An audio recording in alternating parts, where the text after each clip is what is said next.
We're back with the new experimental schedule, which, as a reminder, we'll be doing today, tomorrow, and Friday. Let's hop back in, shall we?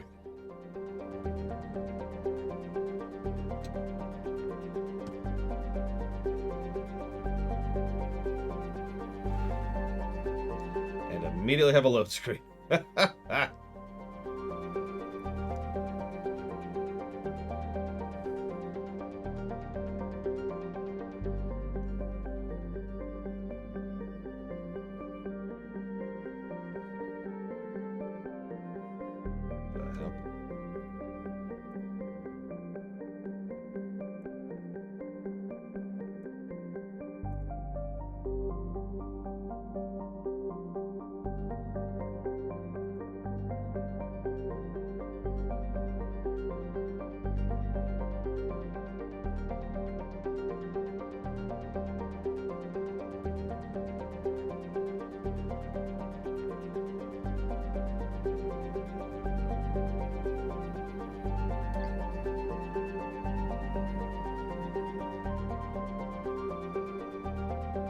One second.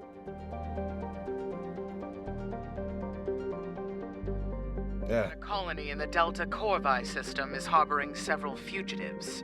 Among them is a man named Vremek, who has close ties to the Riemann separatist movement. The Tal Shiar is going to show the colonists the consequences of treason. You will act as part of the advance force that will shut down the colony's sensor grid. Once that is down, their planetary defenses will be useless, and the rest of the fleet can move in. Then we will land a ground force and round up the colonists. By this time tomorrow, this colony will be nothing but a memory. So we're just wiping out Riemans. Just... You realize you have a personnel problem right now, right? Like, you are low on everything. You idiot. Oh my god, it's like these people don't know how to evil empire. Alright, whatever. Are we really going to help the Tal Shiar invade another Romulan colony like ours? I'm not sure I'm comfortable with this. Dude, if you were comfortable with this, we'd have to have a chat. Like, seriously. Oh, sweet, we get to invade some of our neighbors. Whee! That's... Come on, dude. Use the brain meat. What amuses me about this map, by the way, so there's Federation territory, which actually also happens to include a bunch of stuff in the Alpha Quadrant, but whatever. Anyway, so it's Federation territory. Then there's Klingon space, which is huge, which makes sense. It's Klingon space.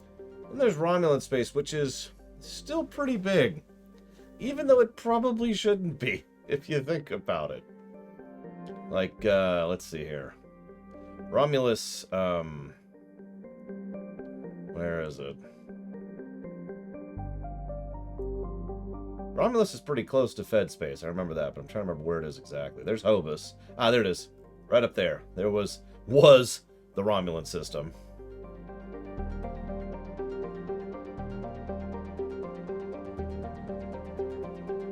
TSO. The heck is TSO, Robostal? Hello, Huthor. Welcome to the Romulan Star Empire. Oh, Star Trek Online. That's interesting that you had an issue with the ship controls, aka the one part of the game everyone agrees is good.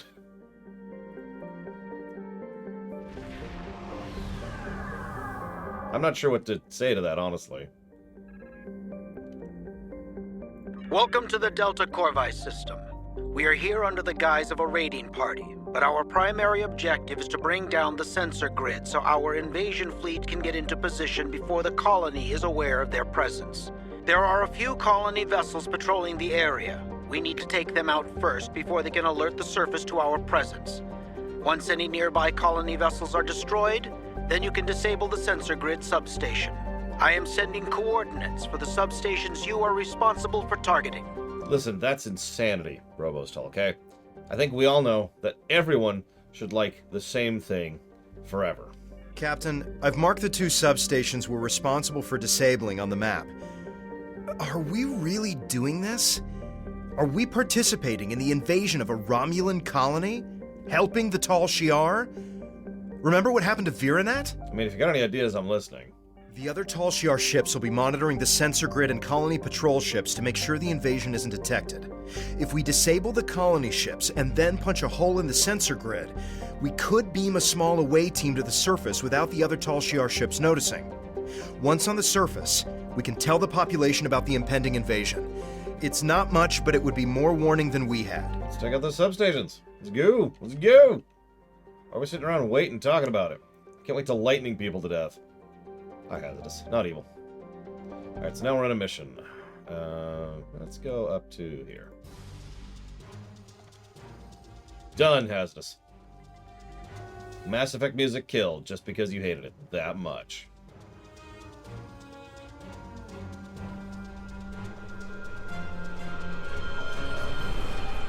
Uh-oh. They're attacking me! I mean, honestly, I'm not going to pull out the big guns for this. Undercover ops... nobody ever says this. Undercover ops are an economic equation. There's only one... I've talked about this a few times in some of my streams and some of my ruminations. The only thing that matters is what you're getting out of it. How important is you maintaining cover? If you're infiltrating some Hitlery organization in order to find out where they put some extra bread, that'd be nice to have, and they're like, go murder these people, well, then the economic equation is clear. That's not worth the cost. Screw you. And fiction almost never covers that. Fiction almost always seems to presume that you must maintain cover. You must go along with it, no matter the cost. Even if it's something relatively simple. Like, it actually irritates me just a little bit how often cop procedurals, for example, will do this. Because they're like, you don't understand. We've got to get this guy. You must get this one crook and get him behind bars. It's extremely important. So go murder and torture people for it. And it's like, what? Yeah, exactly, Space Cadet. There is a degree of scale here. That's why I say it's an economic equation. It's like, well, what's the benefit? Because if you ask me to go start torturing innocents for this, we're going to have a talk. This is all doubly funny for reasons we'll get into in a minute, too. But, like, really?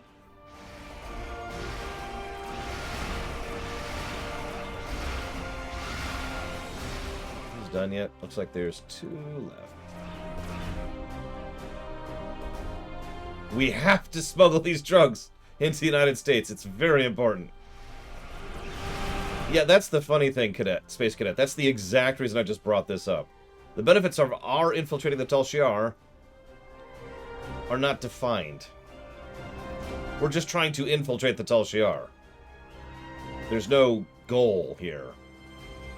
So, I don't know about you, but if we reach the point where it's like, here, go spy on the Tal Shiar, and the cost of infiltrating the Tal Shiar was, hey, go help invade an innocent colony, I'm gonna be like, no. On your orders. The other Tal Shiar ships haven't detected your presence on the surface yet, but you won't have much time before the rest of the invasion fleet arrives. Vremek is the Maori. You'll need to convince him to evacuate his people before they arrive. Who are you? Where'd you come from? Hi, Vremek. You're Tal Shiar! Guards! Someone! Anyone! Listen, I'm working for the Romulan Republic. One of Daton's agents? What are you doing here? The Tal Shiar are taking out your orbital sensor grid as we... This is weird music for this. This doesn't work.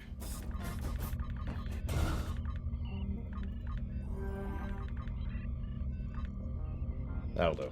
The Tal Shiar are taking out your orbital sensor grid as we speak. There's an invasion force on its way. You need to evacuate your people before they get here. A Tal Shiar invasion? I feared this day would come. This time, however, the Tal Shiar have chosen the wrong colony. No one will leave this planet alive. What do you mean?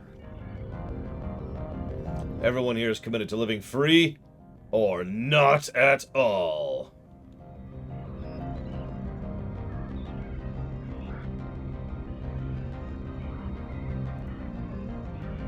I have certain contacts among my people. The Romulans have become much more aggressive about protecting their interests since the loss of Craterus. We are more willing to use measures that would have seemed unthinkable in the past. One of these measures is Thaleron weaponry. Oh. Hidden underneath this colony is a Thaleron weapon, large enough to destroy all life forms on the planet. When the Tal Shiar land on this world, the very ground under their feet will burn. So, we could tell we're a moron, because he literally just said, we're willing to die for this, and we're willing to do whatever we have to for this. And our response to that is, you might kill the Tal Shiar, but you and your people will die too. And it's like, yeah. Yeah, that's what live free or die hard means. What the hell, dude? It is a fair price. I've seen what happened to Craterus and other colonies at the hands of the Tal Shiar. I suspect you have as well. Death is preferable to the fate the Tal Shiar has planned for us. That's true. And without the sensor grid, death is our only defense. I don't think that's true. But, I mean, you know. Baby steps? Hang on a second. There we go. Sorry, I've been ripping music all morning. Well, some of the morning.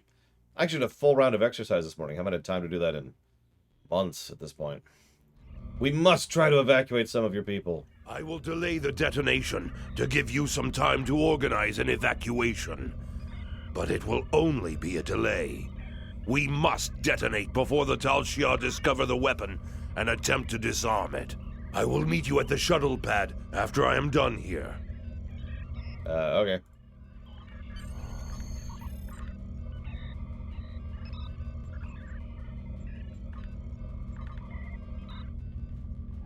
Well, that sucked.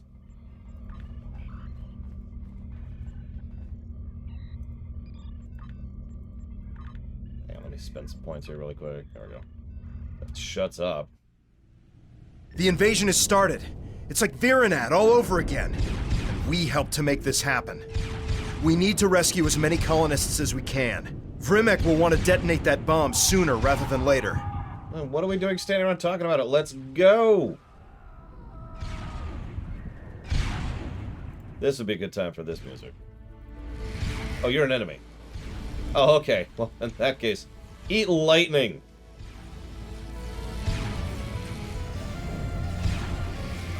God damn it, Mr. Red. I mean, you did just get a job. Which I'm still happy for you for. God damn it. Quit it. Quit it. So you're just biding your time, because you know at some point I'm going to have infinite money. And I'm going to give you a job. And you're going to be like, mwahaha. I actually don't have Eden Prime music.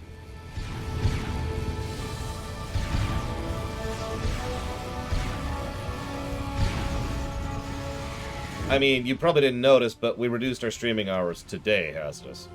And we'll be doing it tomorrow and Friday as well. This music does not work at all. Hang on. Oh my god. Oh my god. Fine. Fine, we'll go with the classic. But thank you, Mr. Red.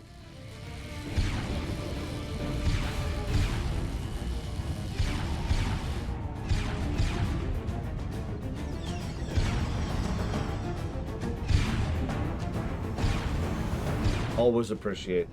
Muchly obliged. Thank you. I'm being hit by a grenade. That's how thankful I am. So, just die.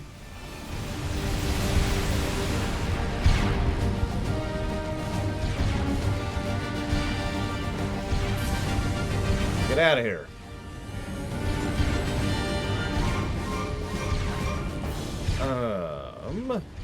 So hang on. So that's going towards...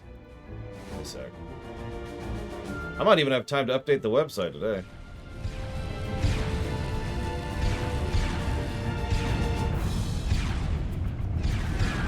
Remind me to never go into your building ever, Robostal, without a flamethrower.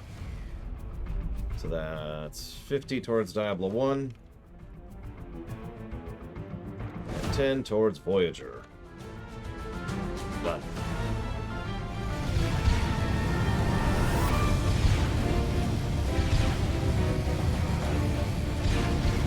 You could tell the extra hour worked for me, Blade 12, because I even started on time rather than a couple minutes late.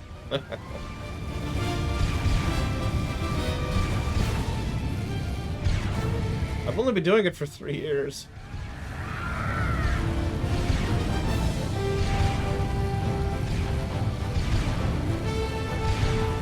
I was hopeful to actually make it to the 3-year mark, but yeah, I just started falling behind. It's one of those exponential things, you know what I mean?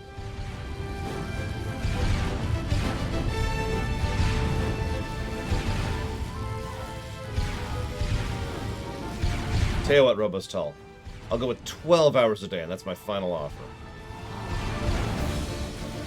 Listen, I'll take care of myself once I get caught up in the goddamn queue. How's that sound? Which I'm still not, by the way, and won't be for at least 2 months. That's a good question, Mr. Red. I'm not sure. Suppose we'll find out.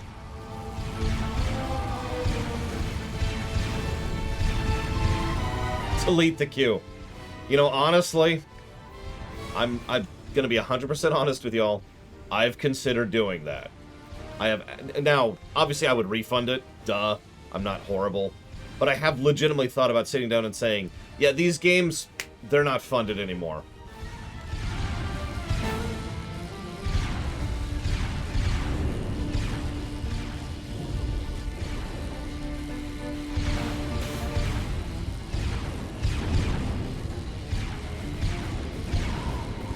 Come on, board the frickin' shuttle.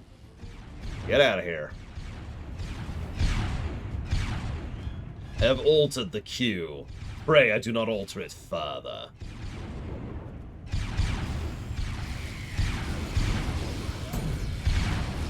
I mean, I'm not gonna do that, Astus. But to give you an idea of how desperate I started getting for ideas to try and make this work a little bit better, I got to the point where I started thinking about no longer interacting with my friends or family. If you know anything about how social I am, that's, should say something. Like, I've really considered several times just being like, yeah, everyone, I'm gonna stop hanging out in the evenings. And stop taking a day to just be with my nieces and my family. And just get caught up, oh my god!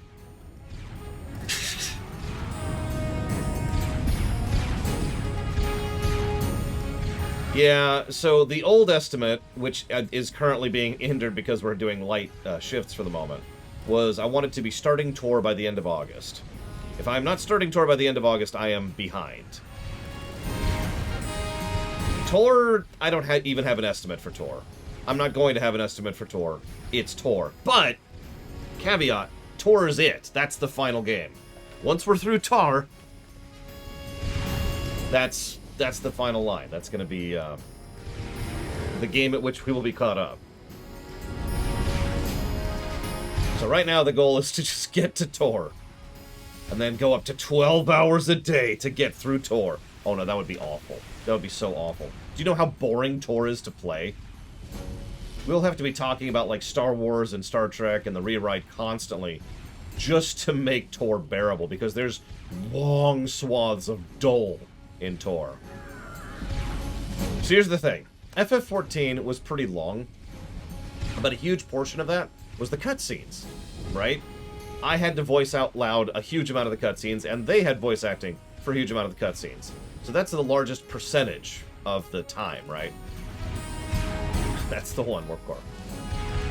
But, Tor, most of the slow stuff will probably be just running from point A to point B and doing boring, bad quests.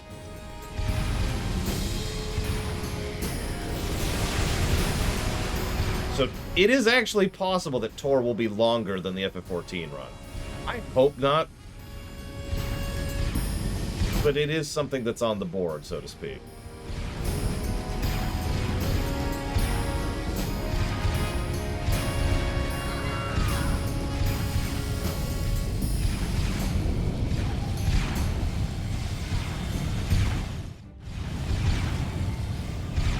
Oh yeah, killing just hundreds of trash mobs. Just hundreds. I forget how long FF14 took in real space-time, because I was tracking played time. Because remember, I was playing FF14 off camera. We might be doing that for Tor, too. Because the leveling curve is much worse in Tor. And I won't have a super Doom mount that I could fly between objectives quickly, like I did in FF14. So that's going to slow me down, too.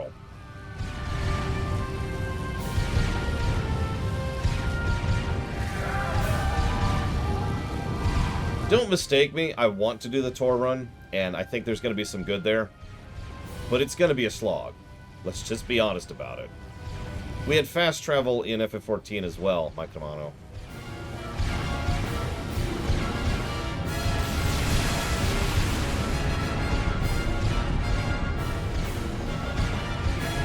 You know, it's... Wow, Mr. Red. We literally just talked about that probably 40 seconds ago. Maybe 50. It has not yet been a minute. I'm not even going to repeat myself, because that's... I repeat myself a lot on this show, but that's a little bit much. Holy cow! Exclamation mark. That's really cool, comma. Did you happen to get any pictures? Question mark. I actually like the atmosphere of Dromund Kaas, but not for the Sith capital. It feels like... It feels like a swamp. Which is appropriate, because it is. Yeah, what I said, Hazardous, was... Stab! Any questions?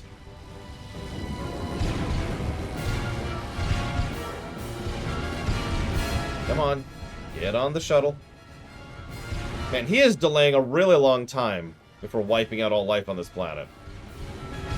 Yeah, exactly, Blade Traval. Frankly, yeah, Dromund Kaas feels more like...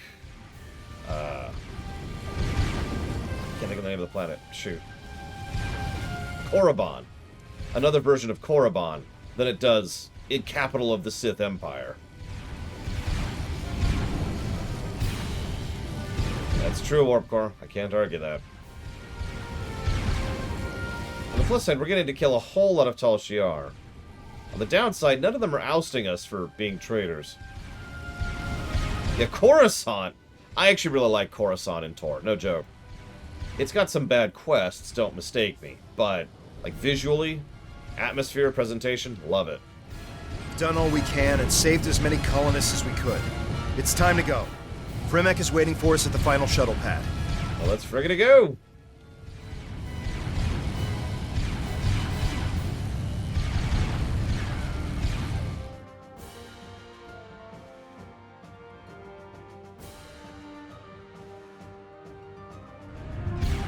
Whoop, overshot him. The Tal Shiar are close to controlling the entire colony. I'm arming the Thaleron weapon. I've evacuated most of the colonists, but are you sure you want to do this? Are you sure you're not a Tal Shiar agent? I will not give Sela and her minions the satisfaction of taking this colony with ease. They will fight and bleed for Ash and Rock, and then they will die. Cool.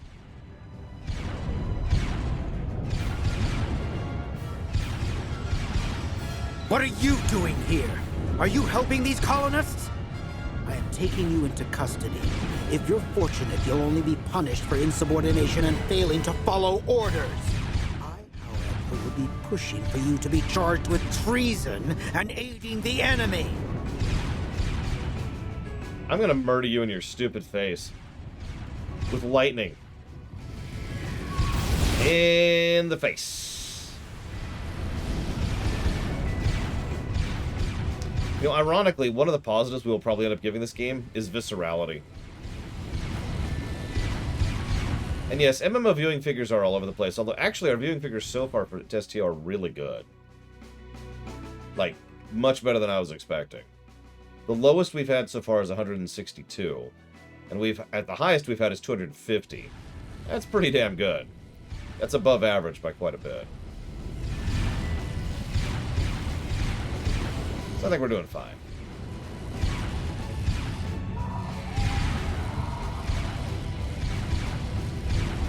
Hi, Loner. They need to be Remans, don't forget, Uthor.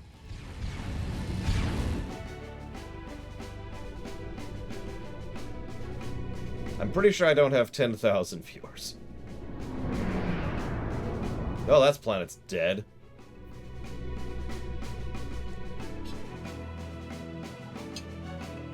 It is done. Delta Corvi has been erased from the map, along with the Tal Shiar invasion force.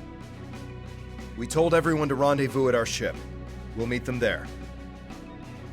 I don't know how to thank you. Our colony is gone, but my people, no one would have survived without you. Ah, there you are. This is the Empress. It's time we spoke. Prepare for transport. Well, that sucks. I have to congratulate you. We've been trying to catch Vremek for some time. Liar! Coward! You said you would protect me! You said you would help us! I'm sure many things were said. It's your fault for believing them. Deception is a means to an end. You were a threat, and now you are not. And my friend here is a loyal agent of the Tal Shiar. Tell her it's not true! Tell her you would rather die than be her puppet! Why are we doing this again? Tal Shiar scum! I should have killed you when I had the chance! We're just going along Now with a lot that of things he's here. dealt with, let's talk about you. I need someone who sees the bigger picture, who understands more than just blind loyalty to Hakiv. I think you're that person. I'm upgrading your security clearance. You will have access to our most restricted locations. But be careful where you shine your light. There are things in the dark that don't want to be found. Now, That couldn't have gone any worse. yeah, no kidding. We did exactly what Sela wanted, despite our best intentions. We even advanced our standing with the Tal Shiar. Yay. I don't know. Perhaps the greater good will outweigh this tragedy. In time. Even if it does, we've still made an enemy of Vremek. If he survives his interrogation, that is. Are you ready to leave yet? I know I am. On the plus side, we wiped out a whole planet, so that's gotta count for something. It's probably a good time to mention that if you're paying attention, Sela continues to be well written. She already is showing the signs of what I've already told you, what I kind of technically spoiled. That she understands that Hakiv is not actually her ally or even her subordinate, and that she needs people who are loyal to her and not to him. This is also the first real indication of the fact that the Star Empire and the Tal Shiar are not actually the same entity, something that the entire game has been pretending up until now.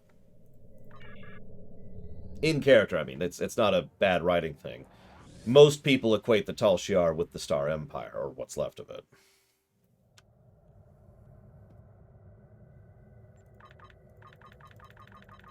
I can't believe Vremek detonated a Thaleron weapon in the atmosphere to destroy the Tal Shiar invaders. It's tragic what happened to that planet, but the Tal Shiar should never doubt the resolve of people willing to die to be free. And it's unfortunate what happened to Vremek, but the Empress herself has taken an interest in you.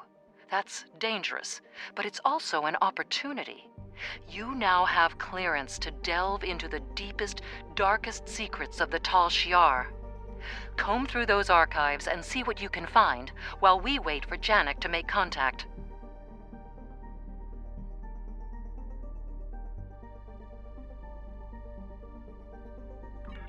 Congratulations, Centurion.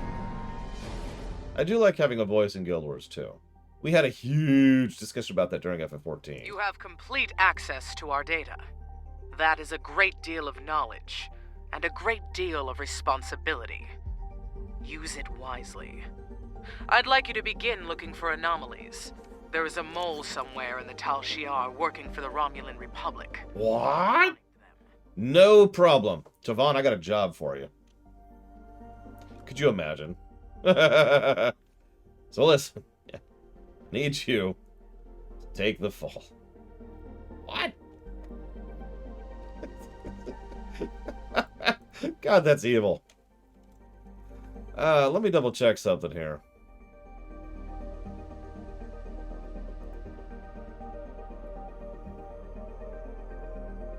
Nope, Vremek is never even mentioned again. Not even once. He is turbo dead. Oh man, I'm sure glad we betrayed him horribly. Could you imagine if we didn't betray him horribly? That just... It's okay. It's okay. It's gonna be worth it.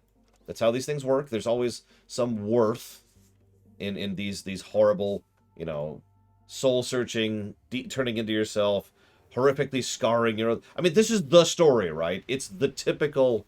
there's actually a freaking formula for this. I can't think of what it's called. It's usually done in more modern stuff as cop stuff, right?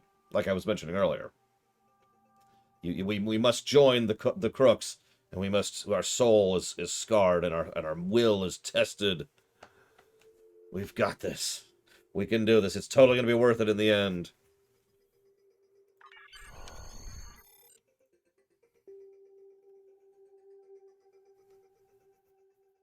Yeah, one bad deed. Damn. I'm sure Vremek is very appreciative of the one bad deed there. Greetings from beautiful Ryza.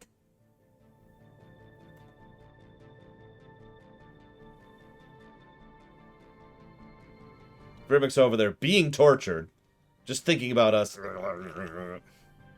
He goes to Stovokor. He's really confused.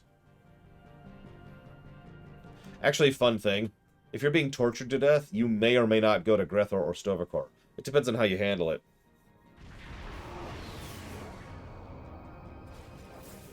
The information we found in the database points to some sort of installation in this system, but even the Tal Shiar doesn't have complete information about it.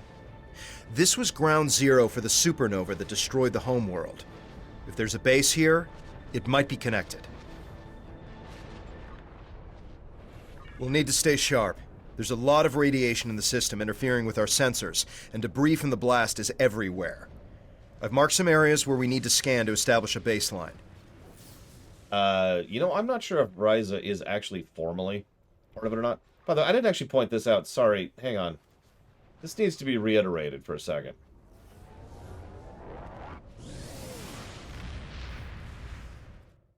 Greetings from beautiful Ryza. So this is the Hobus system. You see this giant debris field around here? This is all that's left of the Hobus system. You see that giant chunk of death up there? That's all that's left of the Hobus star. Now, bit of a backstory for those of you not familiar with how stupid this is. So, there's actually a lot that goes into the behind the scenes on this, but let's try and give you a super summary version real quick. They wanted to make their own, this new Star Trek movies. They wanted to do their own Star Trek movies. They didn't want to be connected to continuity, but they were afraid that people wouldn't take that, so they said, why don't we do what's called a soft reboot? Mass Effect Andromeda is another example of a soft reboot, but Star Trek 2009 is an example of it. So what a soft reboot is it's functionally a completely different work, but it's actually connected to the previous work, usually directly. It's just that connection doesn't limit the reboot in that many ways. Mass Effect Andromeda is set in a different galaxy, and Star Trek 2009 is set in a different timeline. It's still set within Star Trek. In fact, the events of Star Trek lead to it, and that's where the problems begin. Because the writing staff who made Star Trek 2009, the script specifically, and the script for Star Trek Into Darkness, are the actual stupidest, dumbest goddamn writers I've ever seen in my entire life. I'm not even going to try to do like one of those fake, not actually insult things by mentioning, oh yeah, Bob in chat is better at No, I guarantee you, 100% of the people in chat right now are literally better writers than Orky and Kurtzman. I've actually done essays, both audible and literal, describing and discussing just how terrible they are in terms of writing.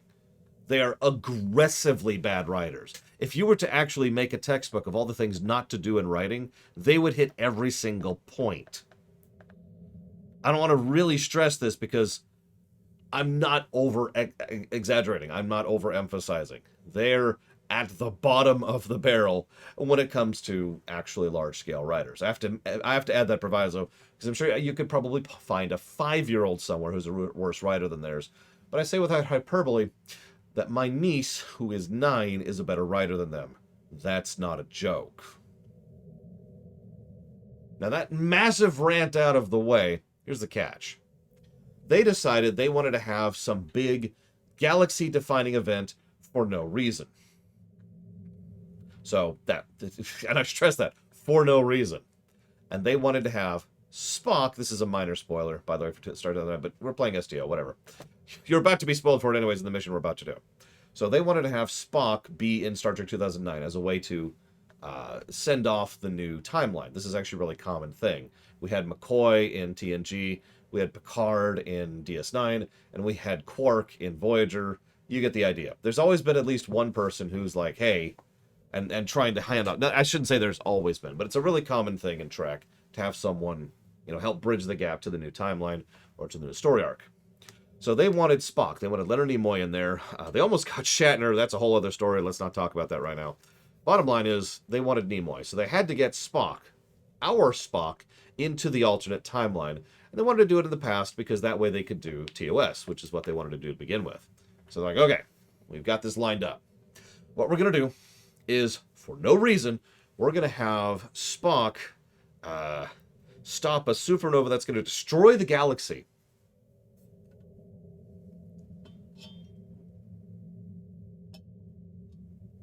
The entire galaxy.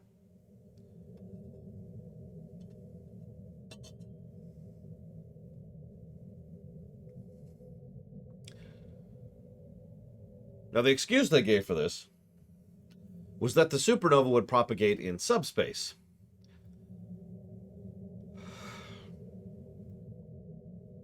Now,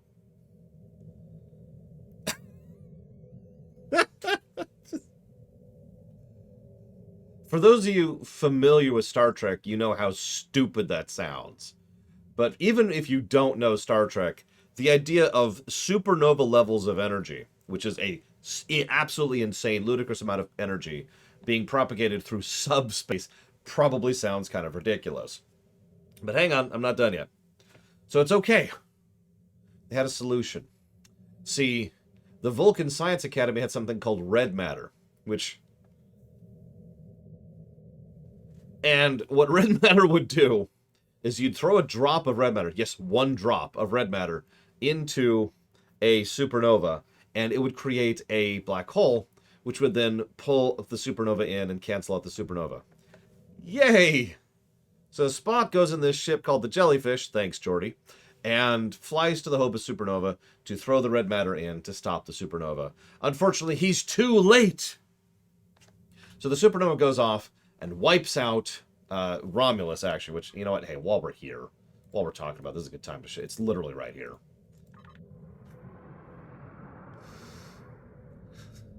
No, it's okay. It's okay, Blade Taval, because it actually wasn't a black hole. It actually led to a parallel timeline. For no explained reason, by the way, that just happened. I know Star Trek has a lot of just go with it, but what I love most about this is you could tell the really stupid stuff in Trek, because it's not just one hoop. It's not just one just go with it. It's like you layer it, and you layer it, and you just have all this just giant freaking cake of just go with it nonsense. And that's what I'm telling you here. I'm not even done yet, by the way. Oh my, yeah, just layers upon layers of stupid. So Spock having the timing of this is hysterical, by the way, because I want you to picture this. So the supernova goes off, destroys Romulus, and then Spock goes to the supernova, which is propagating faster than the speed of light through subspace, and drops a drop of red matter in it, which cancels it out, right? Cool. Thing is, hang on. He gets dragged into the black hole that creates, and so does this Romulan ship, which is after him for revenge. Now, yes, I know there's an explanation for that, but what? And the more you think about the logistics and the particulars of this, the less sense it makes. Anyways, here's Romulus.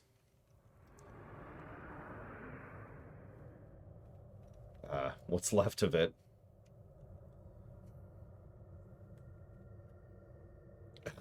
So yeah, so they get sucked into the wormhole and just shoved back out in a different timeline. I'd guess about 200-ish years ago, something like that. Now, real quick, anybody in chat, space is big, right? Like, it's one of those interesting things that most people can't understand how big space is. And that's not an insult. It's just that's human minds don't work that way. But space is big. So what happens here is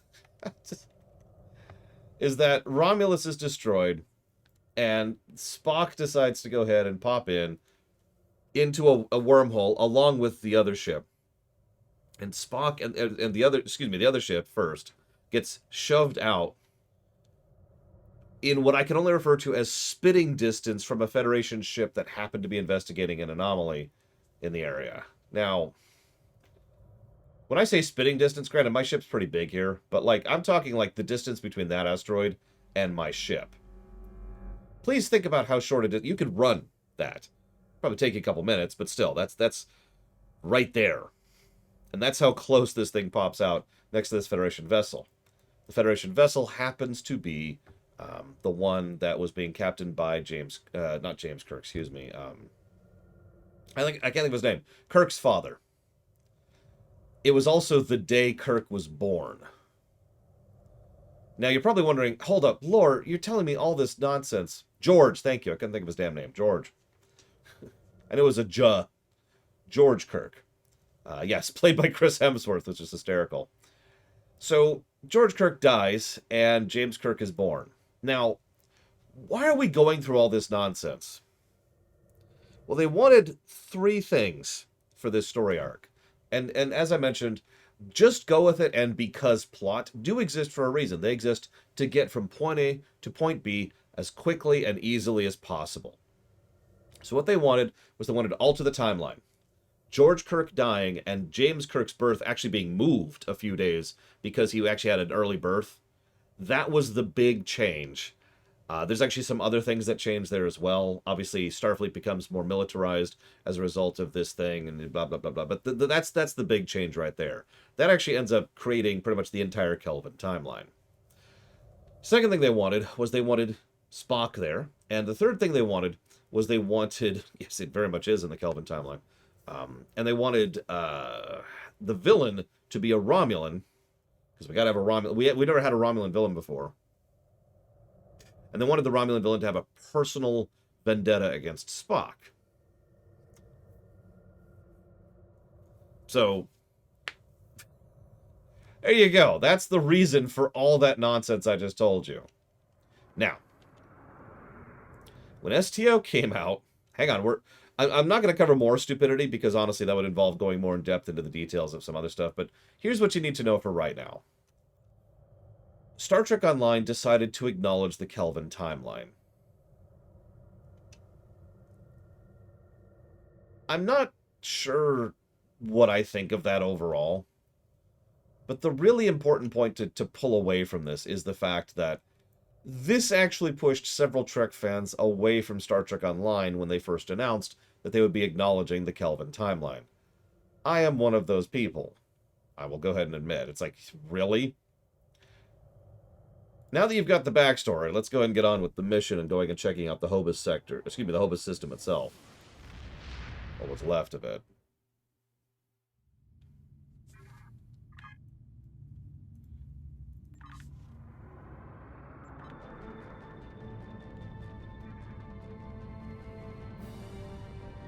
So that giant cloud of gas is what's left of the Hobus star.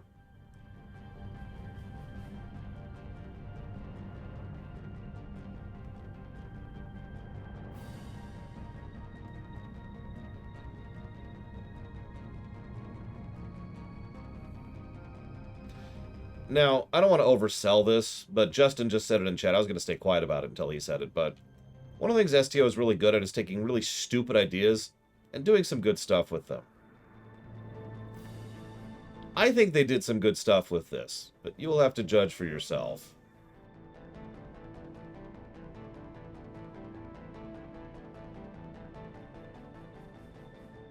No, it's actually a Cthulhu-esque monster loner.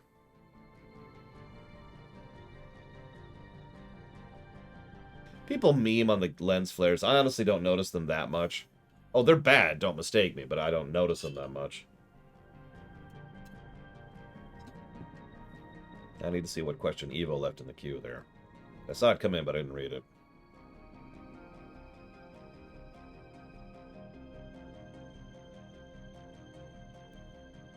How would I explain it in lore? Parallel development or communal development, something like that. There's actually real-life science that argues that the humanoid bipedal form is a good and efficient form to reach something equating the level of intelligence that we have. That if you have other advantages or other types of development, what you end up with something is something that doesn't need intelligence. It's the psychic argument all over again, which you've probably never heard. Have you ever heard the psychic argument, Evo?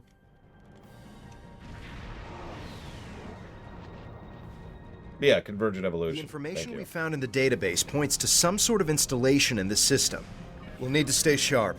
There's a lot of radiation in the system interfering with our sensors, and debris from the blast is everywhere. So mark some areas where we need to scan to establish a baseline. So the psychic thing is something from Babylon 5. It's actually canon within Babylon 5, but it's kind of a real-life theory. The theory goes like this. If something evolves to have mental powers or psychic powers, then it doesn't evolve to have intelligence, because it doesn't need it. It can psychically control its food source to walk into its mouth effectively. I mean, I'm being simplistic, but you get the idea. So, psychic beings cannot and do not evolve naturally. At least, sorry, let me walk that back. Psychic sentient beings do not evolve naturally. Thus, the only way to have psychic abilities is to already be a sentient sapient species and to edit them in, so to speak. It's a similar concept. The idea there is that you wouldn't... Not that we know of, Mike Kamano. Not on this planet. But the idea there is that if such a thing did exist, or if life was trying to develop on another world, there's a likelihood that it wouldn't go in a certain area or a certain direction, because most of the other advantages would remove the need for intelligence, for the very evolutionary concept of what intellect actually means, which is we have all the disadvantages, if you think about it. So we evolved to not play fair. We evolved to outthink our opponents and outthink our environment.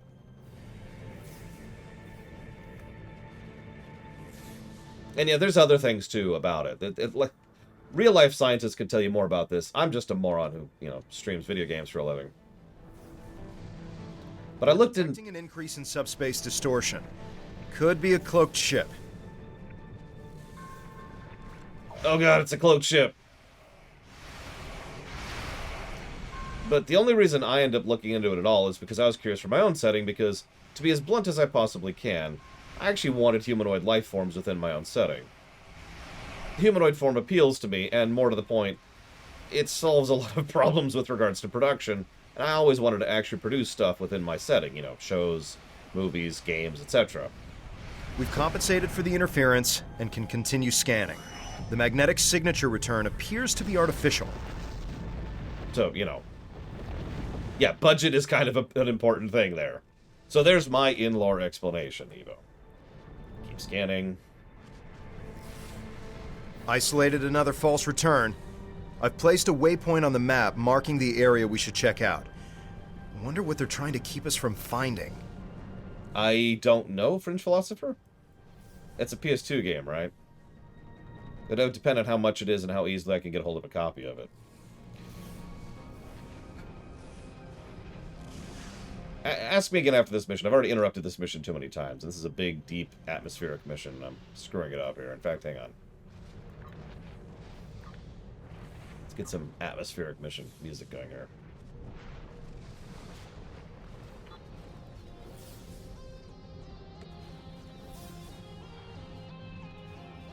Oh, yeah, that's another thing. Statistically speaking, if other humanoid life was to evolve, the odds of them existing at the same time as us are so microscopic as to be hard to calculate.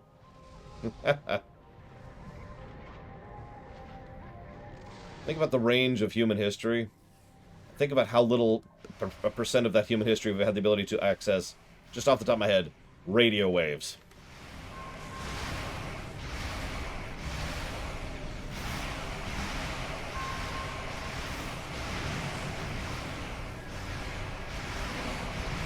One more scan, and I can isolate the false readings.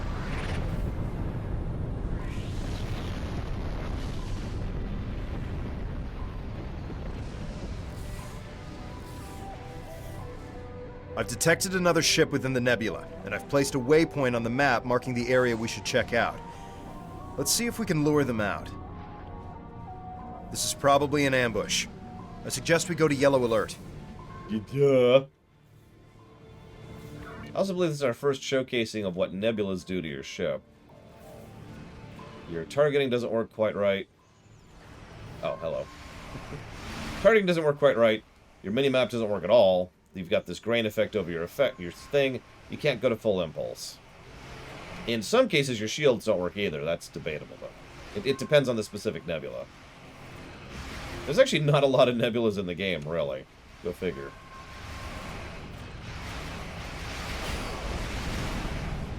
There we go. Resistance is futile. I mean, in Star Trek, there's literally worlds where aliens are just humans with no makeup. In fact, the number of worlds with aliens with no makeup is pretty high. At least in TOS. And early TNG.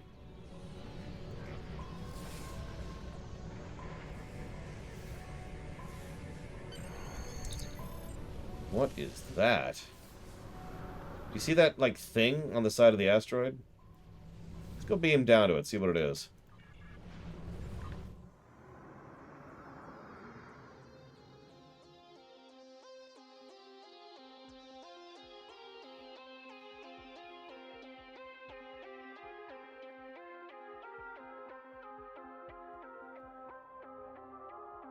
Not if I have anything to say about it, Huthor.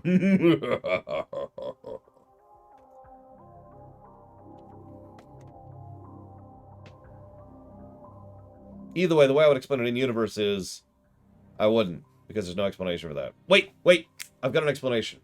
Okay, so a group of Trenth found some orphans who were fleeing from a war and dragged them off to this other planet.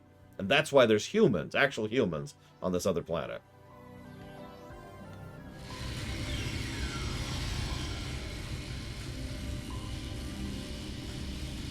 You gonna let me? There you go.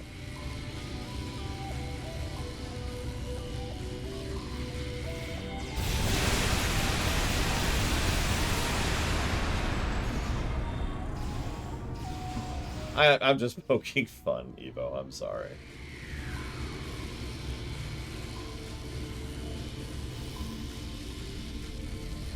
So, like it or not, this quest is getting a positive story already for atmosphere. We go to the Hobus, what used to be the Hobus system. It's bathed in noxious clouds of radiation and energy. And there's a base built into the side of one of the chunks of rock that used to be one of the planets in the area. That's strange.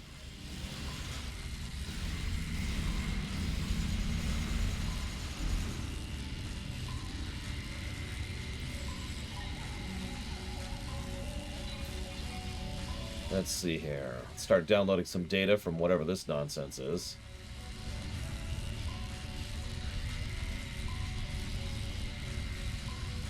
Uh-oh.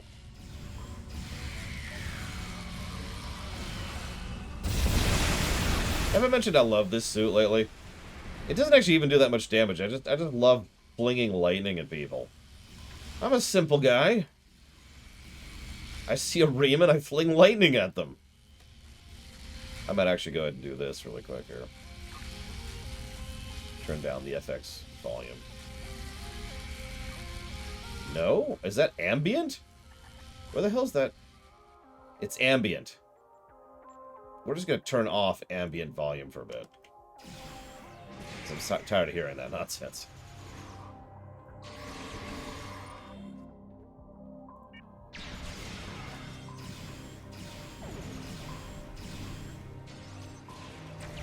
Are you done? I'm literally electrocuting you.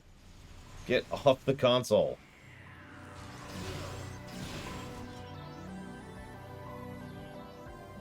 Six weeks, Dr. Winter, assuming I don't take any more. I'm exhausted. Nah, breaks. Whap! Just need to start mainlining adrenaline. Or taking crack or something. I don't know. Somebody know where I can get some crack? That gives you energy, right?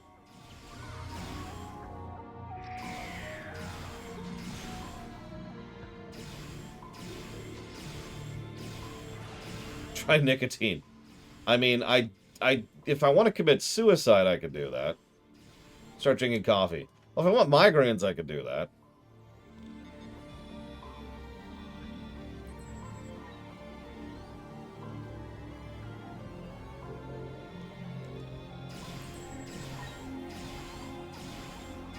Yeah, but sugar isn't energy in the sense that is required here.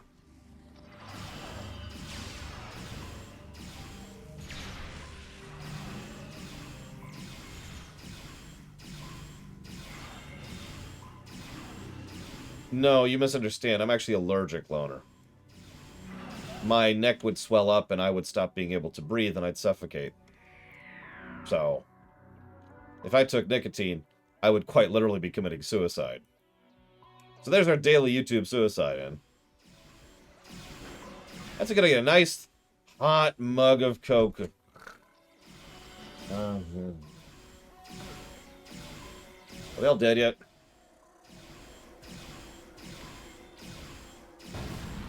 I think the supernova is stupider, Zactav. The supernova is aggressively stupid. It's not the stupidest thing in Star Trek. That's some steep competition, I'll tell you what. Oh, my entire party's dead. I guess I'll fix that. Yes. Get up.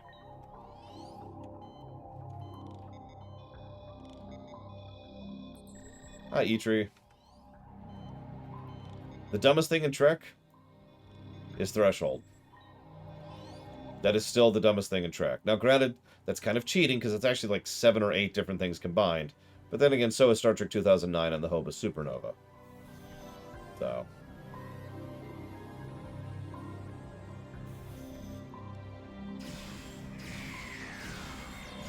There's a lot of Remans on this station. Is there any reason I have to kill all you?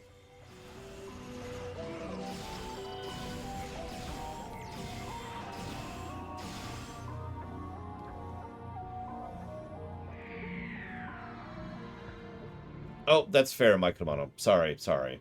The thing in Season 3 of Discovery is the stupidest thing in Trek. Then Threshold. What about Enterprise, Andrew? God, I don't need a reason to kill someone. I'm a Sith. Don't you remember KOTOR? Darth Bandon walks on the screen, kills one of his subordinates for no reason, just to establish that he's there.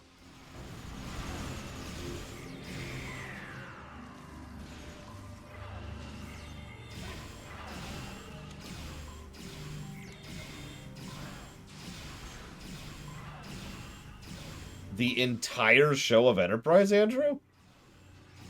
That's, I mean, cheating like crazy. Like, if I was to include all of Star Trek The Next Generation, then all of TNG is stupider than Threshold. Because that's cheating. That's like saying, what's stupider? This one thing in the Star Wars AU, or the entirety of the Star Wars EU? And it's like, well, the answer there is the EU. Because it includes everything.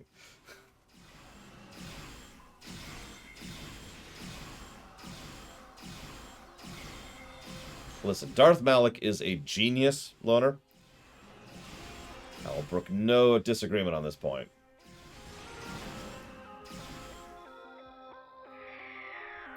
He was at least as smart as Hitler.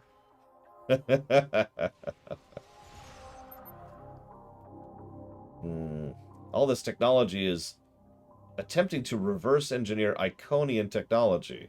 which is absurd, unless Terrace has a source of Iconian technology. But that's ridiculous. There's no Iconians out there anymore. There haven't been for hundreds of thousands of years.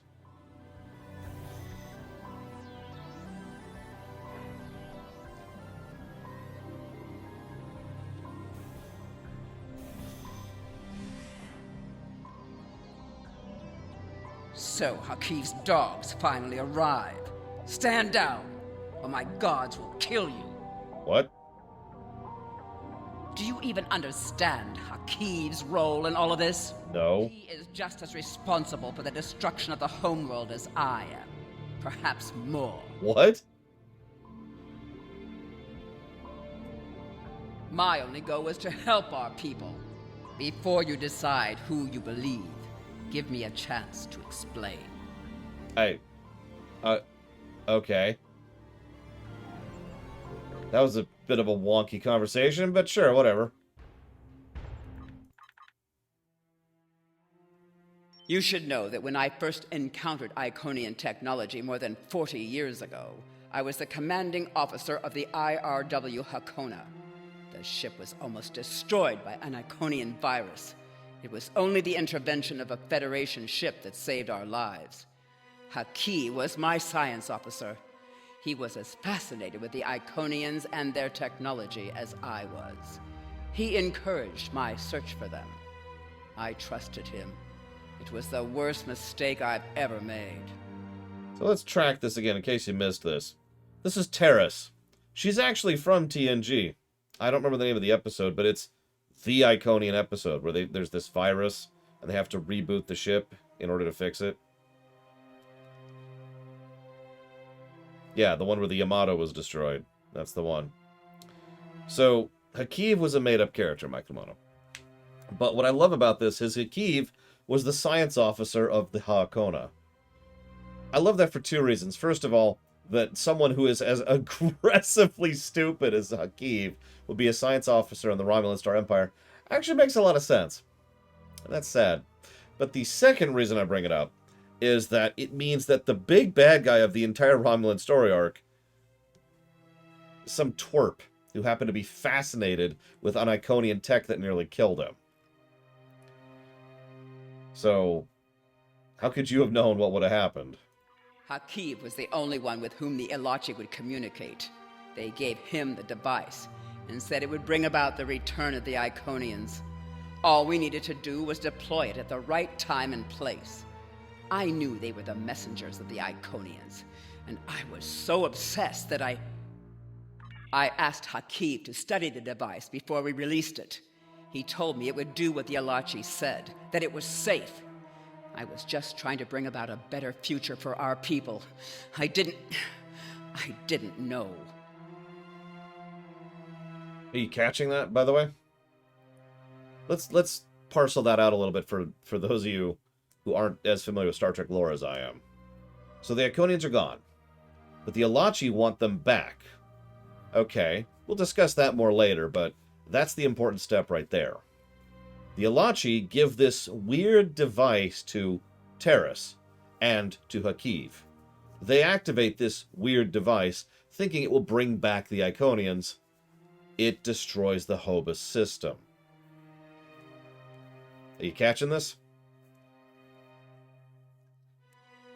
This tilts so much of Star Trek 2009 on its head that I love it. This means the entire time... yeah, no kidding, Kay. The entire time, that supernova that caused all this devastation and effectively destroyed the Romulan Star Empire and killed billions of lives was this device. Now, hang on, there's actually another layer here. Because if you're paying attention, she asked Hakiv to study the device. He told me it was safe. It would do what the Ilachi said. Is that on Hakiv for lying? Or on Hakiv for being incompetent and not realizing what the device would actually do? I have only sought the Iconians in order to understand who they are. Their technology is so great. Their empire was so vast. I thought that with their help, the Romulan Star Empire could rise to control the galaxy. I did this for our people. It was always for them. You thought the Iconians would fix everything? We could work together. I've been working here to restore an Iconian gateway, to find a way to contact them. If we can talk to them without Hakiv or the Alachi interfering, I know I could... You could help me. We could convince them. The gateways can do more than move you from place to place. They can move through time and dimensions. With the Iconians' help, we could fix everything. We could restore Romulus. Now, let me really make clear what she's saying here. The voice actress isn't selling it, that's the problem. This woman should sound desperate and obsessed. She is fixated to the point of insanity here. She has lost so much because of her stupidity, and she knows it. She knows that she caused the destruction of Hobus. She knows that she destroyed billions of her own people and cracked her own empire that she was so loyal to in half.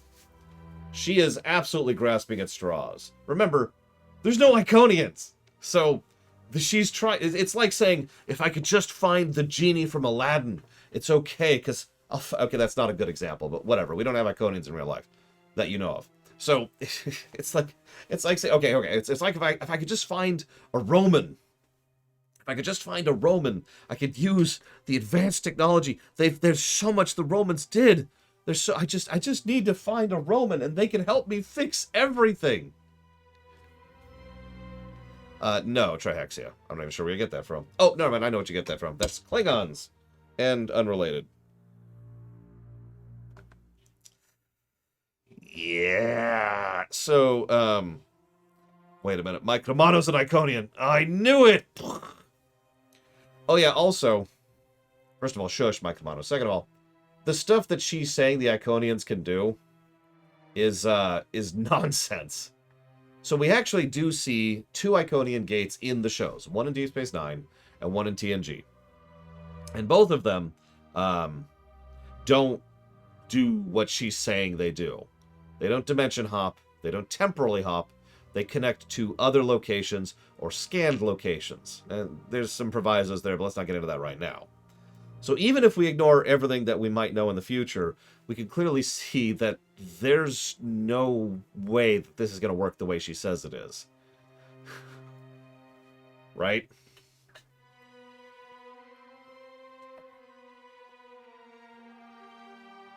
I should probably mention something. Taurus used to be the Empress, I think. She was actually deposed by Sela. And she came in here in hiding because she was deposed by everyone for being complicit in the destruction of the planet. So it's not like people don't know that she wasn't involved in all this nonsense. Praetor, thank you. People know that she was involved in a lot of this nonsense. What most people don't know is the specifics. Most people don't know that Hakiv was the primary person to blame here. And most people don't even know about the Alachi's interaction or anything else. So I'm going to do what I can here, ma'am. But this place is being attacked. Surrender in the name of the Tal Shiar. I love the fast walk. Love the fast walk in this game. Because they don't have a run animation in cutscenes for some reason. Battle music. If I could pull up the... Hello? There we go. Battle music.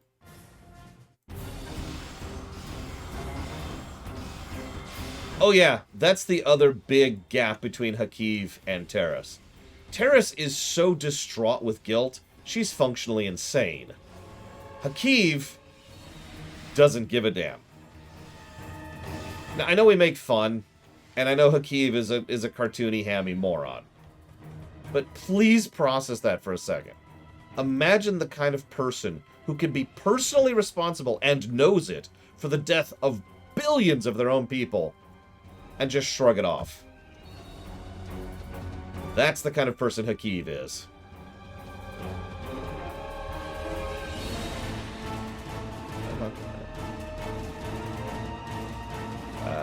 Oh, right, it's over here. And yeah, do me a favor. Remember that for later.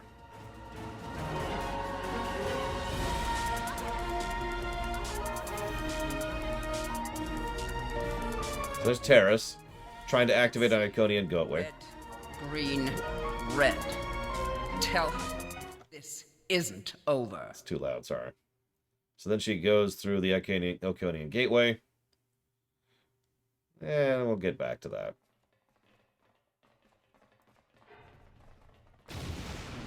Fine.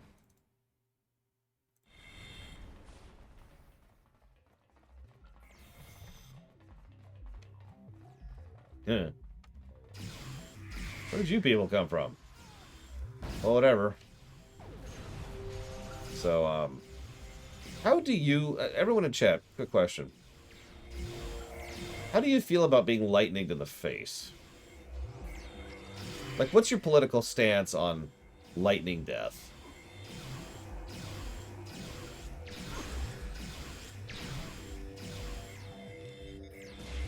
Oh, yes, I should probably explain. These hurt. Oh, my gosh. Iconian gateways are, for all intents and purposes, stargates. That's the wrong button. That's the one I wanted. Come on. Use the button. Jeez, I hit the wrong button. I got animation locked. That's funny. Oh, for God's sakes. Get up.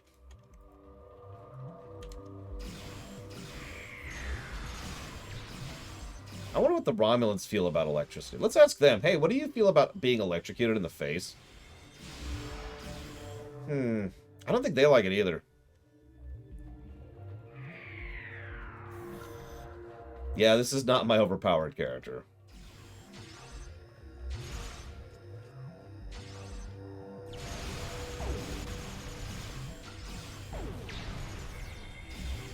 I can't be completely negligent on this character.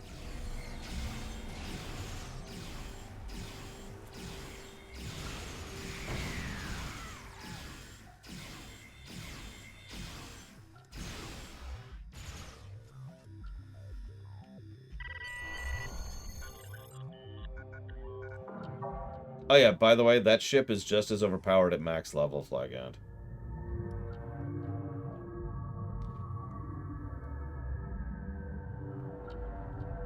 Go. I have set the self-destruct sequence. We can't leave you behind.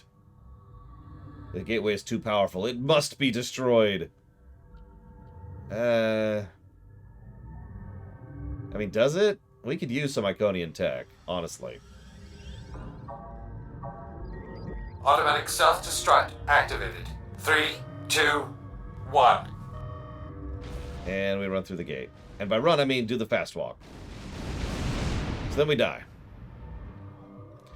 And then we go to beautiful Ryza. I could not be more pleased with your progress. There is only one other agent who has managed to infiltrate the Tal Shiar so successfully. He, however, is in a position that makes him unable to report back to us.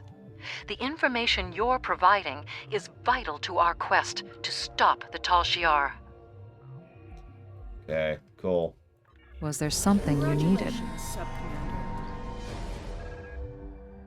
I hope this message reaches you.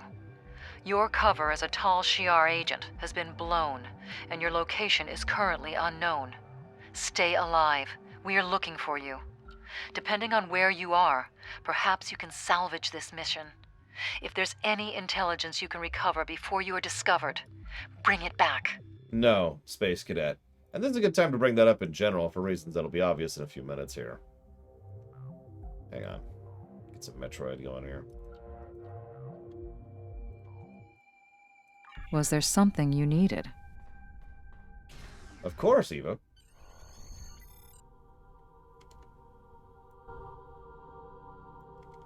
Like we have an unexpected guest. Take our visitor somewhere more comfortable and contact Empress Sela. So in case you missed that, I'm looking forward to our time together. The Iconian gateway put us on Hakiv's ship. You'll save yourself a lot of pain if you tell us what actions Datan plans to take against the Tal Shiar. That's such a stupid question. He's going to fight you and kill you. Like, I'm actually answering honestly here. I know ways to loosen your tongue. I'm not lying. Calm down, both of you. I recommend that you cooperate. Hakiv can be very creative. Just look at what happened to Taurus. Now Starfleet is hunting her too. If she's lucky, she'll spend the rest of her life in a Federation penal colony. Oh, a luxury resort? You tricked her. She didn't know that the device would cause a supernova and destroy the homeworld. And she was loyal to you. I'm not. What can I expect? Everything I do is in the best interests of the Romulan people. All of them. Our methods may be extreme, but they are just. Now you'll learn what else our masters taught me how to do. Now, that's actually an extremely important plot point that the game just kind of breezed by.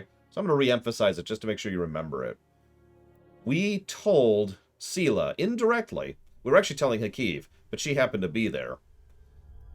But don't mind the torture. But they're just torturing us. We get torture montage. Yeah, you gotta have a montage. Hang on, I think I'm about to be interrupted by No, okay. So we happened to mention to Sela that that Hakiv knew about what the device would actually do, and that Terrace was devastated by the destruction of the Hova supernova. In case you're missing that, let me just really process that properly. Sela didn't really know who caused the destruction of Romulus until we told her right there. Remember that. That's going to come back up. All right, so it's time to go do. Why's my head hurt? Whatever. The Shi'ar have been messing with your head. Stay strong. You can fight through this. Whatever. Guess I'll just walk over here.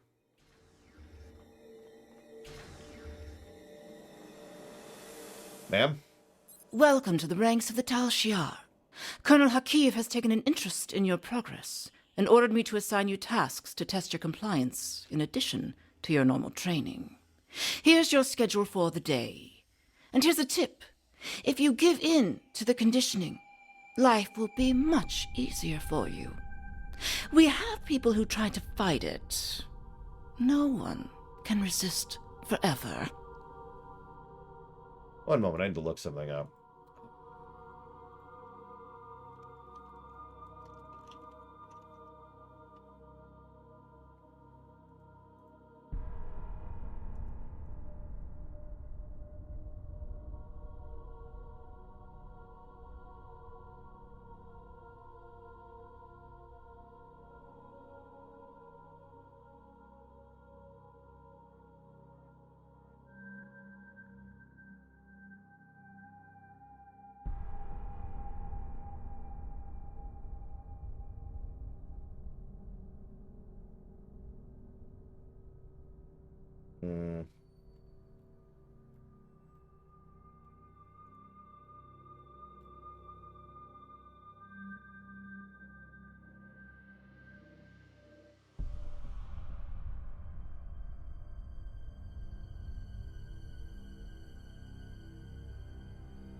All right, give me a sec. I'm having an error on OBS. I'm seeing if I can fix it really quick.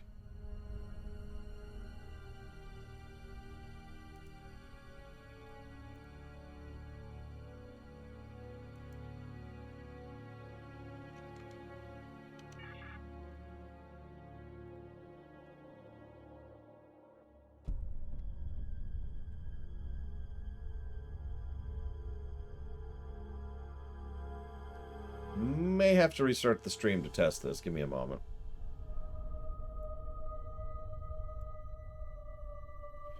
I do this now of all times, but I really need to fix this error.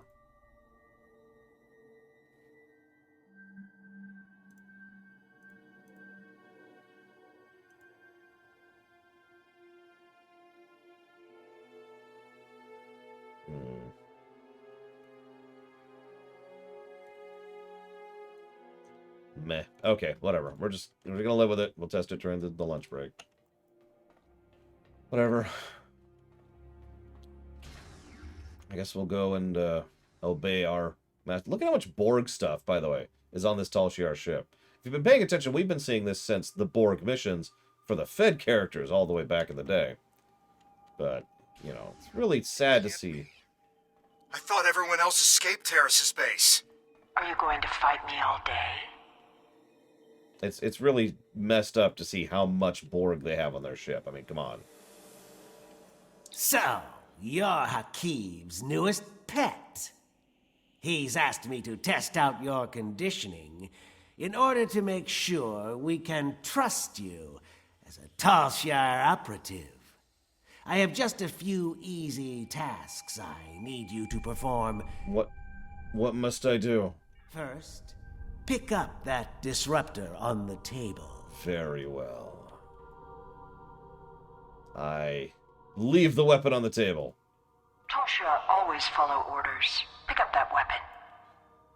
Why would you do what that tall Shi'ar officer tells you? You know he's going to make you use that weapon. Must leave weapon. Are you going to fight me all day? You can fight the conditioning. I pick up the weapon. Good. You're starting to learn. We can still defeat now, this. Use that disruptor to kill your friend.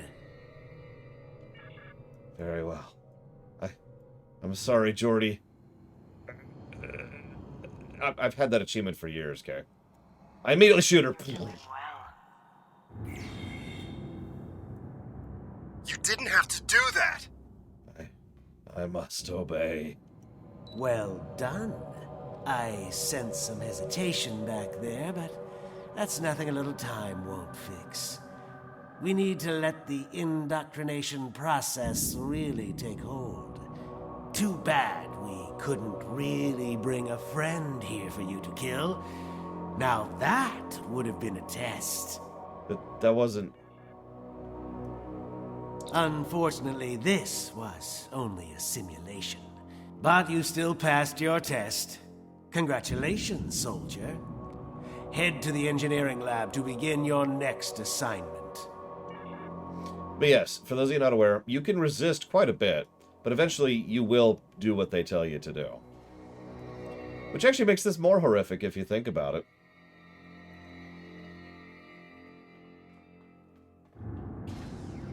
Oh, and in answer to your question, bad writing. Okay. Sela should have had some reaction to that. I don't think they planned that out yet at this point, to be completely honest. I don't have time for pleasantries. You're the third recruit I've had to deal with today, and I'm on a tight schedule. You're going to help me make Thaleron weapons. Yes, I know. Thaleron weapons are banned by the Federation, and the Klingon Empire, and even your precious Romulan Republic. Well, guess what? I don't care. And you're helping me make these weapons whether you want to or not. Here's a list of parts I need you to gather. Very well. I must obey. Please try that again. But it's... I don't think you meant to do that. See? So now it's just the option to obey. Stronger than this. Resist. They're toying with you. That's what I was waiting for.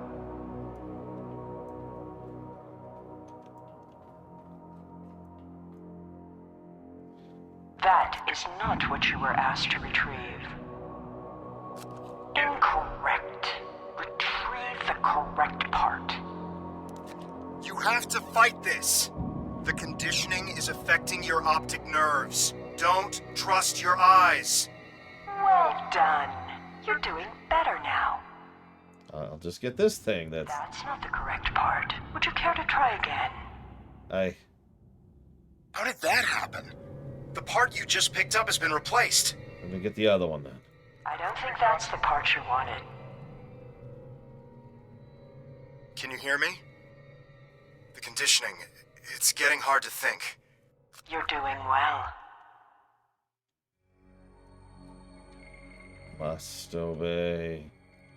Excellent. You're not completely incompetent. Now, let's test your basic mechanical skills.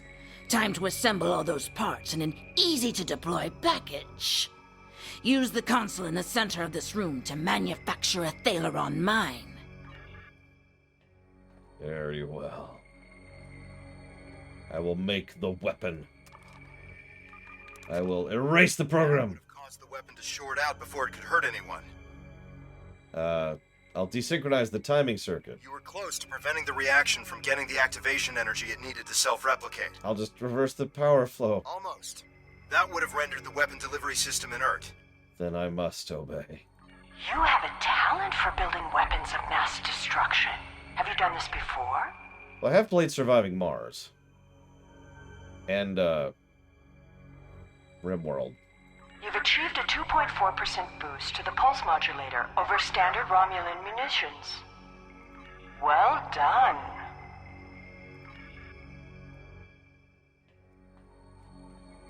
Everything appears to be up to spec. But I want you to test the device before I sign off on your work. There's a display case over there with some life forms in it. Let's see how they fare against your weapon. Don't worry. The case is shielded. We'll be completely safe. Right. It's okay, it's just innocent little bunnies. I don't know if I answered you out loud, Evo, I'm sorry, but the explanation you gave is essentially the other Star Trek explanation. It's getting harder to fight.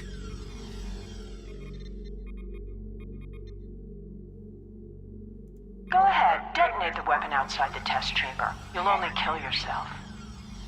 I mean, there's worse fates. You really tried. Good for you. Beam the animals out.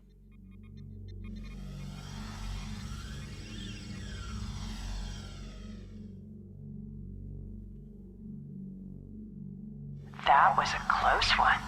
Those rodents almost escaped and infested the ship. I'll shield them. I'll shield them. Protecting a plant with a force field. Such a waste of energy. And I detonate the weapon.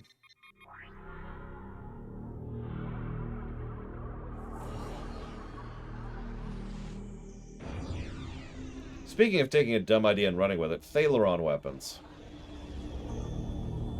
I never get tired of watching Thaleron weapons detonate.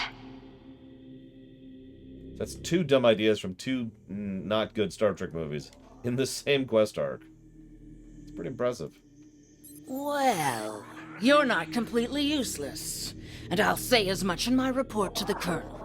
I've seen people like you before. Isn't it amazing how much you can get done without that conscience nagging you? I believe your next assignment is in the Borg Tech Lab on the other end of this deck. Yes, Master. Reminds me of one of the most horrifying quotes I've ever heard. Now, are you going to make the right decision? Or am I going to make it for you? The context helps, but yeah. Ooh, there's something there. How does anybody see in these ships? Jeez Louise. Oh, I can't wait to get started with this project. And you should be excited too. You're going to assist me with some very interesting research. We're going to install some modified Borg implants into this subject here. Oh, they're fascinating devices. I think we'll learn a lot from this procedure. I'm sorry, what? Will the patient survive? The test subject? I hadn't really thought about it. No, the subject probably won't survive, but the information will be extremely valuable. If you'd like, I'll note this noble sacrifice in my report. Very well. I will forcibly implant people with Borg implants. Disable. The Tal Shiar should not be playing around with Borg tech. Okay, destroy. A lot of time and effort has gone into that technology. Be careful with it. Very well. I prep it. Excellent. I'm sorry, Andrew. Forgive me, Andrew. That's Andrew in there, right there. Let's give her some him some anesthesia.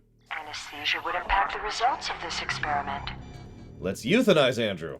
Do you really think euthanasia is the only option? Okay. Let's shove something in without anesthesia. Don't worry. The patient won't live long enough to suffer.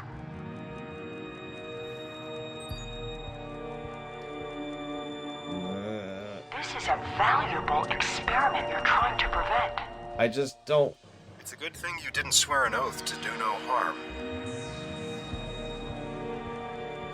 I mean, if I had Borg implants on my phone, the entirety of the human race would be gone probably inside of a week. So, you know... You may be technically proficient at this, but your bedside manner could use some work. Can you see him, yeah.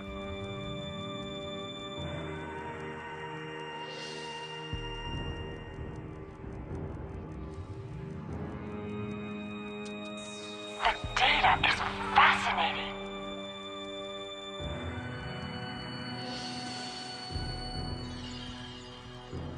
Oh, we are getting some fascinating data from the device you implanted, and you performed the surgery with such skill. Have you ever considered working in medical research full-time?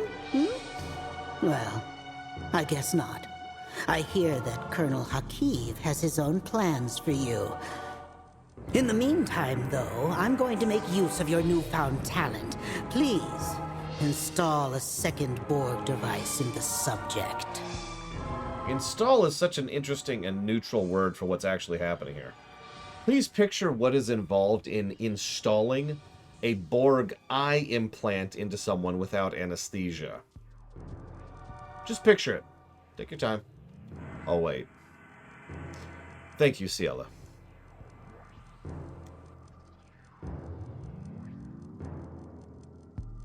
I do always appreciate. And looks like Zach Taft is putting that towards Strangers of Paradise. Give me a second.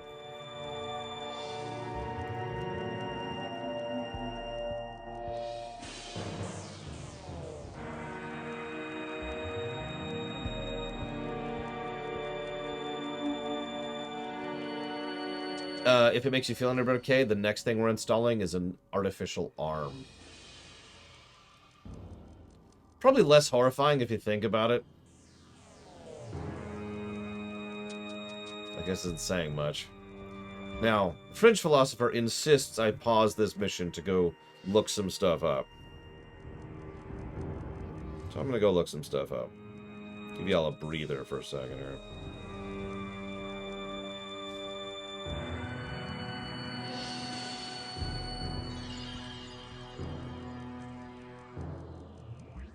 I'm going to tell you right now, the answer is probably no, but give me a minute.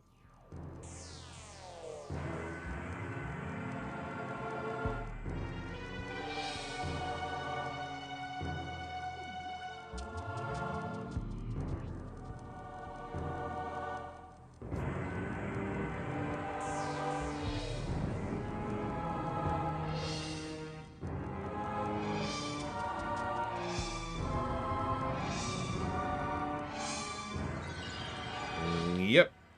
The answer is no. It's not even available. So I'll add that to the forbidden list. Can't get.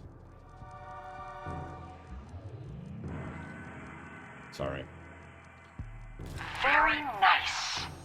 So, let's chop her arm off and replace it with a mechanical one, shall we?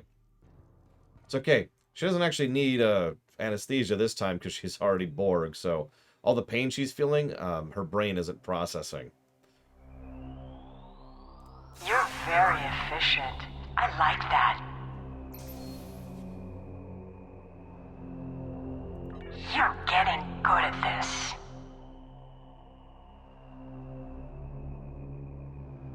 A consummate professional.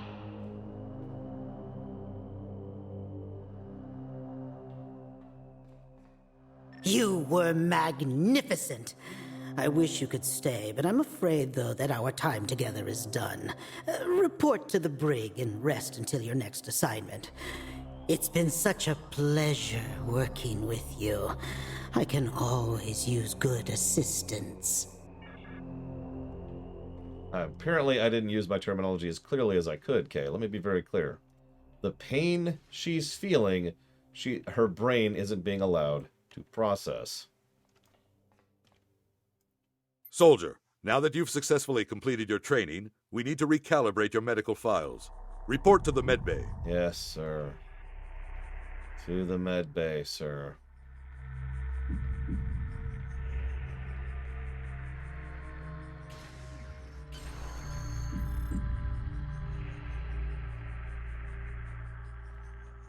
Ugh.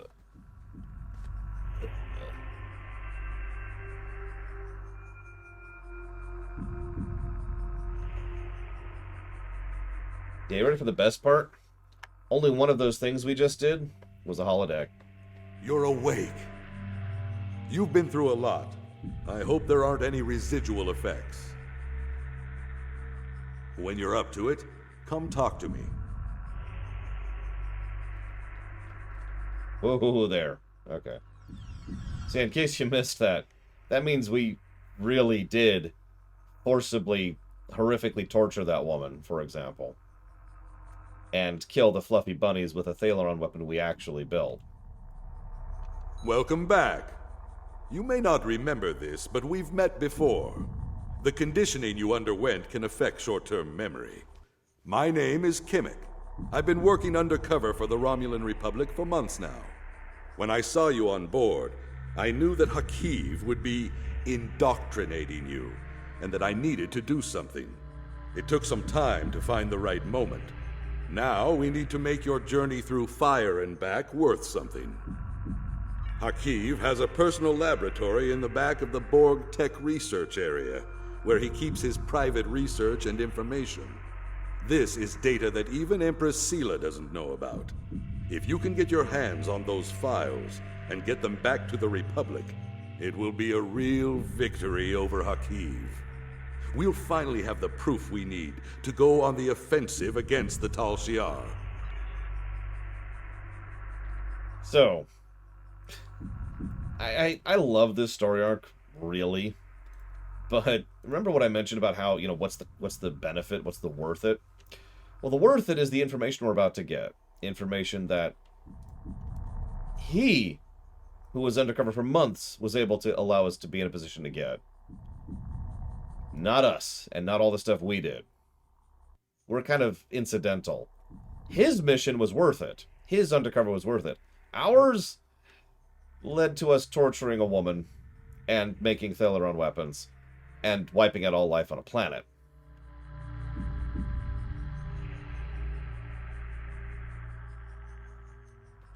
Yep. Zero gain.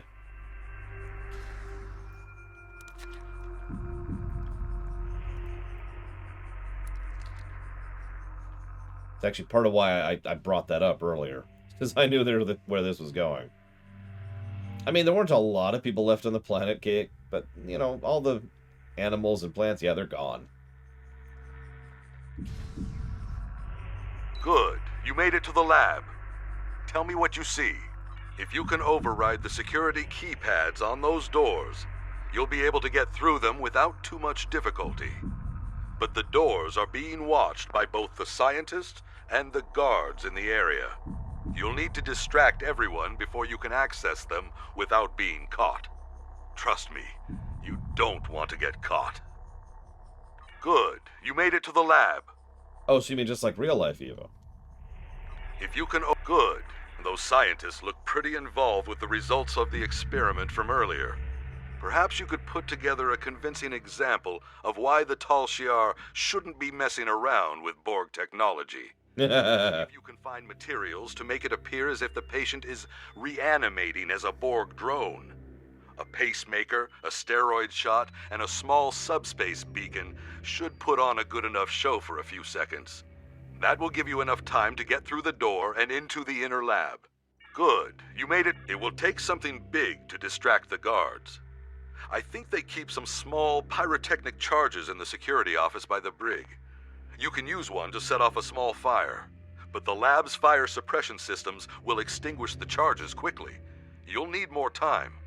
And to be safe, you should first disable the automated mechanism and hide that fire extinguisher on the wall. Good. You made it to the lab. I will say, and I don't mean anything negative about this, but you can always tell the kind of player someone is by how they react to a story arc like this one. Some people play this and are completely unaffected by it. Some people play this and are like, oh my god! And there's a lot of in between, obviously. You can tell where I'm at on the spectrum.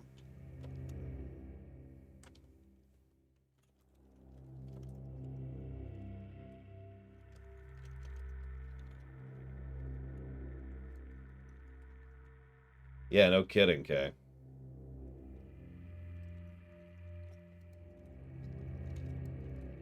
Yeah, exactly, Robostall. I'm playing Franbo and going the entire time. And other people playing Franbo and going, maybe if I click this thing before that thing, that might work. What's funny is I brought this up way back in Star Trek Voyager, because Voyager actually did a pretty good example of this, these two disparate mentalities. When it came to Tom and I forget the other one. It's been a while since I've seen the episode. They're running the same holodeck program. Tom is just playing the game. He doesn't care. He doesn't get into it. And he isn't really impacted by things. The other person was like, oh, but what about this? And it was hard to do this. And, you know, they got into it. Role players versus role players, as I like to say.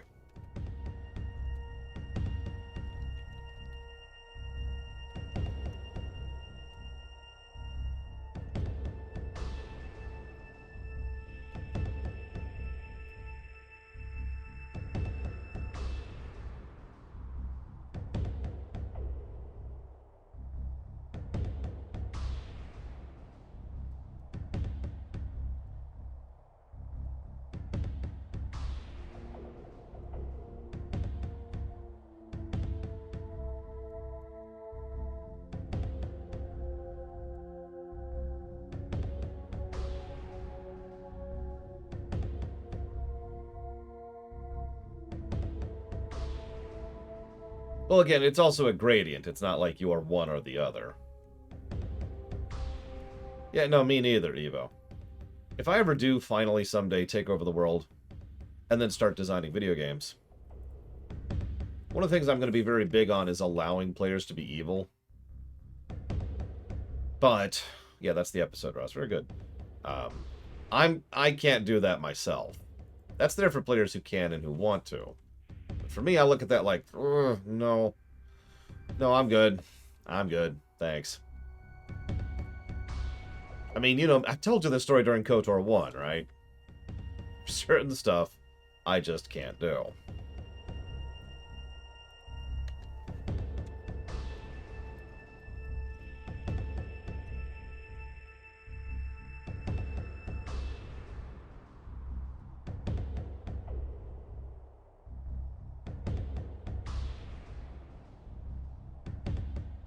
Hey, Morganite. Hope you're doing well today.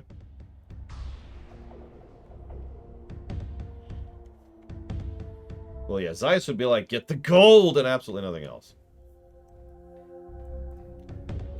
Do I think Kirk would be stupid Sith if he had access to the Force? No!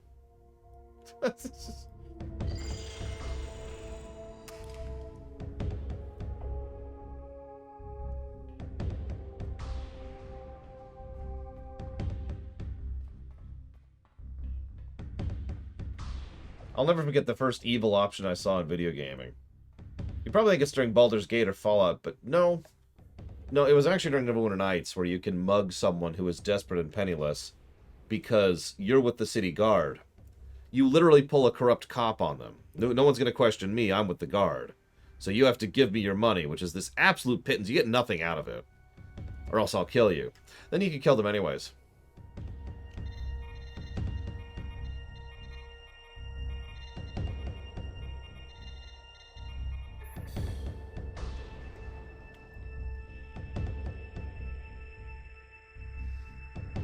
See, I'm a really big believer in what you are in the dark, Evo.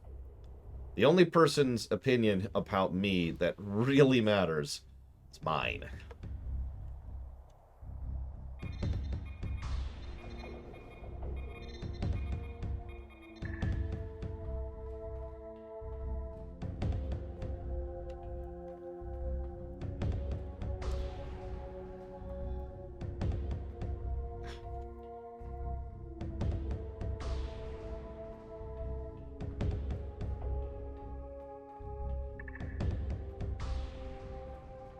What's it over here?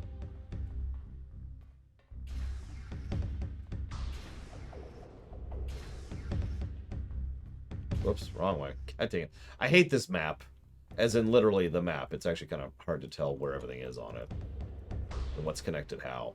Well, because all this Borg crap all over the place. Jeez, these people are stupid. Yeah, bingo, Space Cadet.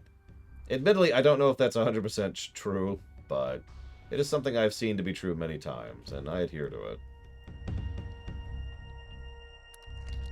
Adhere to the theory, I suppose. I adhere to my own theory.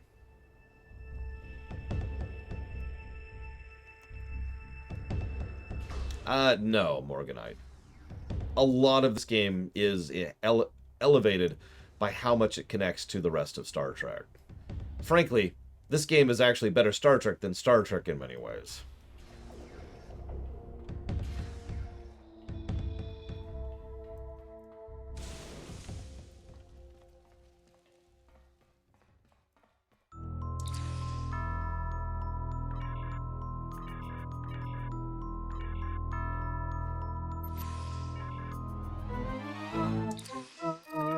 Whoop, sorry, it's on random.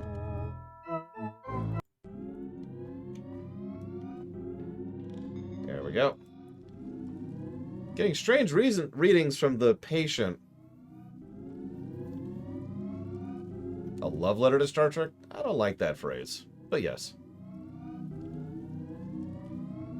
Okay, looks like the animation's bugging out or taking too long, but the point is, she breaks out and starts being a Borg drone, unrestrained on a ship. So you can probably imagine what's supposed to be happening over there right now. You're in the next lab? Good work. Tell me what you see.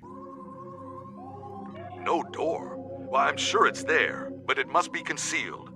You'll need to distract both the guards and the scientists in the lab before you can snoop around and find that door. You're in the next lab? Good work. Those scientists look pretty suspicious of you. You'll need a big distraction to deal with them. There's a disabled Borg walker in the closet off the main lab area. If you can get it operational and cause some general destruction to the lab, I'm sure the scientists will have to stop what they're doing and deal with it. It will need a power supply, a means of locomotion, and something that'll help it cause havoc. You're in the next... Those guards are some of the security chief's most trusted officers. There's no way around them without doing some damage. This lab has a lot of chemicals in it. I'm sure there's some combination you can mix to make a potent and toxic mixture. And the clean room is an enclosed space that will collect the gas you release. It's also conspicuous enough to draw the attention of the guards. You're in the next lab? Good work. Yeah, I hope you're wrong, Huthor, because if you're right, then human life shouldn't exist and we should all die. So I'm kind of hoping that you're wrong. My opinion. Let's grab a few things here.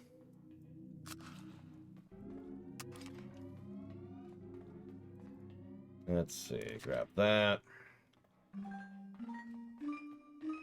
Okay, this is good sad music, but this isn't what I want for here. We'll go down to here. No.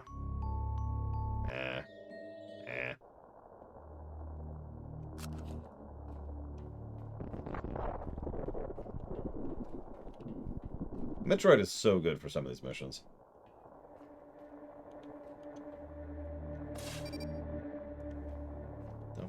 Dum.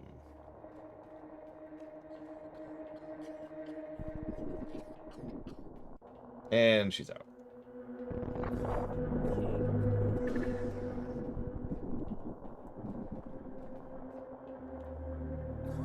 Oh my god, are you okay? Oh man.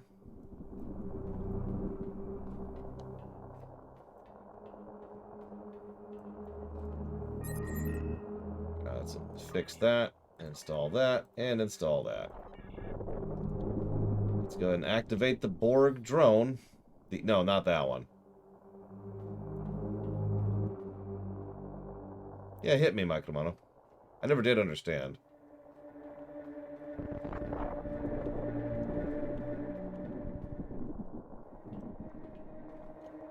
Okay.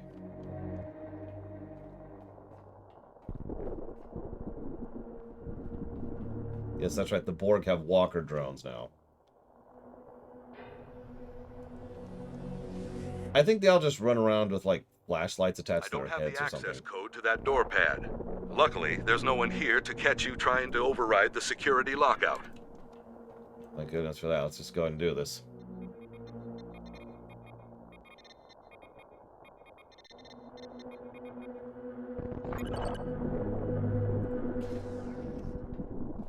By the elements.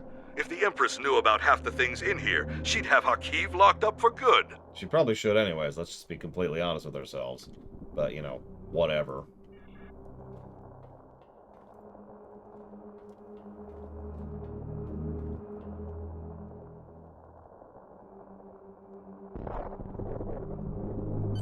You need to get off this ship immediately. All the transporters are locked down because of the red alert. But the security chief has local override codes stored on the terminal in his office. Get there and get the codes. Once you have them, head to the nearest transporter room. I'll contact Tovan Kev and let him know to expect you. He'll have your ship in range for a transport. I'm afraid this ends our relationship. I'm staying here. There's still more I can do for the Republic. And I can't be seen talking to you again. Good luck. You're staying undercover. Jesus, dude. You have bigger balls than I do, I'll tell you what. I wouldn't stay here. Would you? So, I agree with you completely, Mike Kamano. It's one of the biggest things I dislike about a lot of horror movies is most horror movies tend to end with, and then you all die, or, and then the monster kills everyone, or, the monster never died, the end. And that's it.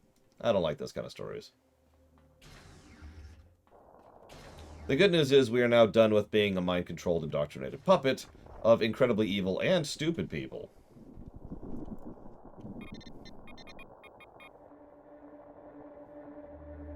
Oh yeah, there's one survivor who may or may not live. I mean, John Carpenter's The Thing. Hello? Or Event Horizon. Or Cabin in the Woods. All of these movies end on a, you lose! The end. Spoilers.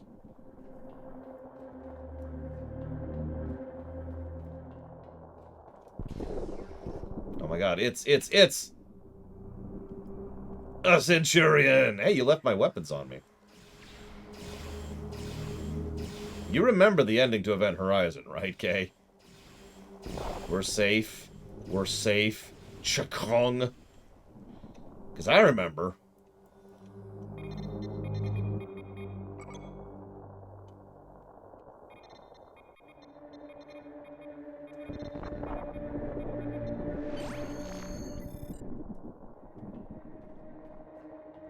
No, what I wanted to do with the Borg was to not have the heroes beat them constantly to the point where the Borg become the Borg from Voyager.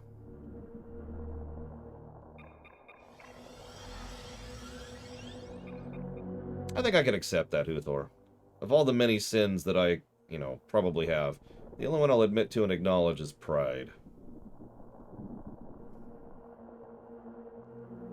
I am absolutely confident enough to have my opinions and think they are true, even if they probably aren't. Someone asked me about that recently. It's actually really easy to explain. It's like this. Let's say that I think that this is purple. Just bear with me. I know this is a terrible analogy. So I can say firmly and committedly that this is purple.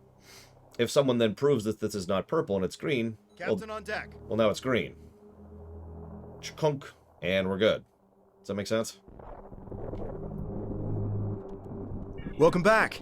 We've been following Hakiv's ship since we picked up a subspace transmission from an informant who said you were on board. It's been more than a week since you disappeared at Hobus. We've been searching for you ever since. It's been a week? How are you? What did they do to you?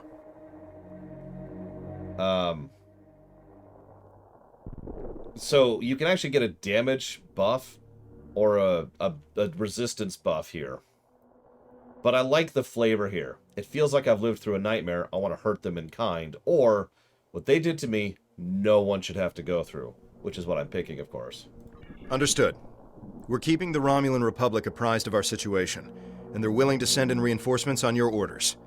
We're ready to get underway on your command, sir. Let's frickety go. And kill a lot of things. With lightning! Our reinforcements from the Romulan Republic have arrived. This is Colonel Hakiv of the IRW Canile. Stand down or be You! How did you escape? Irrelevant. You've been a thorn in my side for too long. It's time to remove it. Your villainy ends here, Hakiv. I am bringing you to justice. It seems that our time together has left you with an inflated sense of self-worth. Interesting. It might be a side effect of the indoctrination process. I'd prefer to study this in greater detail, but it would be best to simply destroy you and then apply what I've learned in the future. Okay.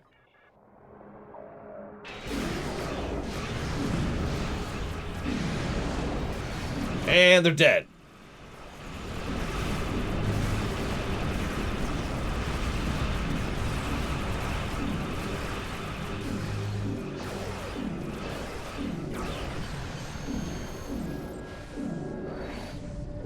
Someone on Hakiv's ship activated a Iconian gateway?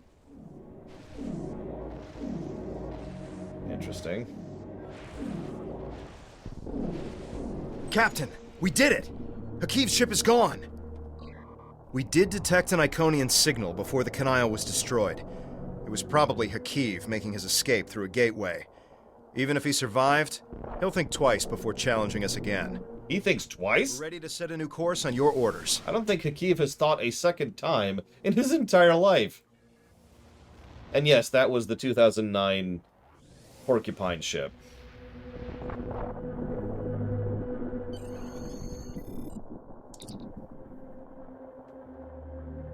Truthfully, I haven't decided yet, Ross. Oh yeah, we just killed our undercover friend, if you're paying attention. So, that's cool. Congratulations. You've proven yourself to be invaluable to the Republic Navy and earned the respect of your fellow officers. Return to New... These files are amazing. I hope you didn't have to do anything too bad to get them. You've done a great deal for the Republic and dealt a serious blow to the Tal Shiar. Thank you. It's people like you who will help finally free our people from oppression and fear. Lady? Congratulations, Sub-Commander.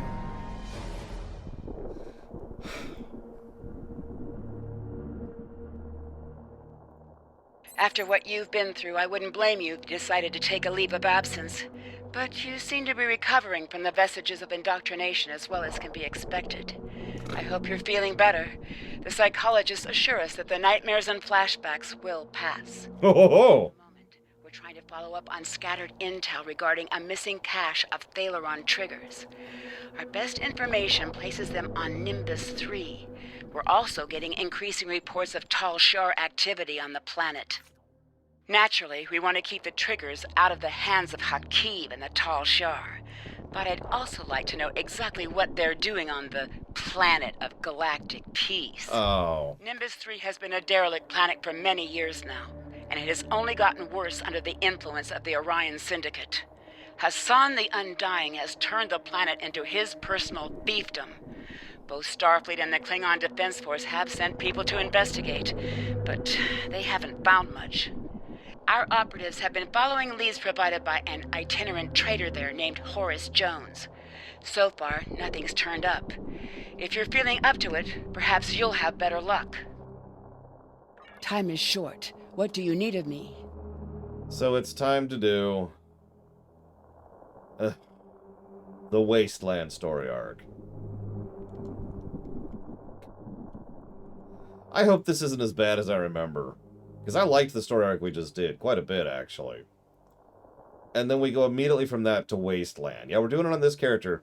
We don't have to, but it flows better if we do. We're going to Nimbus 3. You remember Nimbus 3? No, of course you don't. Don't lie to me. Nimbus 3 is from Star Trek V. It's... Let's see. So first we had Defara, and then we had New Kara.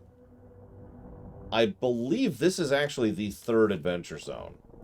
So we've talked about adventure zones before, and how they're an attempt to make more of a MMO kind of a zone within the space and confines of Star Trek Online. So they keep screwing around with it. Nimbus 3 was yet another attempt, and yet another failed attempt. There's also New Romulus, which will be one, which also sucks.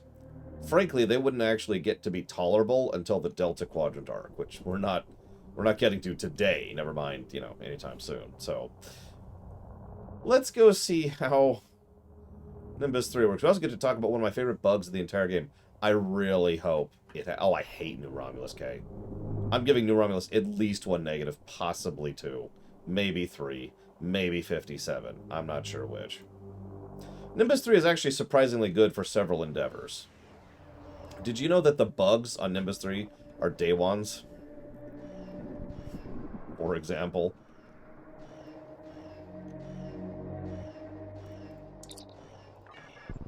Well, let's go do the best story arc in the game. Welcome to Nimbus 3. Yeah, this is also where you kill Gorn. How'd you find that out? Lucky chance, actually. Put me down on the Paradise City. Damn. So hang on, I actually have a different playlist for this. Now we're no longer being tortured and horrifically forced to murder other people for the greater good and all that.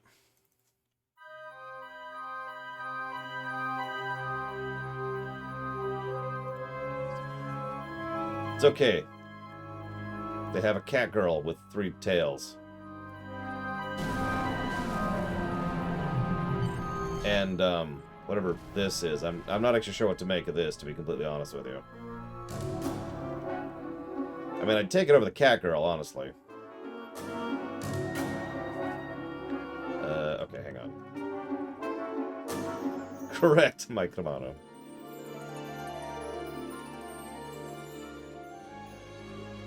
Yeah, speaking of corruption of power, imagine if you could make cat girls in real life. Think about it.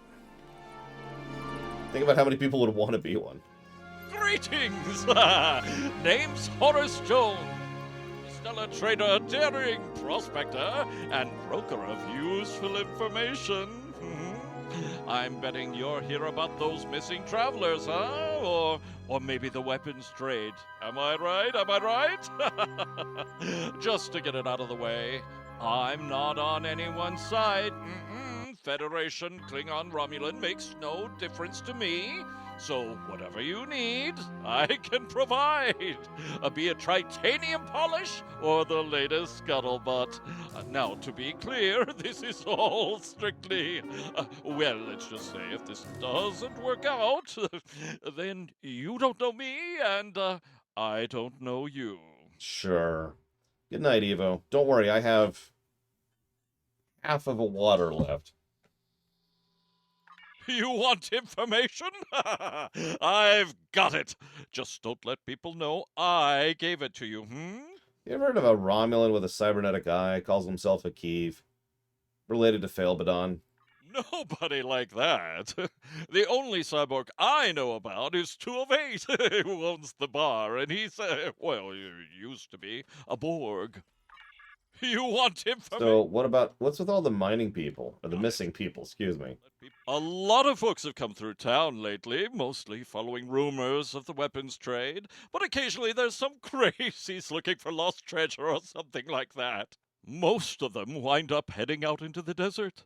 Almost nobody comes back. Scorpions, mantids, syndicate enforcers, take your pick of hazards. And if they don't get you, the sun and heat will.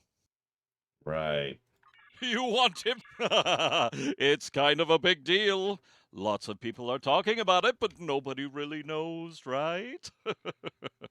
My guess is that the Syndicate wants a piece of that action, and they're doing something to keep a finger in the pie while moving things around without letting anyone see. Plus, most of the folks here just want to stay out of trouble.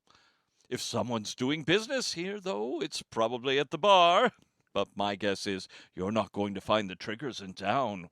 Oh, it's too risky to keep them here, where everyone is coming and going all the time. You... Uh-huh. Funny seeing you folks here. No one seems to bat an eye about our little planet until the Orions get their hands on something nasty. Now between that and the Romulans, this joint is jumping. You want info? Sure, I'll give you info. The owner of the local bar, a reformed Borg by the name of 2 of 8, has his ear close to the ground. He can tell you more about the Tal Shiar. Just don't tell too many people I told you, all right? You want information? I've got it. Just don't let people know I gave it to you, Nice guy. Not as nice as this guy, though. Nobody's as nice as this guy. Oh, he's trying to bite me. Run! Run, run, run. Okay, we're safe. I do not want to do the dance combo. Oh, Jesus! Oh, Jesus. It's okay, we're safe, we're safe. Whew! That was a close one. Alright, let's see. Where's 2 of Bob? There you are. You're here for information. Someone told you I could give it to you. Make it quick. Well, he wants me to make it quick, so I'm looking for Thaleron weapons. I'll tell you what I told the others. The Thaleron triggers can be found outside of town. That's where the Orions do their trading. We don't have many rules here, but that's one we all follow. Keep trouble outside the walls. Anybody looking for trouble winds up out there eventually, one way or another. Other people have been looking for the Thaleron triggers? People have disappeared in the night. Other people go looking for them and don't come back. Has there been a Romulan, bald, one eye replaced with cybernetics? Haven't seen anyone like that. I don't go out to the desert. Not my business what happens there. Thanks. I mean, he was pretty nice until he tried to bite me.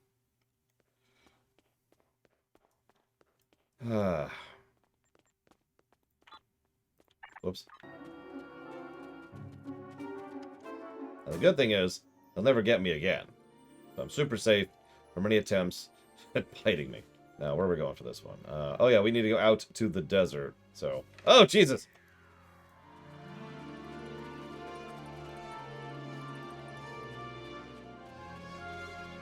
And now we're safe. We got our squad with us. So here's Nimbus 3. You know, one of the worst parts of all MMOs, and actually most open world games too. Running from point A to point B. Traversal, in short. We've actually talked a lot about traversal mechanics as they apply to game design, and this is a good example of how, whoops, not to do traversal design. It'd be more accurate to say there is no traversal design here. You just run from point A to point B. And it's a bit of a trip. It doesn't actually look all that big, and that's because it isn't. But this is our maximum move speed unless we happen to be tactical.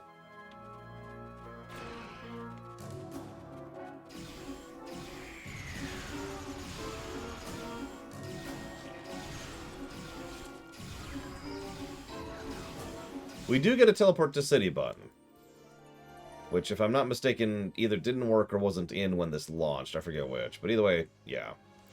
There's also events that happen out here. And that's about it, honestly. There's some quests over there. There's some quests over there, and there's some quests over there. That's about it. That's what I got.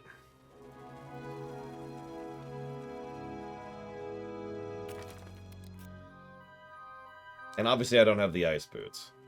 And the ice boots don't count because that's not traversal mechanics within the zone, and arguably not even within the game. Be honest, how many of you even know about the ice boots? I need to get them this year. I keep forgetting to do it.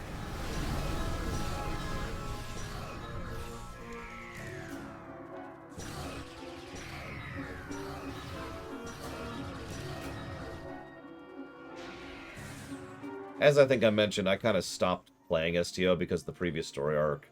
So, a lot of events that happened last year I skipped out on.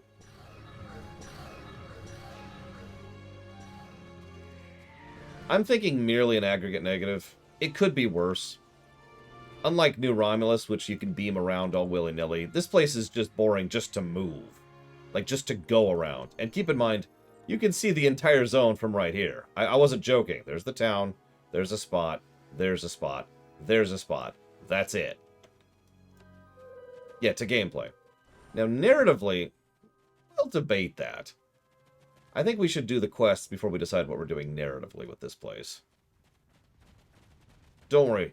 The story of the Laughing Vulcan is, it's an old tale. Not one you'd hear from a Jedi.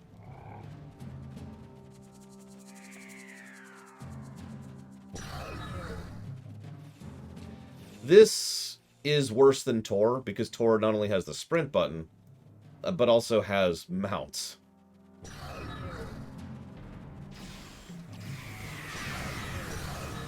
Come on, there we go.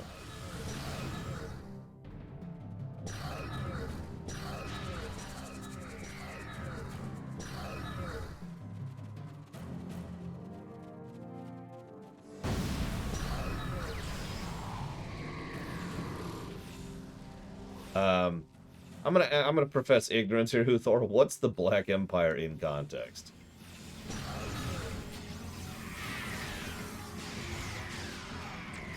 Oh, I agree, Melkor Blade. Absolutely. That would just be the worst. Imagine roaming around this mostly featureless desert with a fog that reduces your render radius to, like, here. So this is what you get to see. And the minimap is blacked out, so you can't see anything there.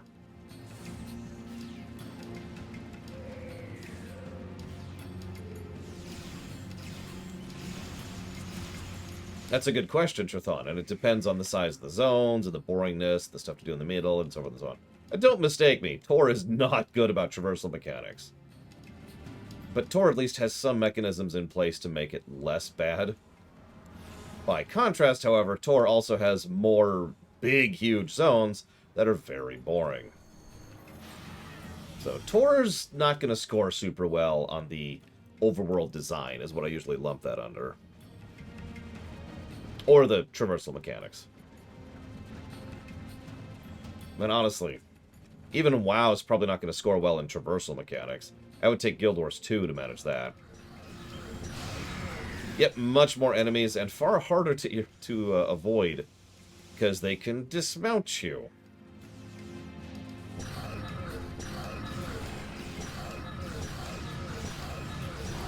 Yeah, when we get to Hoth in Tor, twice, actually 8 times, we're going to go through Hoth. I'm going to give a visual headache warning each and every single time because, yeah.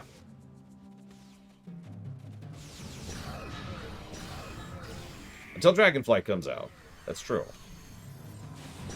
Now, the catch, though, the distinction here is, so we've got traversal mechanics and we've got overworld design, and both of these are kind of tied into each other, right?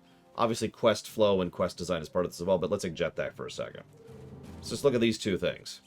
So STO has bad traversal and bad overworld. Tor has not good traversal and bad overworld.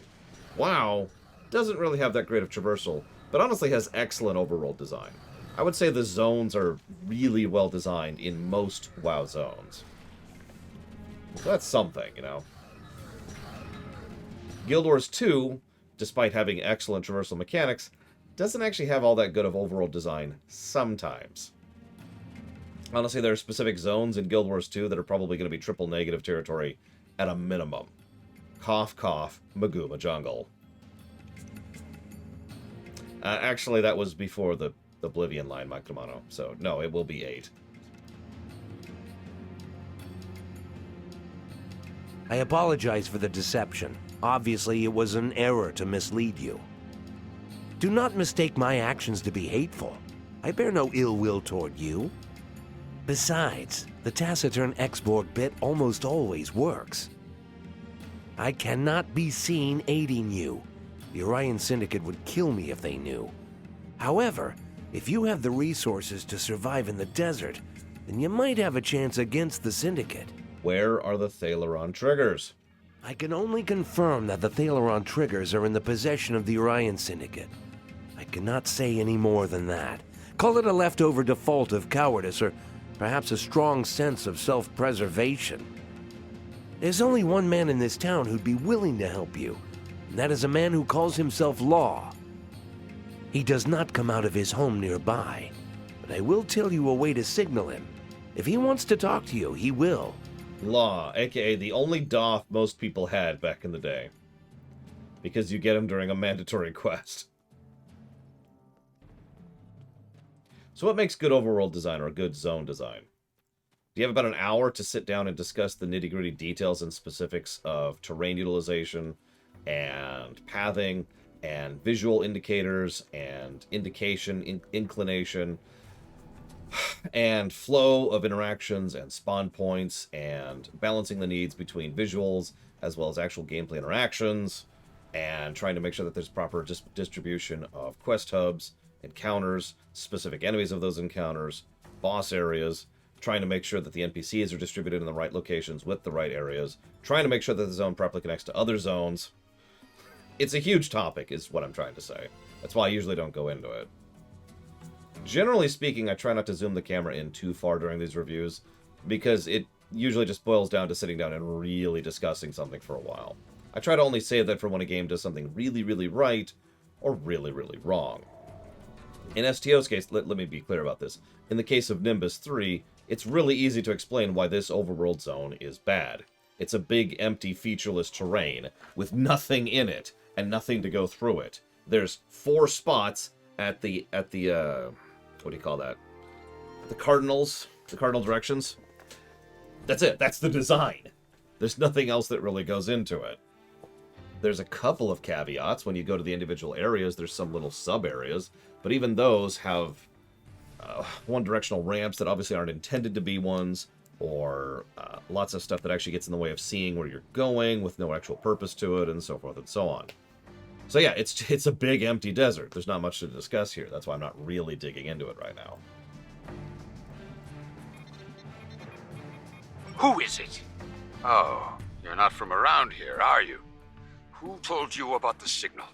Are you just here to annoy me? If you know the signal, then you know I used to be a peacekeeper around here. Well, I'm not signing back up for it. Not after what the syndicate did to me. Leave me alone. Who are the peacekeepers? Peacekeepers, ha! That was a novel idea. We were supposed to be the law around here.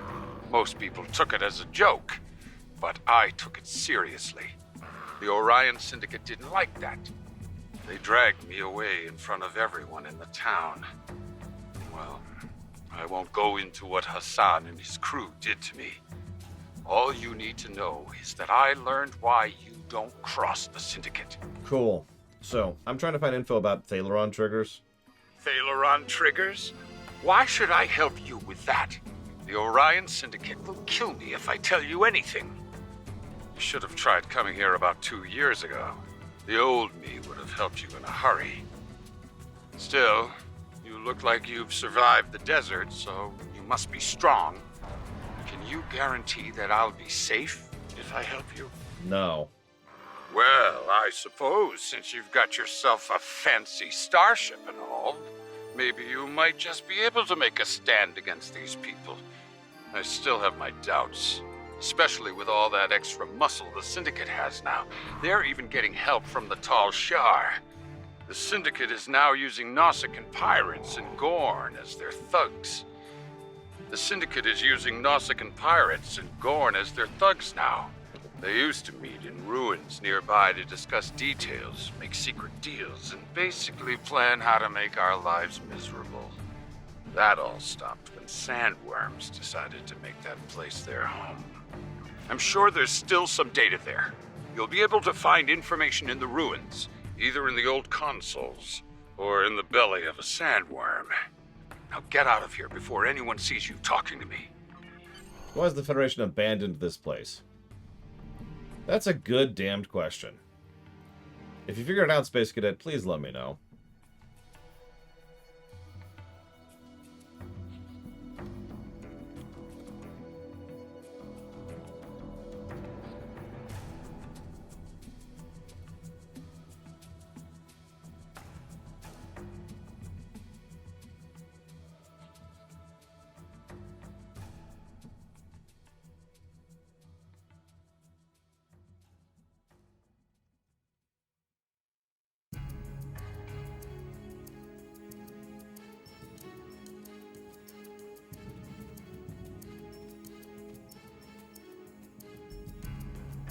I was gonna say something.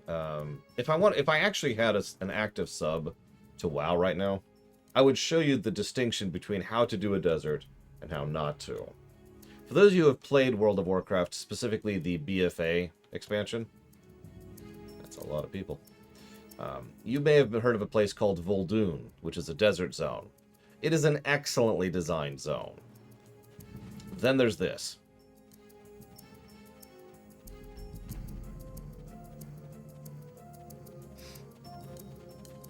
So, but of course, I can't just describe it to you. I'd rather show it to you, and I can't because I don't have an active WoW sub. So, just trust me on this one. And thank you for being part of the show, Zach Taft. We'll put that towards Avengers show. Yeah, at least Tatooine, it makes sense why the Republic and the Galactic Empire leave it alone. It's run by the Hutts, who are literally an interstellar power in their own right. There's really no reason for this place to be left alone the way it is. So, yeah, that's all I got to say about that. Did I mention the quests here suck too, by the way? Yeah, this place is just lawless and the Orions moved in. And if you remember me talking earlier, remember me talking about how the Orions are actually really low tier. They're bandits, to use the fantasy equivalent. They just they're the tier 1 threat. The chapter 1 threat. There, that's a better way to put that. Anyways, sorry, Zactef, you asked a question. Do I like your idea of doing a Resident Evil blog? I mean, we're not going to do that, but it is a neat idea, yeah. Did I mention these things slow you? This slow doesn't really do much to you gameplay-wise, so all it actually does is irritate you and make getting around even more frustrating than it already was. It's okay, though. So we accessed a transporter, thank God. Now, we have the only thing we really need on Nimbus III.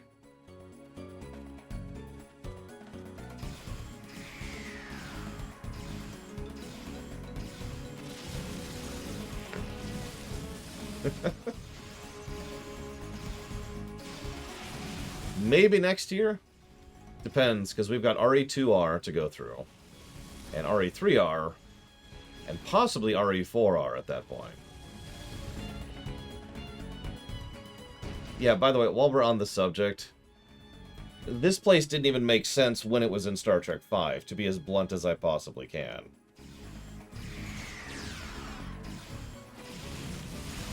It's a really common tendency amongst, and I'm going to say this as bluntly as I possibly can, amateur writers. They say, I want this, and then they don't think about how to make that happen. And William Shatner is absolutely an amateur writer. Like, full tilt. Now, he's not a bad writer. There is actually a distinction there. A bad writer is like Orky and Kurtzman.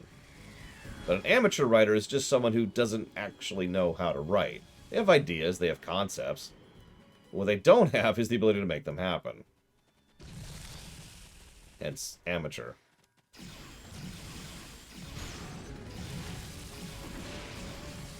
I suppose the distinction is that a bad writer is more of an insult, whereas an amateur writer is more of a statement of fact.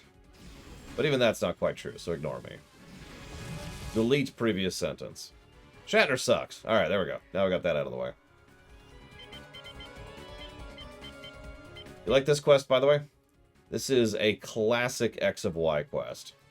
Please remember the quest right before this. Yes, I have, Mike Romano. The quest immediately before this was the one where it's like, alright, we've been captured by the Tal Shiar after finding out about the horrors of Terrace and Hakiv, and that they're crazy, and they're trying to bring the Romans back in order to fix all their problems and restore their dead world. And then we go to this.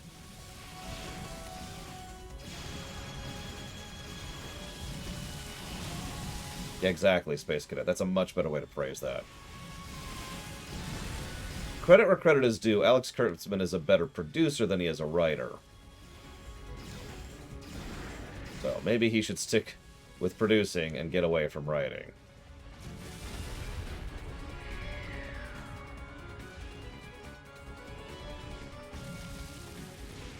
Just, my opinion there.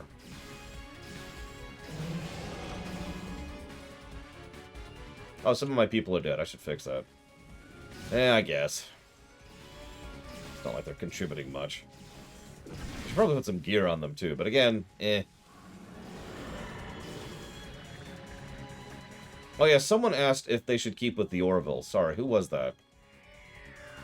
Keeping in mind, I haven't seen most of the Orville. And probably never will. But I actually know a decent amount about the behind-the-scenes about the Orville, which might help explain a few things. So here's the thing, Juludo. Seth MacFarlane is known as a comedic creator. So when he was trying to sell the studios on getting the Orville made originally, he was having a lot of trouble doing so. What he wanted was Star Trek. Seth MacFarlane wanted to make Star Trek. Now, obviously, CBS at the time was being stupid, and, there was some other issues with that, so he was like, screw it, I'm going to make Star Trek. No.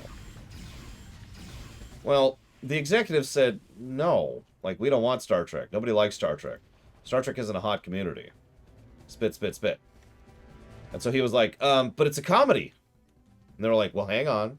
You've got our attention. Keep talking. Yeah, let me beam my corpses here. Get up. So, if you pay, anybody who's watched Orville knows what I'm talking about, because the first episode is by far the most jokey of the episodes in the entire series. And each subsequent episode gets less and less joke-centric. And that's because the whole point was he was trying to sell the show, so he needed to throw the jokes in to get the executives off his back. And bit by bit, he was able to turn it into Star Trek. Yeah, it is drifted to the point now, I believe, at the end of Season 2, I'm not sure about Season 3, to officially not be jokey anymore.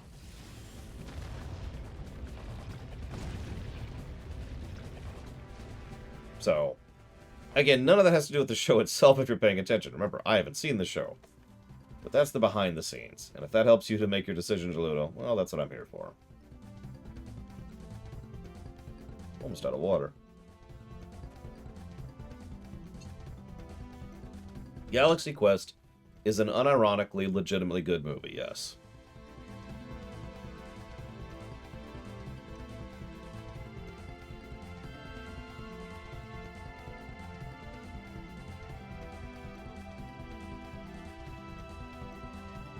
Whoop.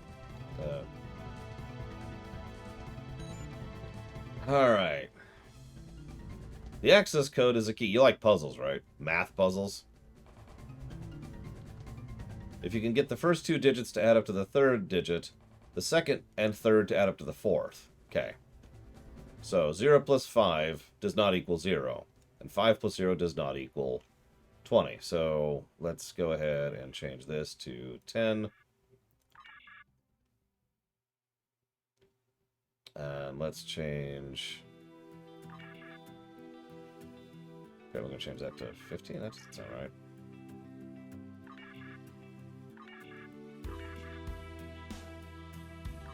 There we go.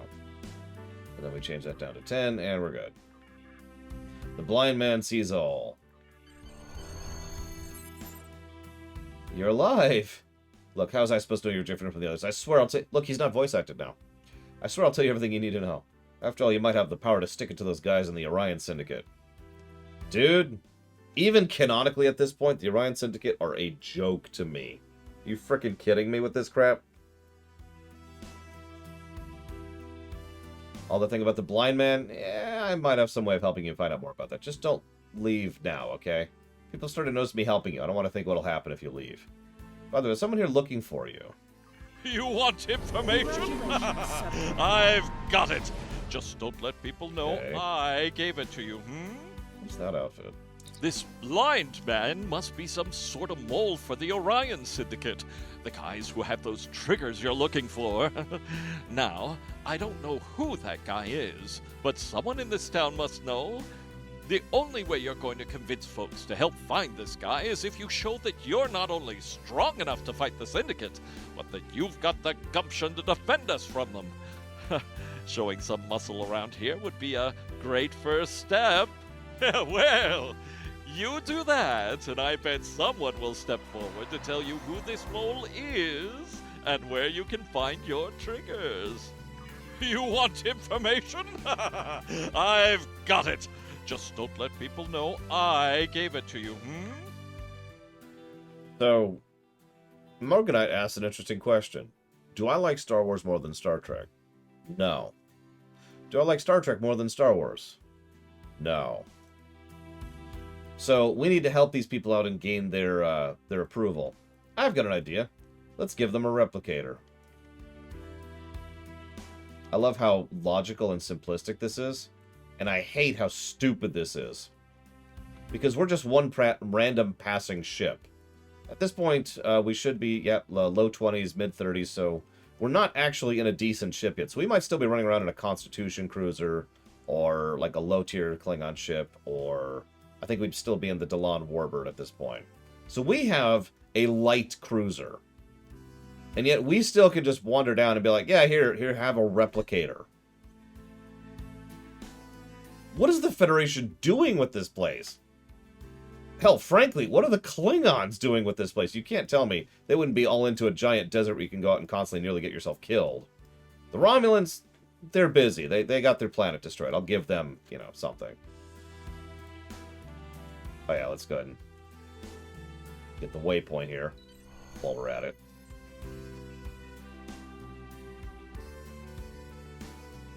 You're looking down. Interesting. It makes me wonder what your motives are, but I will not question them. Many people come here looking for something. I'm sure you have replicators on your ship. We have to make do with whatever food and water the Orion Syndicate agrees to sell us, and pay whatever price they charge. They have a stronghold somewhere outside Paradise. I don't go there. Most of us don't wander outside these walls. They have to buy food, water from the Syndicate.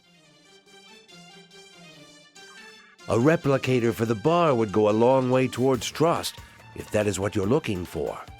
Other than that, people...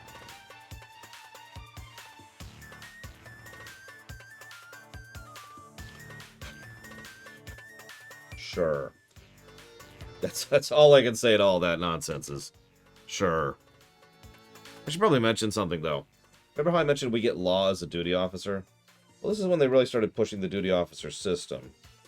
I don't remember when it actually came out, so forgive me, but I remember being confused when I saw this pop up. The long and the short of it is you can do duty officer missions, and they can get you absolutely nothing because they're worthless. But they're experimenting, because that's what games do. So this is kind of your duty officer tutorial. Notice that this quest is no longer mandatory for any faction other than the Romulans, so make of that what you will.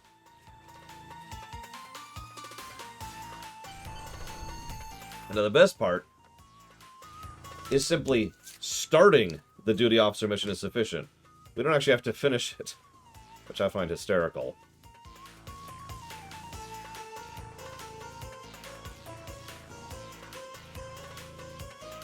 Yeah, it's actually kind of funny because, on the one hand, I'm 100% in favor of stories being lower tier. In fact, I think one of the problems Star Trek Online has, as most settings do, is they keep trying to one-up themselves. But at the same time, you can't give me, desperate, starving, dehydrating people as a plot thing. It's like, oh, we can barely struggle to survive. Why? We do have a couple step back moments. And then we have the current Terran arc.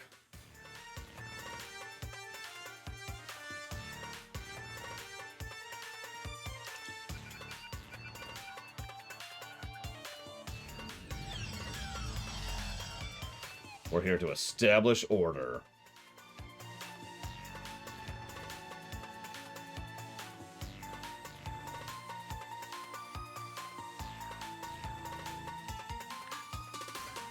I have played the latest mission, unless there's something I don't know about. But yes, I have played the latest mission.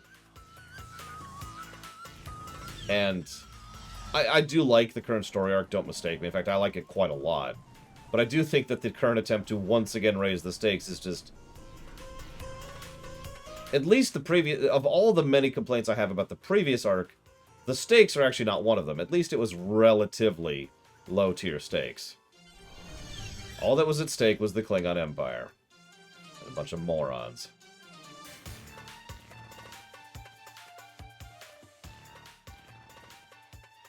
Excuse me, the Klingon Empire.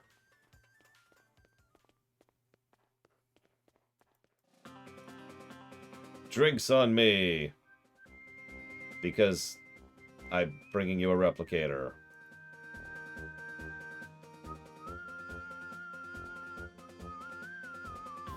I mean, we'll talk more about that later, okay? Because from what I... Okay, I guess we'll talk about it right now! So, hang on. Someone go mug K for me really quick. From what I understand from the behind the scenes, they had the initial arc planned out and ready to go, mostly by the time they started the Romulan stuff. And then when they really got into the Romulan stuff, aka the Solanae stuff, they had the plan in mind, they had the story arc in mind, and everything just kind of cohesed perfectly because they had planned it out and they knew what they were doing. Then they finished that arc. And there was a very strong now what. The arc immediately after that is a very good example of now what. Now, I do happen to like that arc, but it's just... You could tell they were just like... Not like you. Still take your money. Around for the whole bar? Well, that's a mighty fine gesture.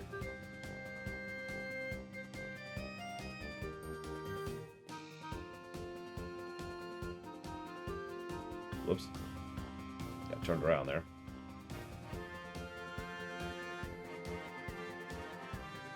Yes, Delta... So... This is all technically the same arc. Like, we're currently in an arc that will continue for some time. But the Romulan stuff leads to the Solanae stuff, leads to the Delta stuff, leads to the other stuff, and then pause, and then we switch on to the next arc. Folks around town are starting to talk about you. They think you're really here to turn things around, to help fight the Orion syndicate. You're looking for the blind man? The informant for the syndicate? You found him. I've been giving Hassan information for years, ever since that night in the desert. Now, I don't expect you to like me very much or even trust me, but I can still give you the information that you need. I know how to get to Hassan's stronghold. That's the only place the triggers could be, if he hasn't sold them yet. Alright, tell me everything. Hassan is in the downed ship in the mountains to the east, but his stronghold is extremely well guarded. Pirates hired by the Orions guard the mountain pass, while the Nausicaans keep guard over a prison area.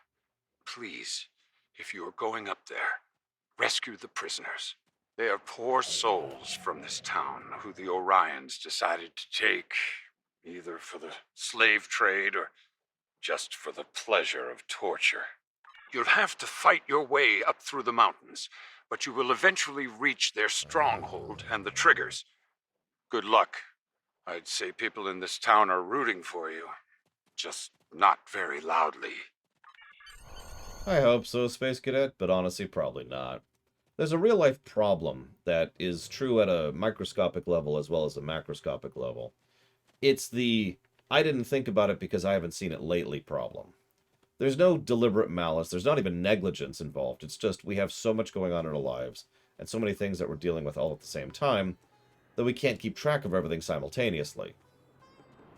At a macroscopic scale, how that tends to... Hang on. Could you heal yourselves, you morons? At a macroscopic level, what tends to happen is an organization just kind of forgets about someone or something or some place, because no one's touched up on it in a while. This is the closest thing I have to a headcanon to explain what's going on in Nimbus 3. The events of the story arc we're about to do very likely will be make people be like, oh, right, Nimbus 3. Yeah, exactly. It just fell through the cracks. And so it is within the realm of possibility that the Republic or the Federation or even just the Alliance will actually reach out and try to do something about this stupid place. Right, it's over there. Alright, I'm gonna take a nap. Wake me when we get there.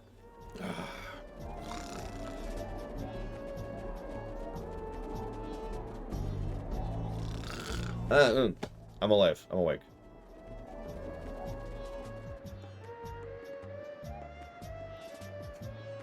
Let's see. Let's look at my question queue. I've got a question from French philosopher. Can I add Legaia to the list? No.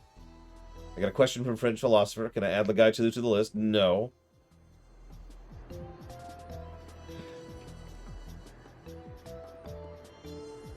Trihexia asked an interesting one. I don't think I answered this one out loud. What do you think would happen if it was the Romulans or the Klingons who occupied Bajor? Why, Mike Kamano? So the first and most obvious thing that would happen is the Bajorans would still be occupied. Because the Federation wouldn't have gotten involved, and the Bajorans would have never kicked them off. So, that would have sucked. Now, if it was under the Klingons, it wouldn't have been as oppressive and horrible. Because, for all that they are conquerors, the Klingons just don't do that. The Romulans... If the Romulans took over, it'd probably be even worse in many ways, because they'd probably try to actually indoctrinate the locals, and, you know, turn them into slave fodder for shipyards and all that kind of stuff. So... By the way, yeah, this is what the map looks like. Notice it is, once again, the screenshot map.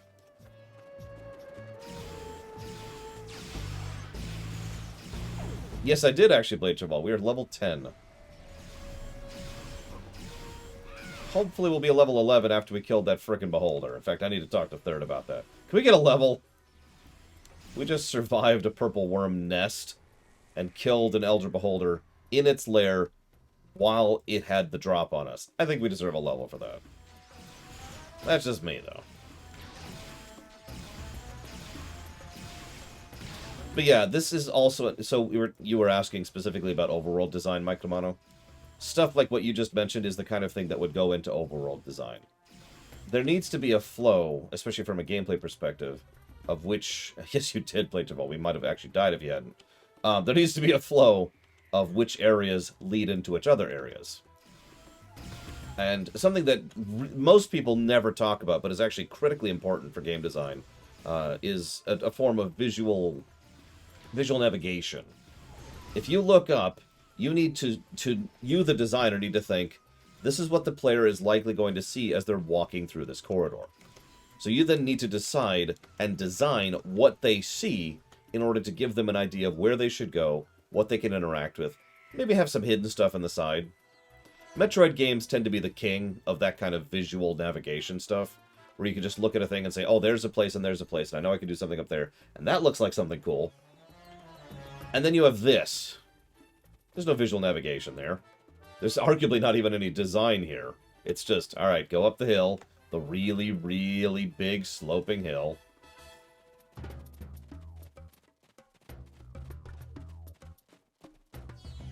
Hang on, we're still going up the hill. And then we go this way. And, I mean, this is it. There's nothing to talk about here, and that's kind of my point. Now, in the interest of fairness, this is not bad overall design. It's just not... Okay, let me walk that back. This is bad overall design, but it's not worse overall design. I have seen worse than this. God damn it, stop dying! I need to get gear for these people.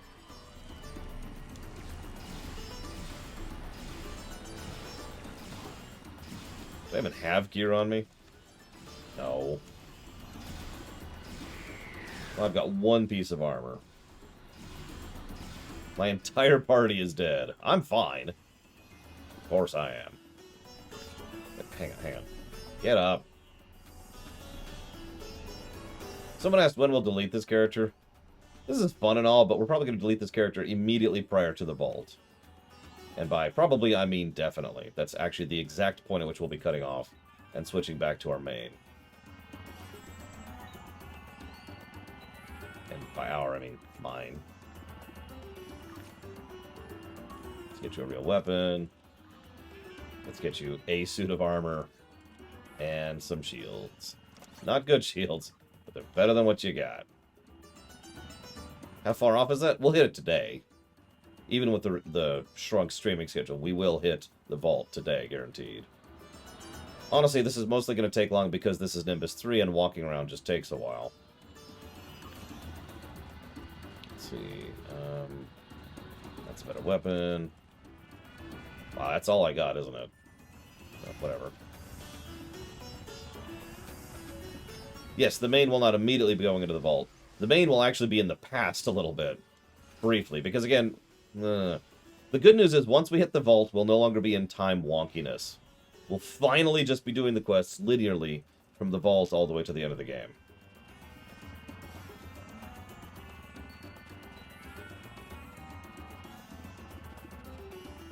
What the heck's a mount, Blade Traval?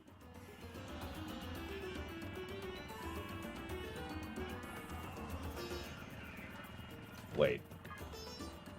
Oh, god damn it. I'm on the wrong step. Oh my god, that's my fault, that's my fault.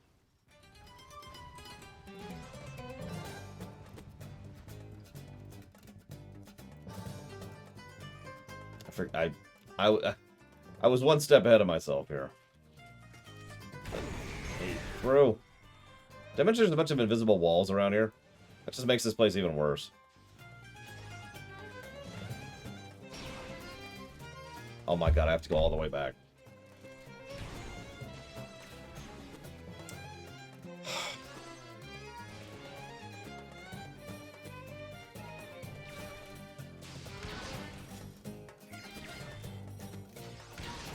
You have a limited amount of stamina in combat. There's no reason for that whatsoever. Running, sprinting, gives you no real advantages in combat. Not really. So there's absolutely no reason for that stamina bar to exist in combat. Or in general. You should just be able to sprint. Period. The end.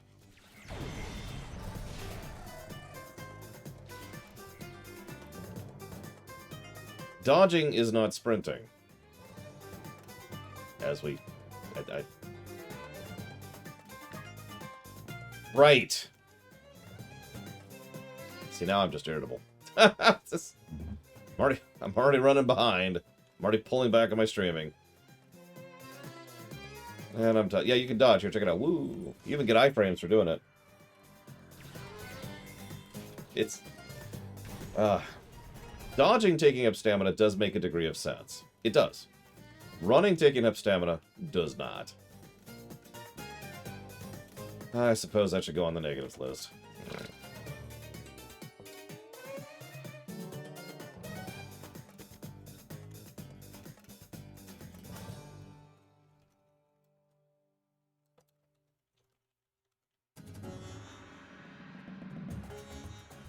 Alright, so where's my entire party? Oh yeah, they're all dead.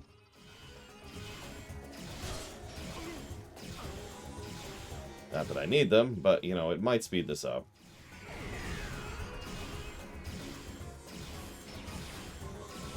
So, how many of you do not know about the Summon Officers button?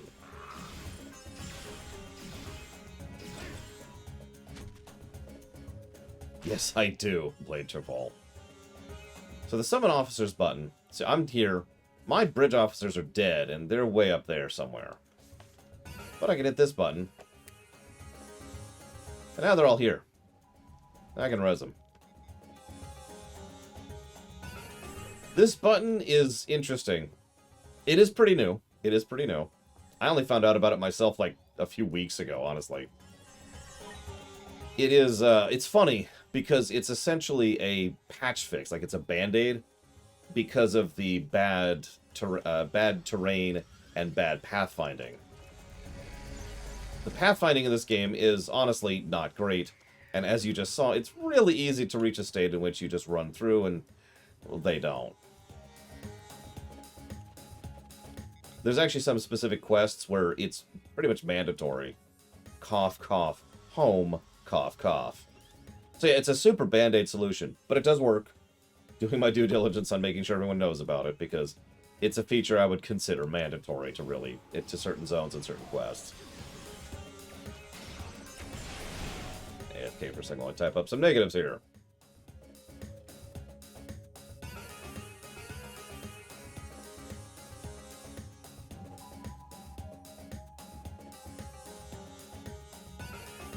Correct, Blade Terval. The thing is, and you're probably already thinking this, sometimes they can't. You remember I just pointed out, just a couple of minutes ago, that there's invisible walls in some of the zones.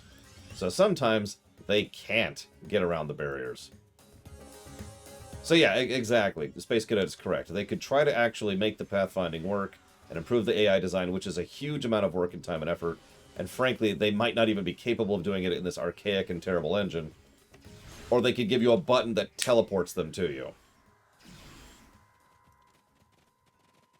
So, you could see which one they went with. Ooh, this is a good song. Thank you. I thought I'd be sold into slavery for sure. But I didn't think that a Romulan would ever intervene on my behalf. Why were you being held? I made some bad bets and owed Hassan a lot of latinum. He took offense when I couldn't pay. Could have been worse. A lot of the prisoners here get sent to Hassan's stronghold. If they come back, they're so broken that they barely look like people. And the bite marks. I owe you. Sorry I don't have any money. Don't worry about it. The syndicate must be stopped. So now I have the step to go up there. Jesus. Hi, Voltimond. I don't know if you can even see this. There, that's probably as visible as I'm getting right there.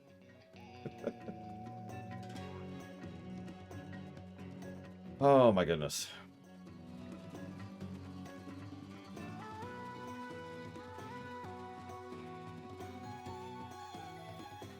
I hate these damn quests. So, okay, let's actually talk about this for a second. You know what these quests are? These are WoW vanilla quests. Now, I do mean that as an insult, but let's be 100% honest with ourselves for just a second. They're not as bad as it gets. There's worse, right? There's worse, that does worse, and there's, like, aggressively bad. I mean, we've played Anthem on screen, for God's sakes. We've seen truly bad quest design. The reason I have a personal vendetta against these kind of quests is because I've been playing them for 30 years. Okay, that's an exaggeration. 25 years. These are bog standard MMO X of Y quests. They take too long. They take too long to get from quest to quest, and they don't really offer anything. There's no... What's the story here so far? There's the Syndicate. That's kind of it. That's all we've got so far. So it doesn't offer anything narratively, really. It doesn't offer everything gameplay. Yeah, exactly, Space Cadet. We're talking EverQuest quests here. And that's exactly my point. Just sick of these kind of quests. That's why I have to pull that back. There are worse. We have seen worse. We'll probably see worse in Tor. We have seen worse in this game, actually, if you're paying attention. Not that many, Mike D'Amato. But yeah, no, exactly, Jalito. It's a waste of time. I know that this is a purely subjective thing, and the review does not reflect this. But to me, wasting my time tends to piss me off more than just being bad. It's why I'm so harsh on certain games, and yet have every intention of playing all the way through Ride to Hell Retribution again. Because that's going to be like a 10-hour stream. That's a short game. Like, I know that sounds strange to phrase it that way. But again, purely personal, purely subjective take on things. Oh yeah, by the way, I probably shouldn't compare this to WoW Vanilla, because I've played WoW Vanilla recently, just last year actually, when I was doing some work for the WoW Lorecraft series. And it took me hours to get a Paladin to Westfall and at a level where I could record some footage for that. Hours. And then I died. If you've seen the very first Lorecraft episode, where my Paladin dies in the first 20 seconds, that wasn't scripted. I just decided to run with it.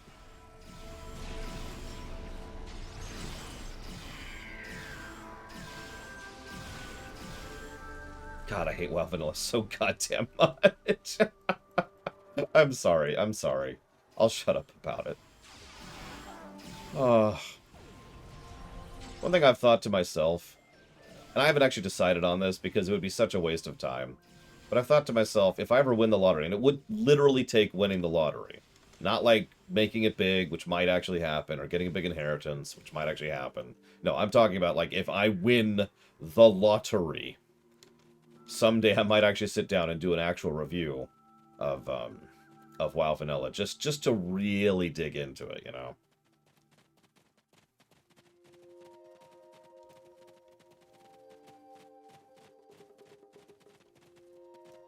Hi, Flagant. I mean, Lincoln.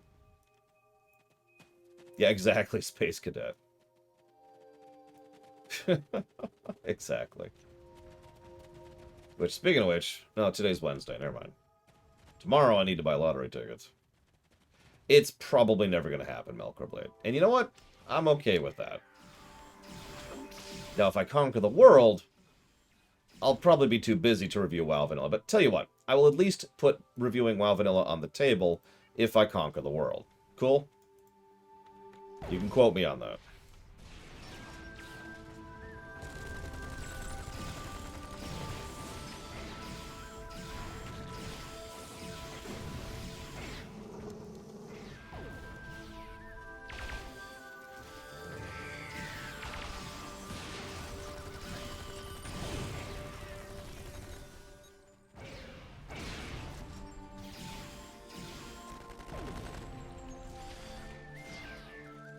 Yeah, but who could I trust to do my review system for me?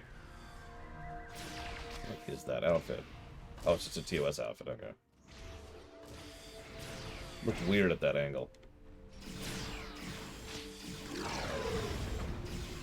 I mean, we still gotta review Tor. That's... Oh god, kill me. Alright, well, if I conquer the world, I could clone myself, that's true. Be like, alright, clone. Lore 3, you're on stream duty. Got it. Lore 4, your job is to smack people for being stupid. Understood. Why are there so many of these women in these outfits? You know what? I've decided I don't want the answer to that question.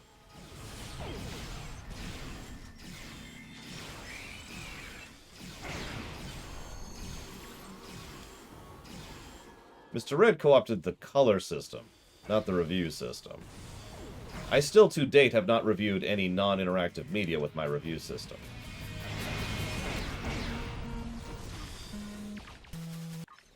This is not on random. Why is this not on random? Random. Speaking of Vol'dun, are we done? We're done! Oh my god, we're done.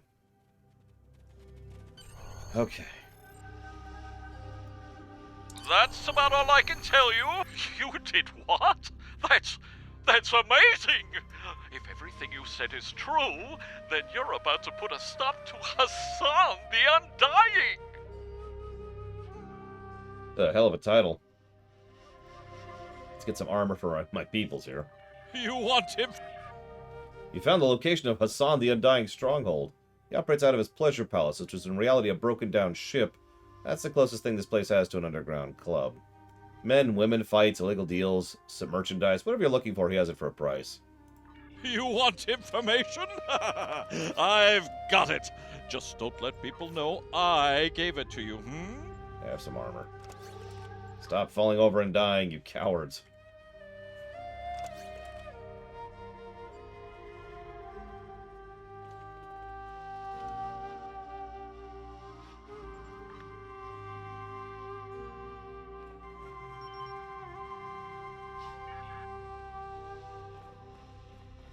I mean, in fairness, I spent the better part of the last 9 years trying to perfect this system. And I didn't do it, you know, for the sake of my career. I did it because I wanted to, which... I'm not implying anything, I'm just stating outright that it changed my perspective on it. Ah, the latest in a line of well-armed troublemakers. Quite a little disturbance you just caused. I'm not impressed. That's because you're a moron. Oh, hang on, we need club music. Hang on.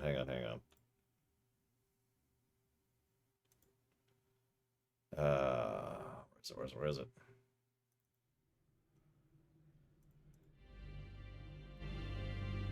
No, it's not it.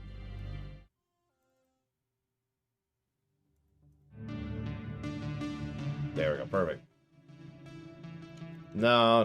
Hang on. Let me get some actual club music going. Let me delay my run here to get some club music going. Give me a sec. What would be good club music? Let me think about this.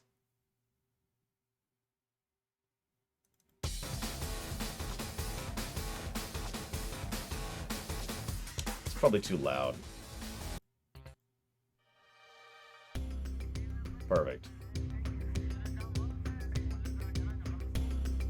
Ironically, yeah, KOTOR 2 music would get copyrighted right now because stupid. So do you want us to cause a disturbance in here? Not particularly. Too messy, and the screaming disturbs some of the clientele. Besides, the boss said not to kill you. For now, at least. Go on in, and try not to break anything. Man, what a dump. Look at this place.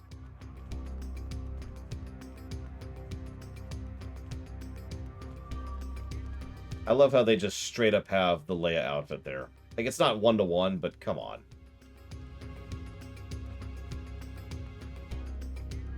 Now, this is really stupid looking. I hate those shorts. Like little indent there for no reason. Like, what in the world? It's okay, though, because we have cat girls. So there you go. FF14 and Star Trek Online have one thing in common.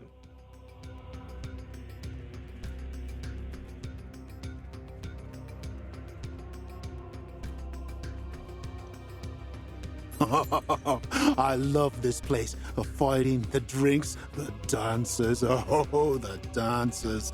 No green women, though. I hear Hassan's got an issue with Orion females telling him what to do, so he keeps them out of here. Only takes orders from Melanie Dion herself. Really sweet little setup, though. Makes me want one like it. So that's a very brief acknowledgement of Star Trek Enterprise and the indication that the Orion women are the ones actually in charge. Just mentioning that. Hassan has a handful of champions and a bunch of people who owe him money. Most of the time, the fights are good. Once in a while, you get someone who can't fight back. That gets messy. Do you know how I can get a word with Hassan? One of the guards by the cells is chatty. Talk to him. Thanks.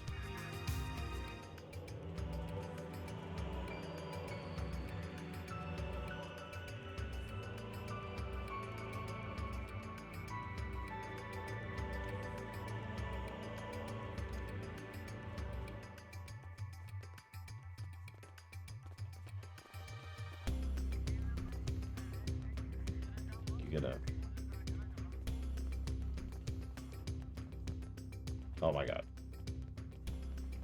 Oh my god. Okay. Fine.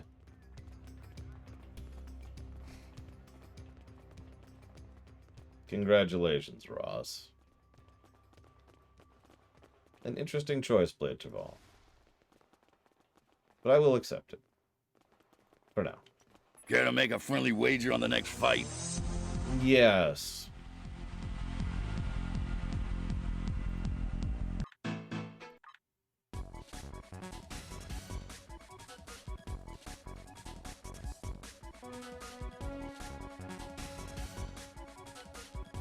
Well, thank you for being a part of the show, Blake Duval. I will put that towards Avengers. The show, not the game. Who we wagering on?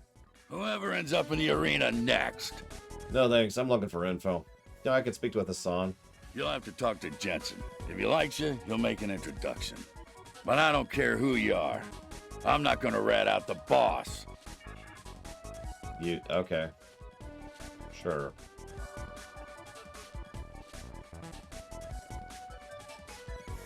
Star Trek at multiple times in its career has actually tried to get into the idea of doing this sole, let's call it what it is, Star Wars thing. I don't think it's ever quite worked. My opinion. Hey, I heard someone like you might be dropping in. What do you mean? Eyes, ears, whispers. Word gets around. I assume you want to talk to the big guy? That pose looks extraordinarily uncomfortable. Especially since you have nothing to put your feet up on. Okay, whatever. Hassan's not dumb. You shot your way in here. Do you think we wouldn't notice? He already knows who you are and what you want. And you're still breathing. That means he wants something from you. Now, if you still want to talk to him, check the VIP area. He's usually there before the fights. And watch your back before you find a knife in it. Enjoy the show.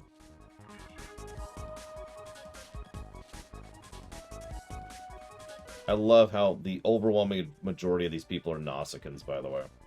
Like, 80%. There's a reason for that, but... So, you found your way here. Hi. I'm Hassan. I run this planet. You're the one who's been causing me trouble. Don't worry. I like trouble. Keeps things interesting. Now, what do you want? You're selling Thaleron triggers. Ah, sorry. That deal's been done. I no longer have the triggers in my possession. And before you ask, I don't normally reveal information about my clients. Privacy is part of the service. Alright, Locke. You're gonna tell me who has them. Yeah, I might. This deal was a little different. The buyer wasn't one of my normal clients, and Thaleron triggers are very dangerous. Not the sort of thing I like to deal in, but the Latinum was too tempting to ignore. Maybe we could come to some sort of arrangement. But nothing's free in this world. You do something useful for me, and I'll tell you what you want to know. See, I wish we could just pull out a phaser and shoot him right here. Just a light stun when he wakes up in a few minutes. So, we've been transported to the arena. Really? Okay, sure. Whatever. Hounds! Can he bring our new fighters to heel? Welcome to the arena.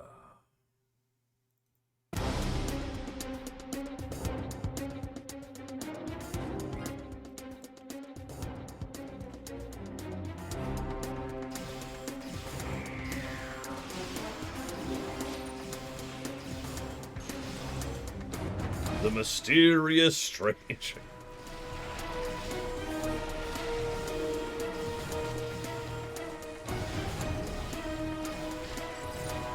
Ugh, excuse me. Get up. Now, we've actually talked about this before. Arena arcs can work. They even do often. By the way, that's what happens when you jump in there. But, you need to actually work at it to make an arena arc work. And honestly, I don't think they do here. So this is also bad. From the subtropical savanna of Neuro, can the Mugatu make our fighters sweat? I mean, I wouldn't be surprised if there's literally just an arena arc here, because that's something you do in RPGs. Let's see. I thought there was another... Oh, is this the other trap? No? I swore there was another trap somewhere. Whatever. The fire pit's the fun one.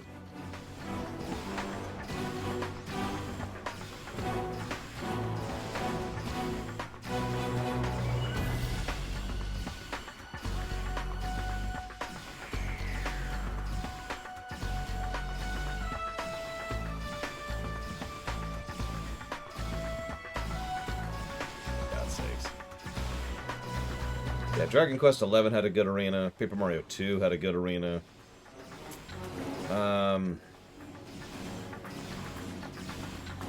Oblivion had a good arena. Not a great one, but a good one.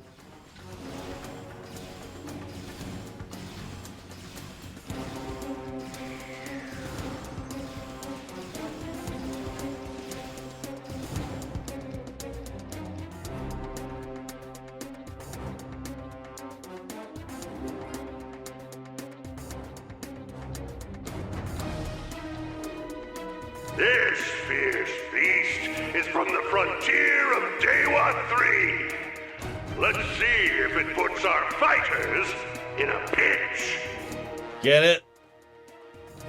There you go. I guess that's why they're day ones.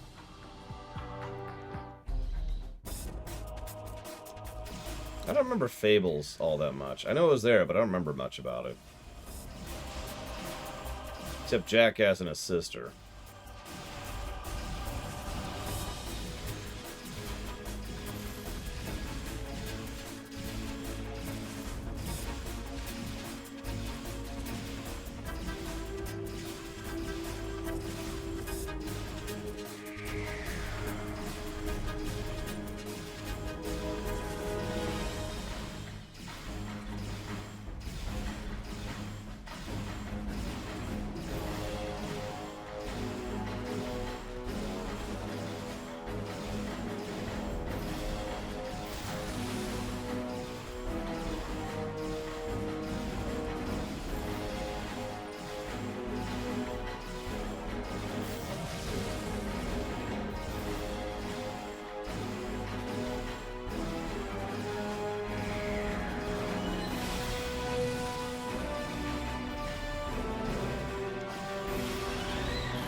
I don't remember the one in FF7R1 either.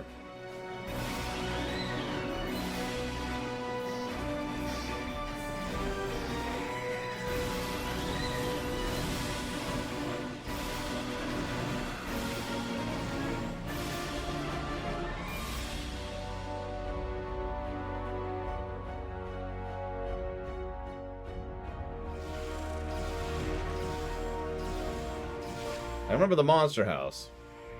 So I remember not liking that fight as much as everybody else did.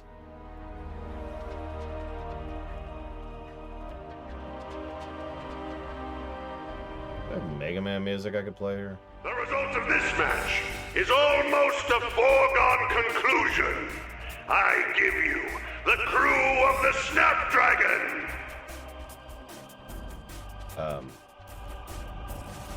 Okay.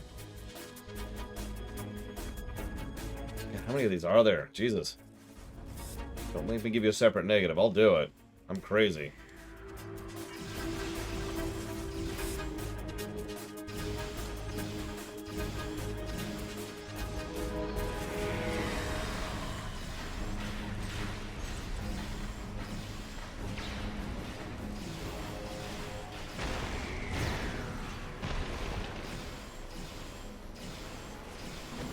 I mean, they technically do Earth Tyrant, but not on purpose. The cutscenes last so long, and the game isn't actually paused during cutscenes in this game.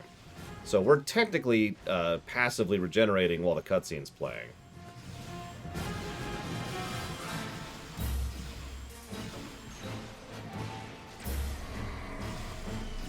It's true in space, too, which gets really funny sometimes. It's like, oh, we're barely surviving! Oh, wait, hold up, cutscene. Heal. Sometimes you need to take matters into your own hands. Now, you die. Oh, hi, Hassan. Why are you trying to kill me again? Or is it because you're stupid? Like, seriously. What is your game here? What's your plan here, Hassan? Notice he's already at 1 HP. Like, alright. Yeah, I've had it with this place. Maybe time to start over.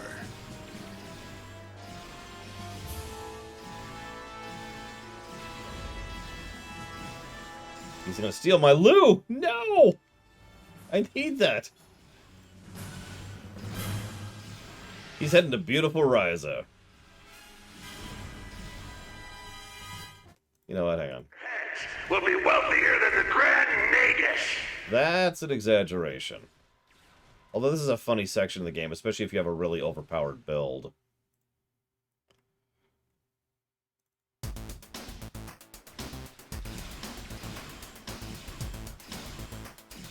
Because, well, everyone's hostile now. And a lot of them are attacking each other.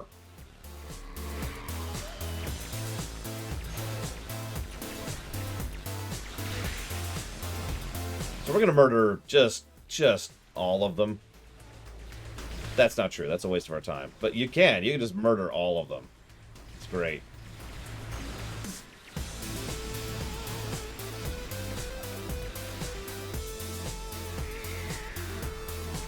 Damn it, I can't take the drink. No. All right, right. We're liberating all these people from the misery that is their lives.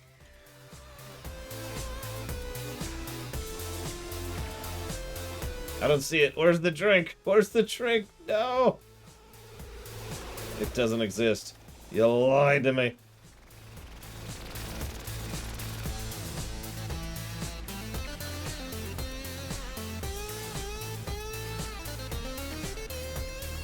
Ah, okay, let's get out of here.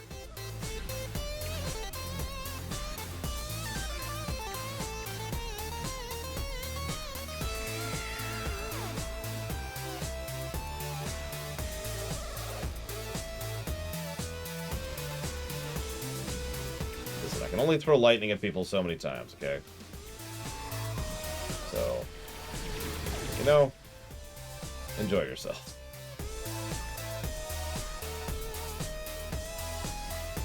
Back here.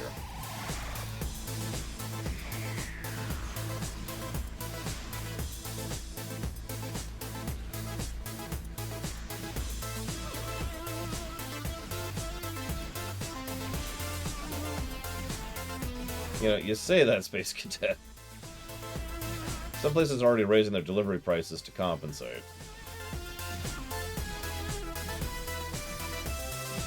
So that's cool.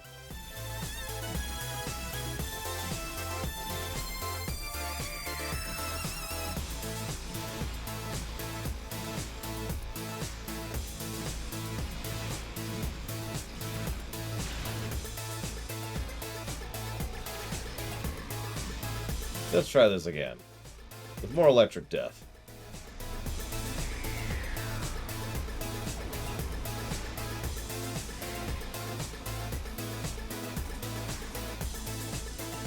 So Hassan just beamed out.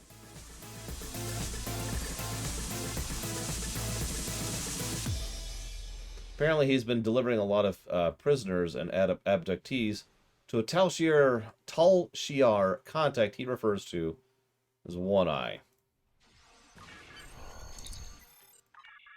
That should probably say all it really needs to.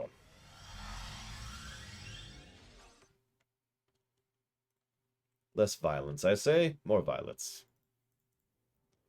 Enough! I've tolerated Romulans, lowlives, and scum for too long! Nimbus is a syndicate world, and that is who will remain! Everyone else should run while you can! I'm cleaning house! There's no way we can take on Hassan's fleet alone. There are no other ships in range to support us. There are the pirate vessels, however, and the raiders who use Nimbus as a way station have as much to lose as we do. If we can rally them to our side, we might be able to stop Hassan and get the information we need.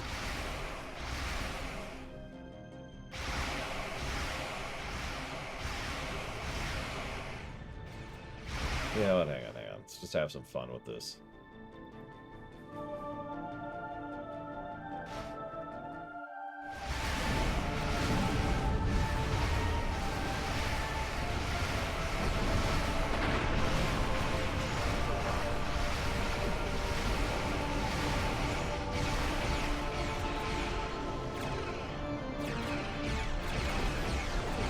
Our flow regulators are offline. We require assistance. Thank you. You don't know how helpful you've been. There was a Thaleron signature coming from that Riemann ship. I think the triggers just warped away. Sweet. Can't wait to kill all the Riemanns later.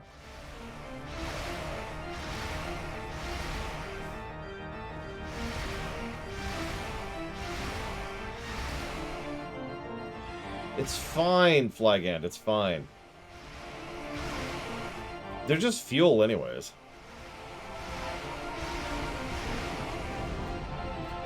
I don't like Hassan any more than you do. Get my shields back online, and we have a deal.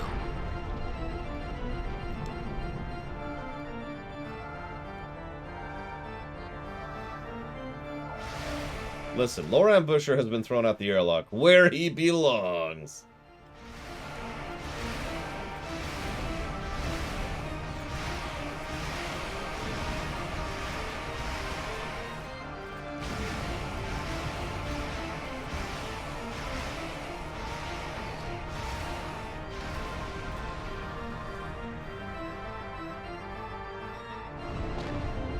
So I know I've told this story before, probably the last time I ran this game. Which, is it that one? Hang on. I'm not sure which one it is. We'll figure it out, but there's a interesting bug we had the last time, well, the first time I played this game. The first time I played this mission, excuse me.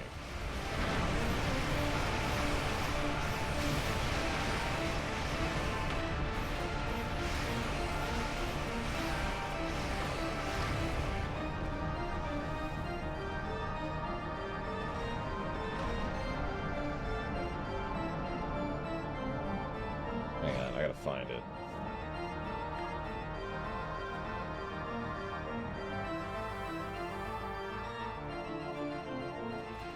This looks like a Gorn ship.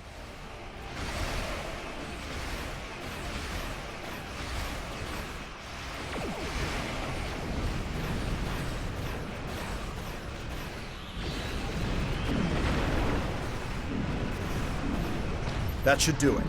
We have enough ships on our side to give Hassan a good fight. But before we engage, we should take out the forces harassing the pirate vessels.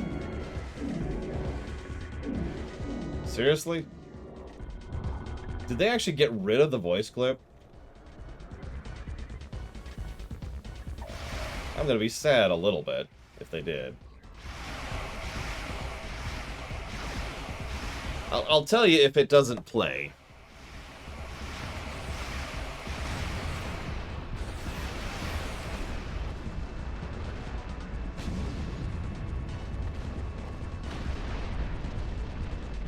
Yeah, yes, the Gorn.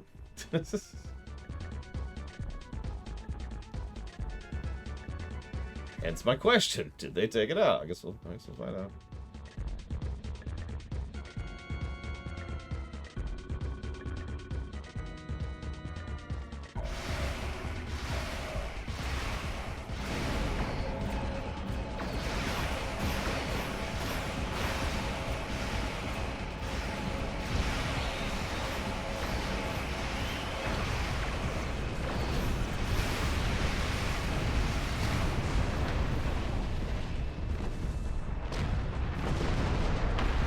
Best looking segment in this game?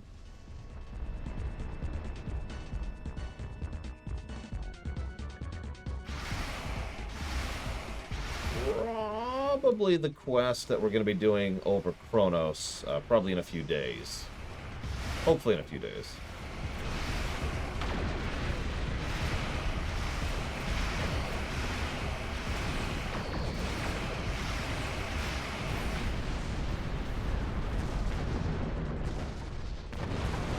I think they just took it out.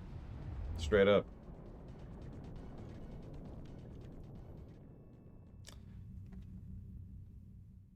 So there used to be a Gorn here. And if you help him, he helps you, just like the other people, right?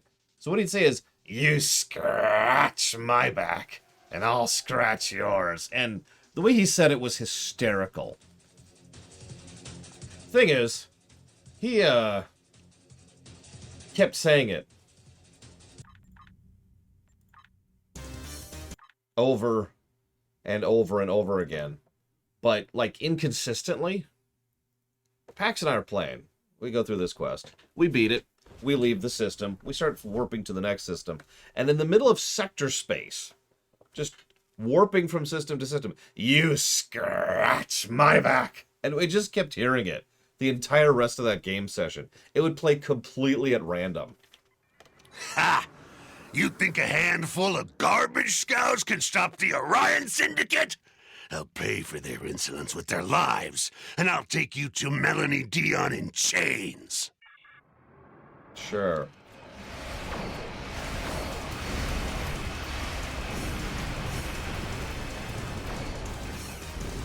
Probably Atrathon.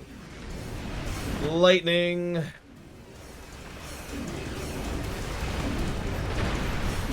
That's a dreadnought. I mean, it was a dreadnought.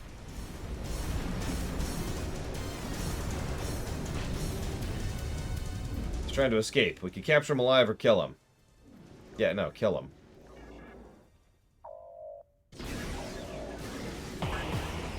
He's very dead. San the Undying? That name doesn't fit anymore. We've scanned the wreckage. I think we can recover enough of the computer core to give us the data we need.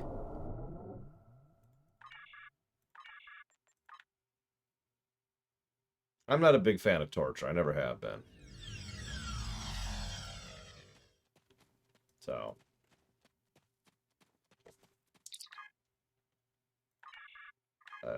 Oh, right. It's this guy. Two good things came out of this. Hassan's not in a position to harm anyone else, and we have his database. You're responsible for both of those things, and that's very commendable.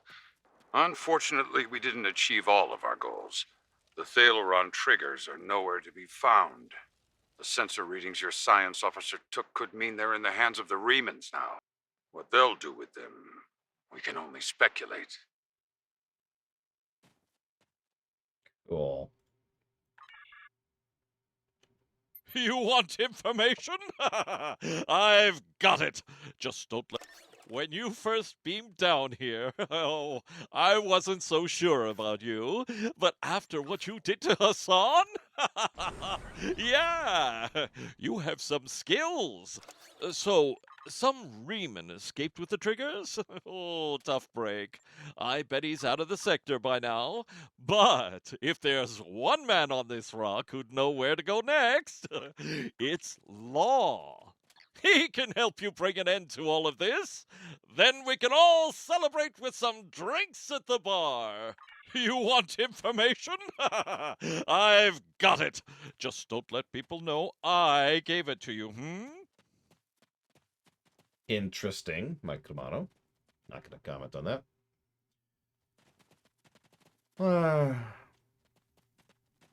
And yes, we are still Romulan. Hi, Savicum. Please don't beat me up.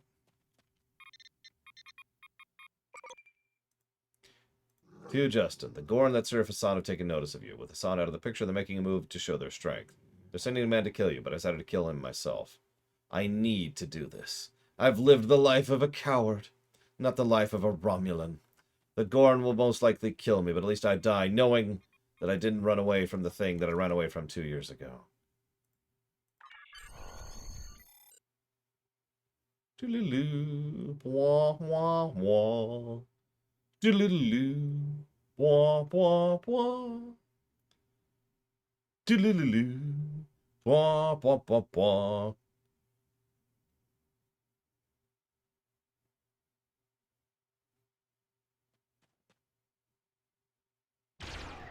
No, Law! We care so much about you. Also, Law's fine. And joins our crew. So, that was all kind of pointless. Now, this is embarrassing. I leave a death note behind and you find me alive. Yes, the situation isn't as bleak as I thought it was. You've got that look about you, though. One that says you need information. What can I do for you? Well, I'm poking at the air.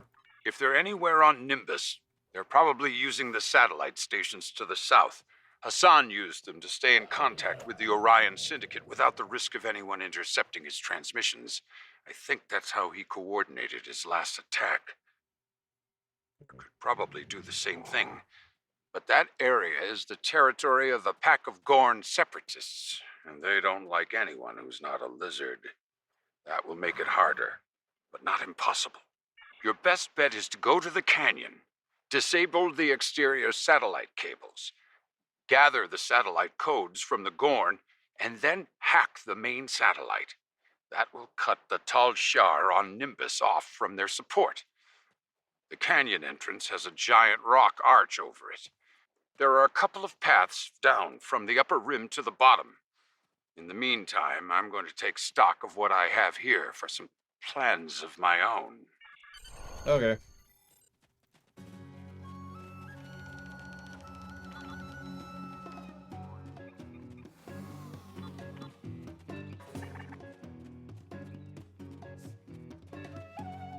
You thought we were done with Nimbus 3 just because we killed the boss who was taking over the place?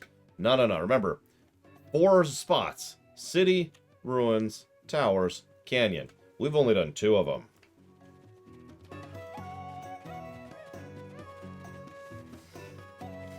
Anybody got any 3s?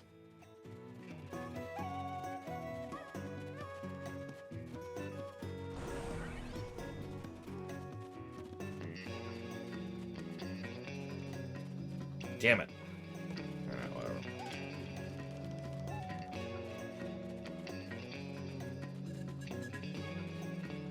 By the way, it may sound silly, but I don't mind the fact that Hassan was such a pathetic villain.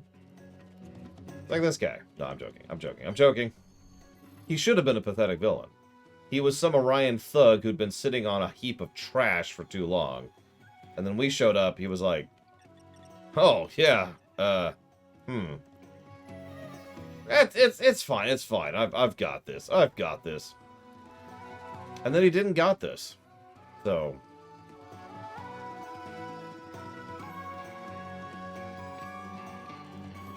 Now, if this was better written, that could be an interesting story arc. Remember I mentioned about what I mentioned about falling through the cracks? Imagine if that was the canon explanation, that this place really is just a place which fell through the cracks. And, you know, one ship, granted, a light cruiser, but still, one ship with its one crew shows up and actually starts dealing with them there and completely overtops the local warlord. I'm not complaining, that makes perfect sense.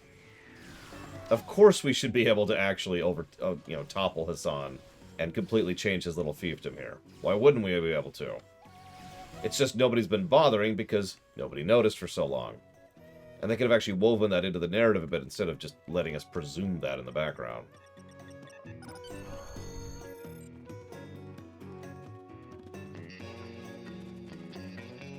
Of course, if that was it for Nimbus 3, it might be okay. But we'll never leave Nimbus 3. We definitely won't finish Nimbus 3 before the lunch break, just because of how long it takes to get from point A to point B.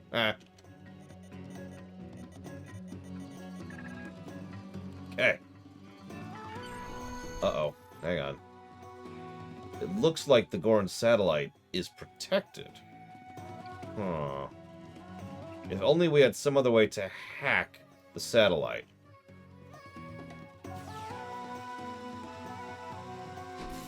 There we go. Yeah, let's do a little more hacking here really quick. Perfect.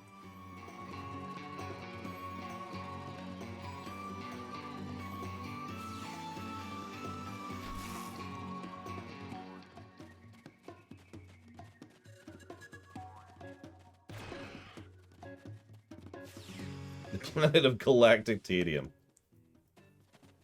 Yep. And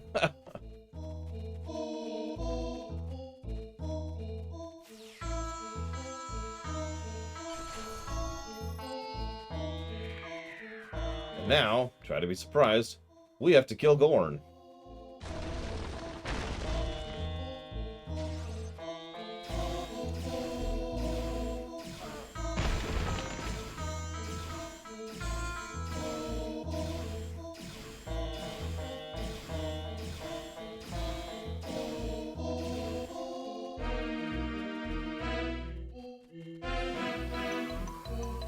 Do you see that Gorn right there in the middle of my screen? No, he stopped doing it. That one's doing it now, too. Do you see him? Hop, hop, hop, hop, hop. Part of the problem is this is a really common place to farm the Gorn, because this is the best Gorn farming spot in the game. So if you've been paying attention, we actually already have some competition here from other players. This is Paper Mario 1, specifically. The previous one was Mario Odyssey, which we're going to go back to, because Mario Odyssey has some good desert music.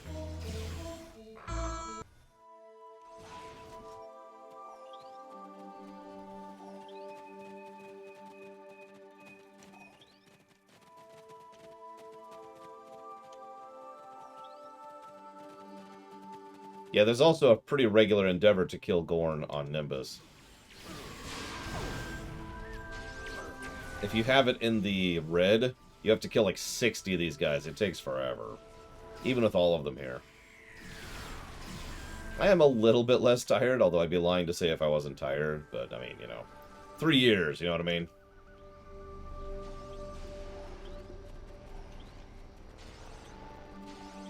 Thankfully, we don't have to kill 60 of these things.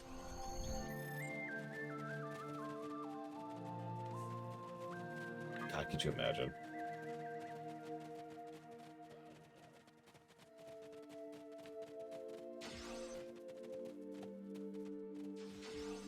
How did you get up there?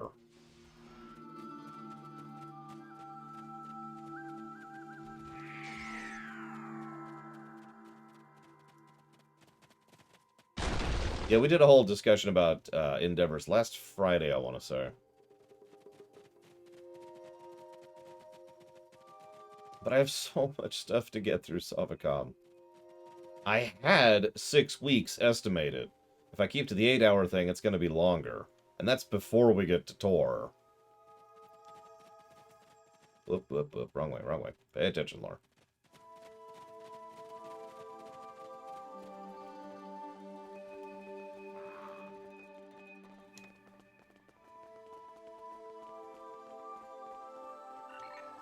Let me hack the satellite here.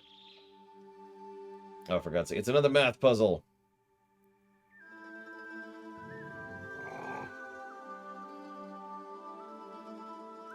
Change that to 20 and change that one to 5. Done. Hack the world. Or... Shut up. Oh yeah, our Doff mission's done. I think. There it is. Yay, we got some stuff.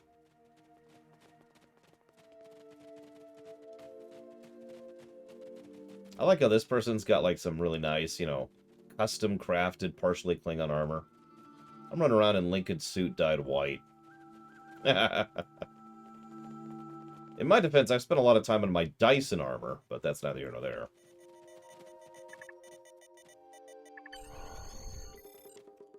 Okay, now... This has been a nice little story arc, right? It's been terrible. Listen, Trithan. I don't have the eye thing. I'm actually him from the past. Speaking of which, I have dilithium on this character, which is a damn shame, because I'm going to just delete this character eventually.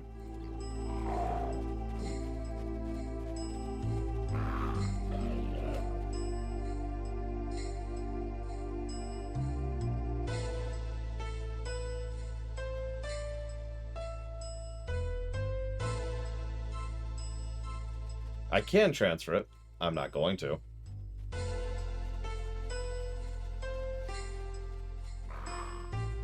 So for those of you not aware, it is possible to transfer dilithium. It's a pain.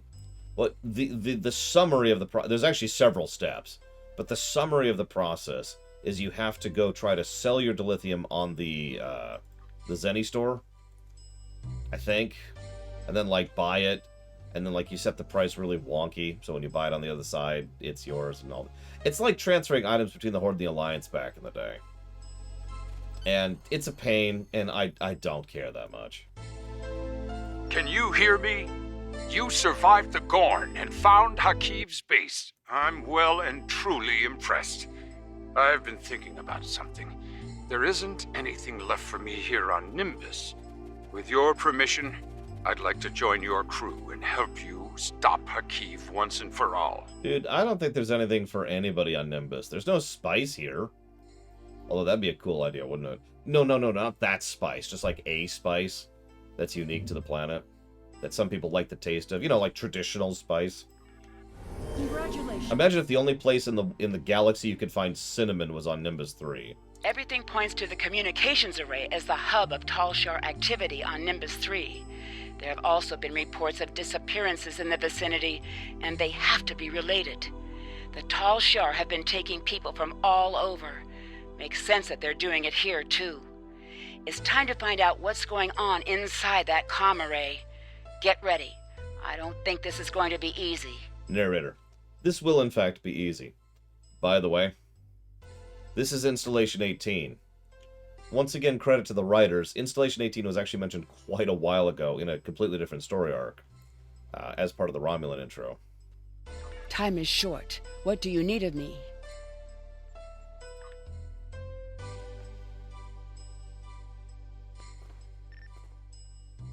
I mean, if we're relying on plot points of Star Trek V, I think we've already jumped off the ledge of good writing, Russell.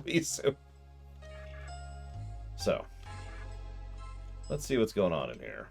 Whoa! Alright, how many of you have had this elevator bug out on you before? How many of you had it bug out on you more than once?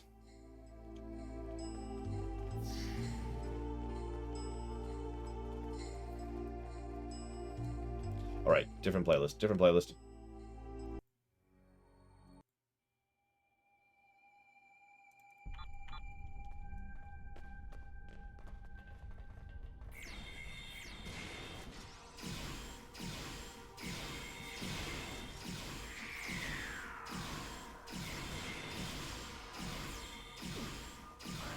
I mean, it's probably going to happen whether I want it to or not in Tor.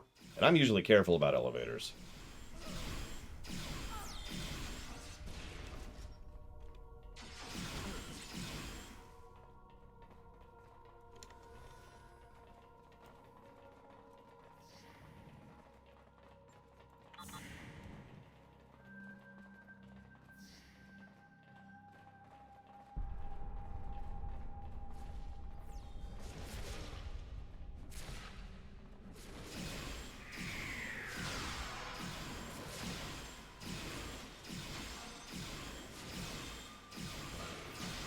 And yes, sorry, Flygand is actually playing President Lincoln. In his true form, obviously.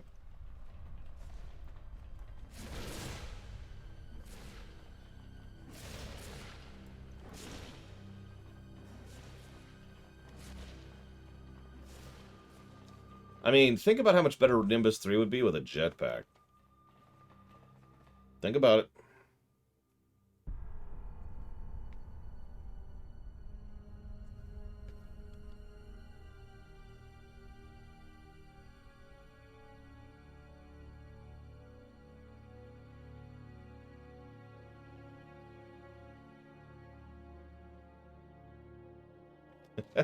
You know what? First thing we're changing in the Star Wars rewrite, guardrails. We're adding OSHA to the Galactic Empire.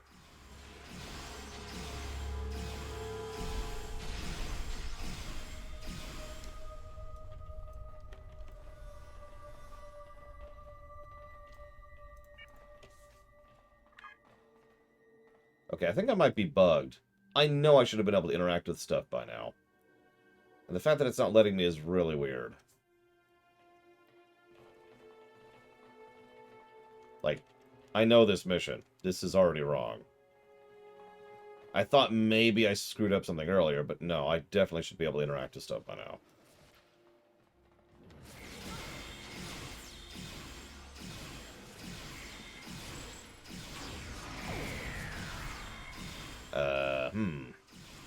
How do we fix this bug?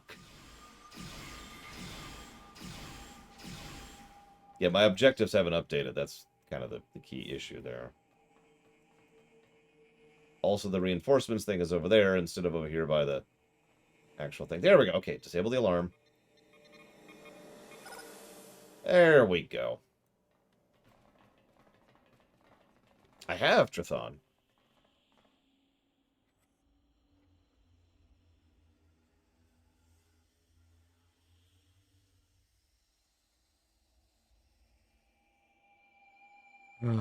All right. So we're at the mainframe here. It's okay. In order to pay for every single guardrail in the entire galaxy, they had to build one less Star Destroyer Space Cadet.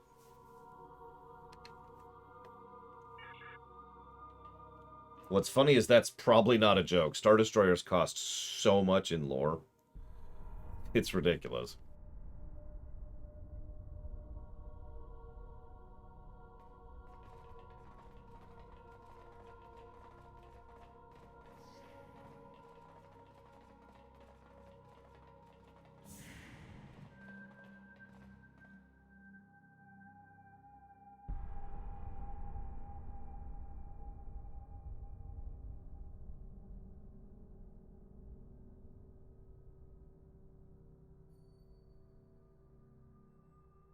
The one I just ejected out the airlock, Mike Tomato.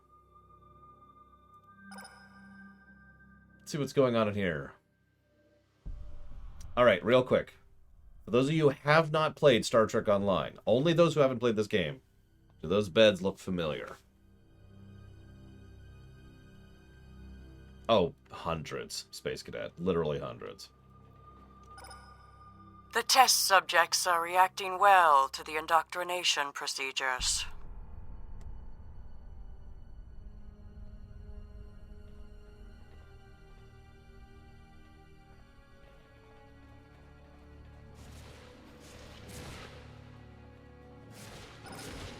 We had a few casualties, as we expected.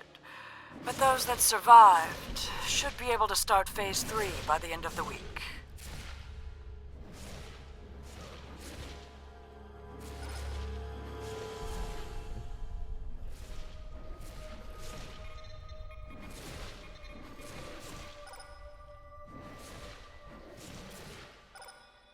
Proceed carefully. This patient hasn't responded well to the treatments. Watch those levels! He's going critical!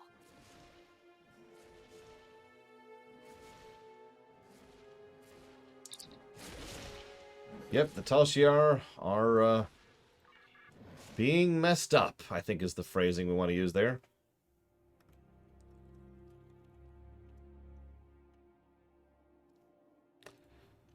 So, the episode in question is Season 6, Episode 5, Schisms. That's the episode being referenced here. That's all I'm going to say right now.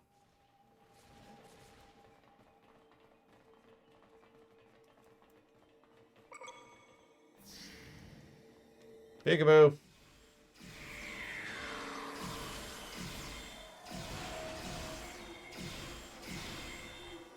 If you've played the game, you now understand why I didn't want anybody who played the game to answer that question. Yeah, we're up to 2 fruit already. But no, I think this will come up soon enough that we don't have to fruit it up. Hopefully.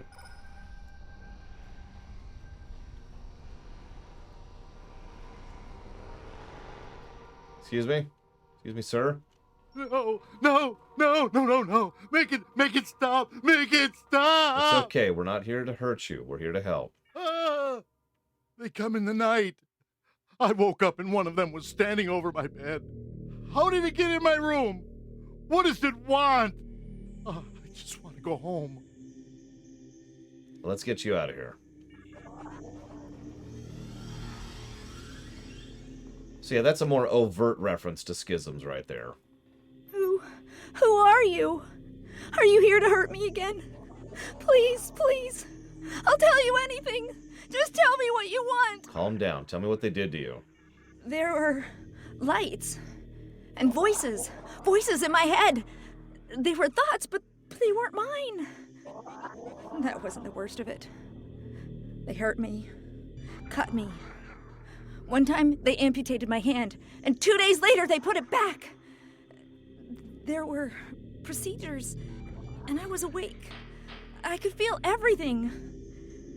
I think they were doing some sort of test, but I don't know what they were for. I just want out of here. Yep, and there's this weird chittering in the background. This is all kinds of messed up, in all sincerity.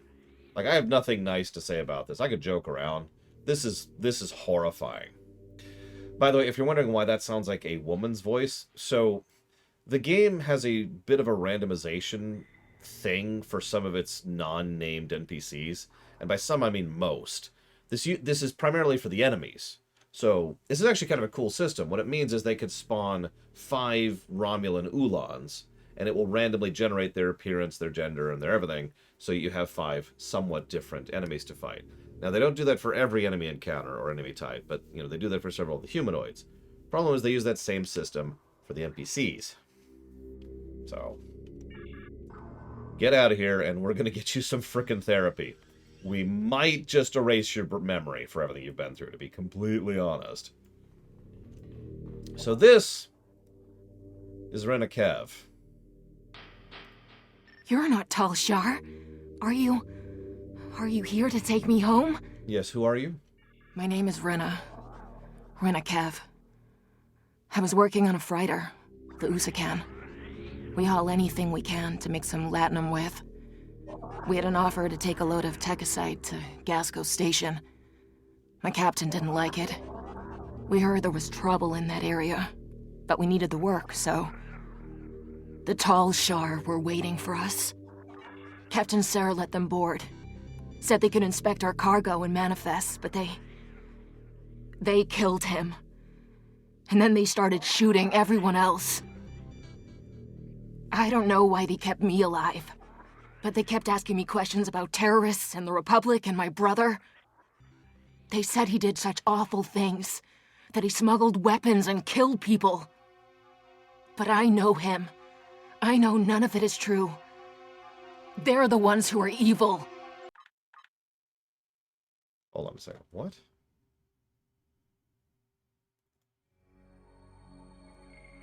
There we go. Sorry.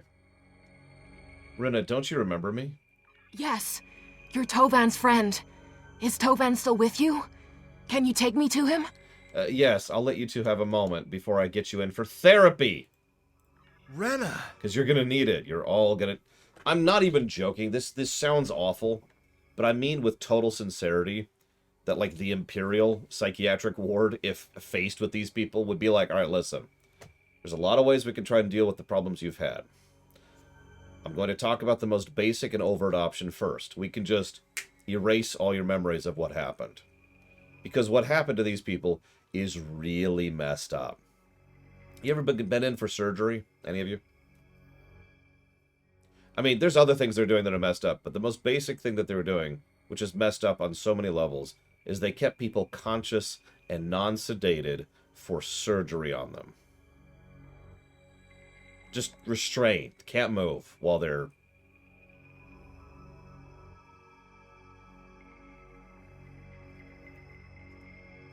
It's true. How did you find me? I've been searching for you everywhere. You hadn't sent a message in weeks, and I knew something was wrong. Then I started tracking the Usakan, and I couldn't find any trace of it. I almost lost hope, but... I knew you couldn't have done those terrible things. And I knew you'd find me. You're my big brother, Tovan. You took care of me after the homeworld was destroyed. After Father... I don't know what happens next. But I know I don't want to lose you again. You won't, Rena. You won't. The Tal Shiar can't hurt you anymore. And they'll pay.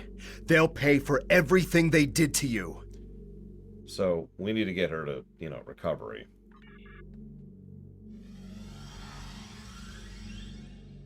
You be alright, Tovan? Do you need to get you to recovery? I probably need it too, after what I've been through. The light! It hurts my eyes! Can you turn it down, please? It's too bright in here! Hi, Slamek. I was in a shuttle. There were Tal Shiar attacking my colony. There was a blinding light, and a noise that vibrated the cabin like it was coming apart. Then there was blackness. I woke up here. They keep asking me questions. Questions about things I don't know. Why didn't they just let me die? You remember Slamek? Yes. I remember you now. Do you know what happened to Zeden and the others? No, I'm sorry. I want to find them, if I can. I know the location of Obasek's base. I'll find them. Tell them what I know. Maybe I can... I don't know. These lights... They make it hard to think. I need to be someplace quiet. Someplace dark. Someone turned down the lights on the Flygan 3.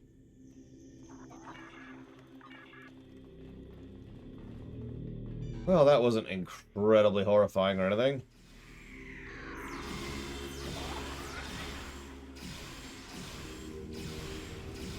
You know, honestly, I don't actually remember Warp Core.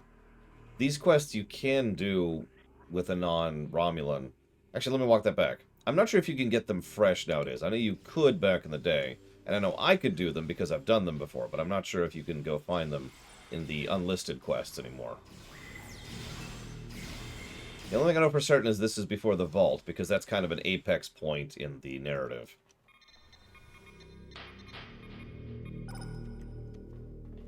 It's pretty much where all the timelines merge, weirdly.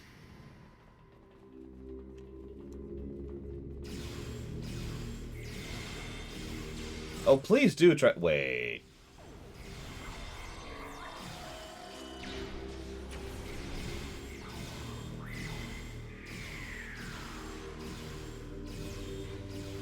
Like I said, I know I can do the Wasteland arc, because I have. I did it back when it first came out, on my Federation character. I'm just not sure about, like, what a new character, what a brand new person would have. So... let's see what kind of intel they have here, shall we? Yes it is, Traxia. I forget how, don't ask me, but I know you can.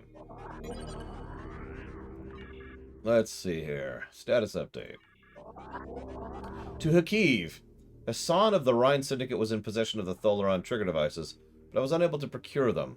Com chatter and interrogation of Hassan's workers has revealed the triggers were purchased by a splinter group of Remans. I've analyzed all traffic in and out of the Nimbus system, and a Reman vessel fled during the attempted raid by Hassan's fleet. All indications are the triggers are now off-planet. To Installation 18 from Hakiv. Establish a base on the surface of Nimbus III. Find and acquire Thalaron triggers, believed to be in the possession of the Orion Syndicate. Note, it is imperative to keep Thalaron weapons out of the hands of our enemies. Keeping vital components for building these weapons off the open market is a continuing goal of the Tal Shiar. Prisoners of value will be sent to Installation 18. Combine the Alachi interrogation and mind control techniques with holographic conditioning. It's proven very successful in test cases. The research will continue at Installation 18. Several Ilachi will be on the facility to facilitate this research. Prisoners who successfully resist combined conditioning will be given to the Ilachi for their use. Take control of supply lines on Nimbus 3 currently being run by the Orion Syndicate. Population relies on outside supplies for survival. Being the sole supplier will give us control of the planet without having to resort to a military solution.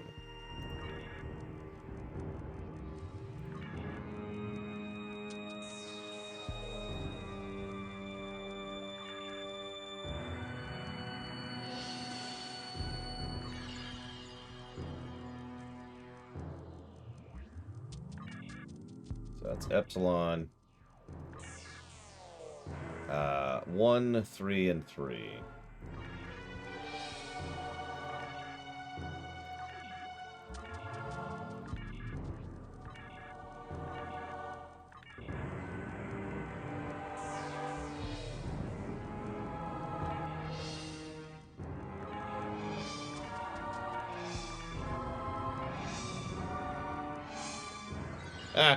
So we're changing the message to Hakiv. I was able to procure the Thalaron trigger devices. They were purchased for a modded fee and are ready for pickup in the Nimbus system. Send message.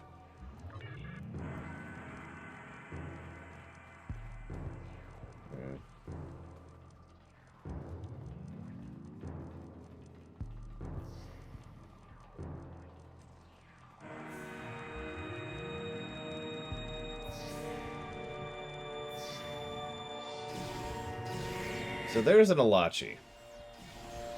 Ilachi kind of suck to fight. I think I already told you their gimmick, but it applies to ground, not just space. They like to do status effect stuff. Roots, stuns, debuffs, etc. The Iconians are all dead, Triaxia. How dangerous they were? Well, that's a different question. That was a long time ago. That being said, Iconian tech is pretty impressive, because all you have to do to think about Iconian tech is think about the ability to instantly teleport anywhere in the entire galaxy, regardless of the ability to block that. Like, there's no blocking those transporters. You know how many times I talk about how insanely overpowered transporters are? Imagine that taken to the nth degree. It's kind of funny, because Star Trek itself ignores how powerful transporters are, and then comes up with the Iconian ridiculously powerful transporters, and emphasizes how strong they are. And yes, the portal to the sun is Iconian tech.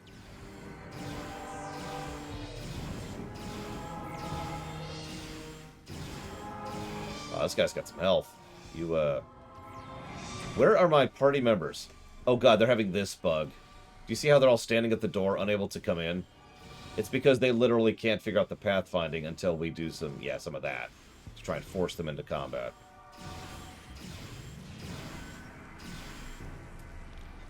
Yay. Alright, let's take this Alachi alive.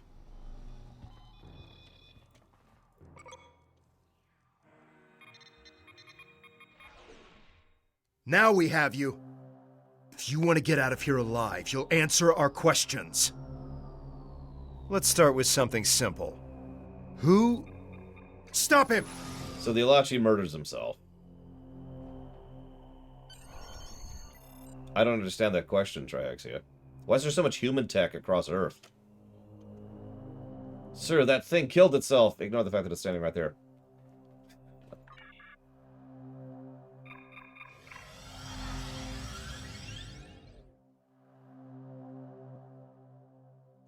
Well, that was fun. Definitely a plus to story.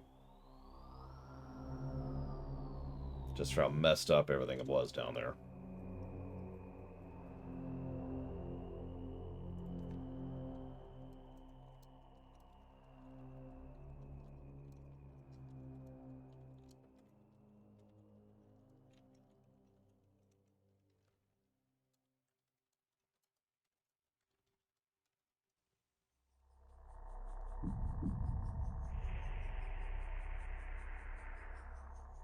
Well, yeah, no, the Iconians were galaxy-wide, but kind of. Oh, hello. Being held by the flagship of the Tal Shiar fleet. I should have known you would be involved with this. I would tell you to stop meddling in affairs that you cannot understand, but if you've proven anything so far, it's that once you're set on a path, you blunder through, heedless of the consequences. Besides, you still owe me a ship. And an eye! Really? I could kick your other eye. Would that make you feel better? Good fight. I'm sure you're willing to turn a blind eye to a little salvage operation, aren't you? Hakiv is a stain on our people's honor. We won't be safe until he's dead. This fight no longer interests me. Now that you've met my new allies, the Alachi, you understand just how precarious your position is. Run while you can. You ever wonder one of the reasons why I call Hakiv so pathetic? Please keep in mind what just happened. He shows up with not an insubstantial fleet, threatens us, and then we call in a few reinforcements. Not that many. Some local pirates who are, positively inclined towards us because all the crap we just did on Nimbus III, and some of our Republic allies. He then bails and runs as fast as he possibly can.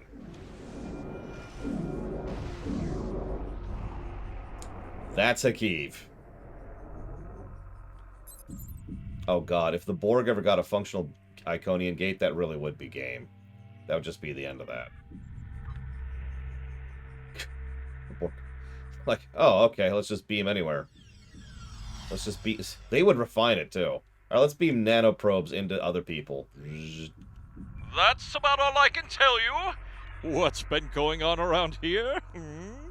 I've been hearing strange reports that something major went down at the satellite array in the desert. Did you have anything to do with that? There was a secret Tal Shiar base there. I heard a Tal Shiar boss man showed up in response to your actions. That true? Yep. I heard that Hakeem fella you Republic types have been looking for showed up. That true? Same dialogue. Well, you sure know how to get things done.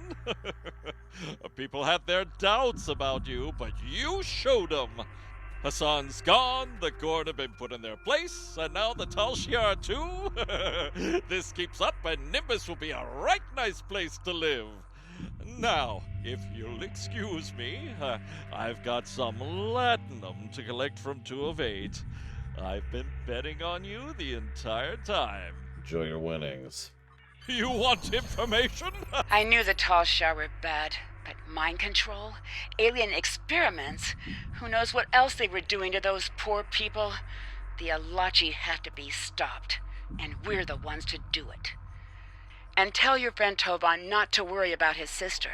She's already on her way to New Romulus for some rest and recuperation. She'll be safe there. Good work. Thank you, Lincoln. Time is short. What do you need of me? Sure. God, I don't care. Yep, okay, sure, whatever. I need to quickly change characters before they give us the next quest.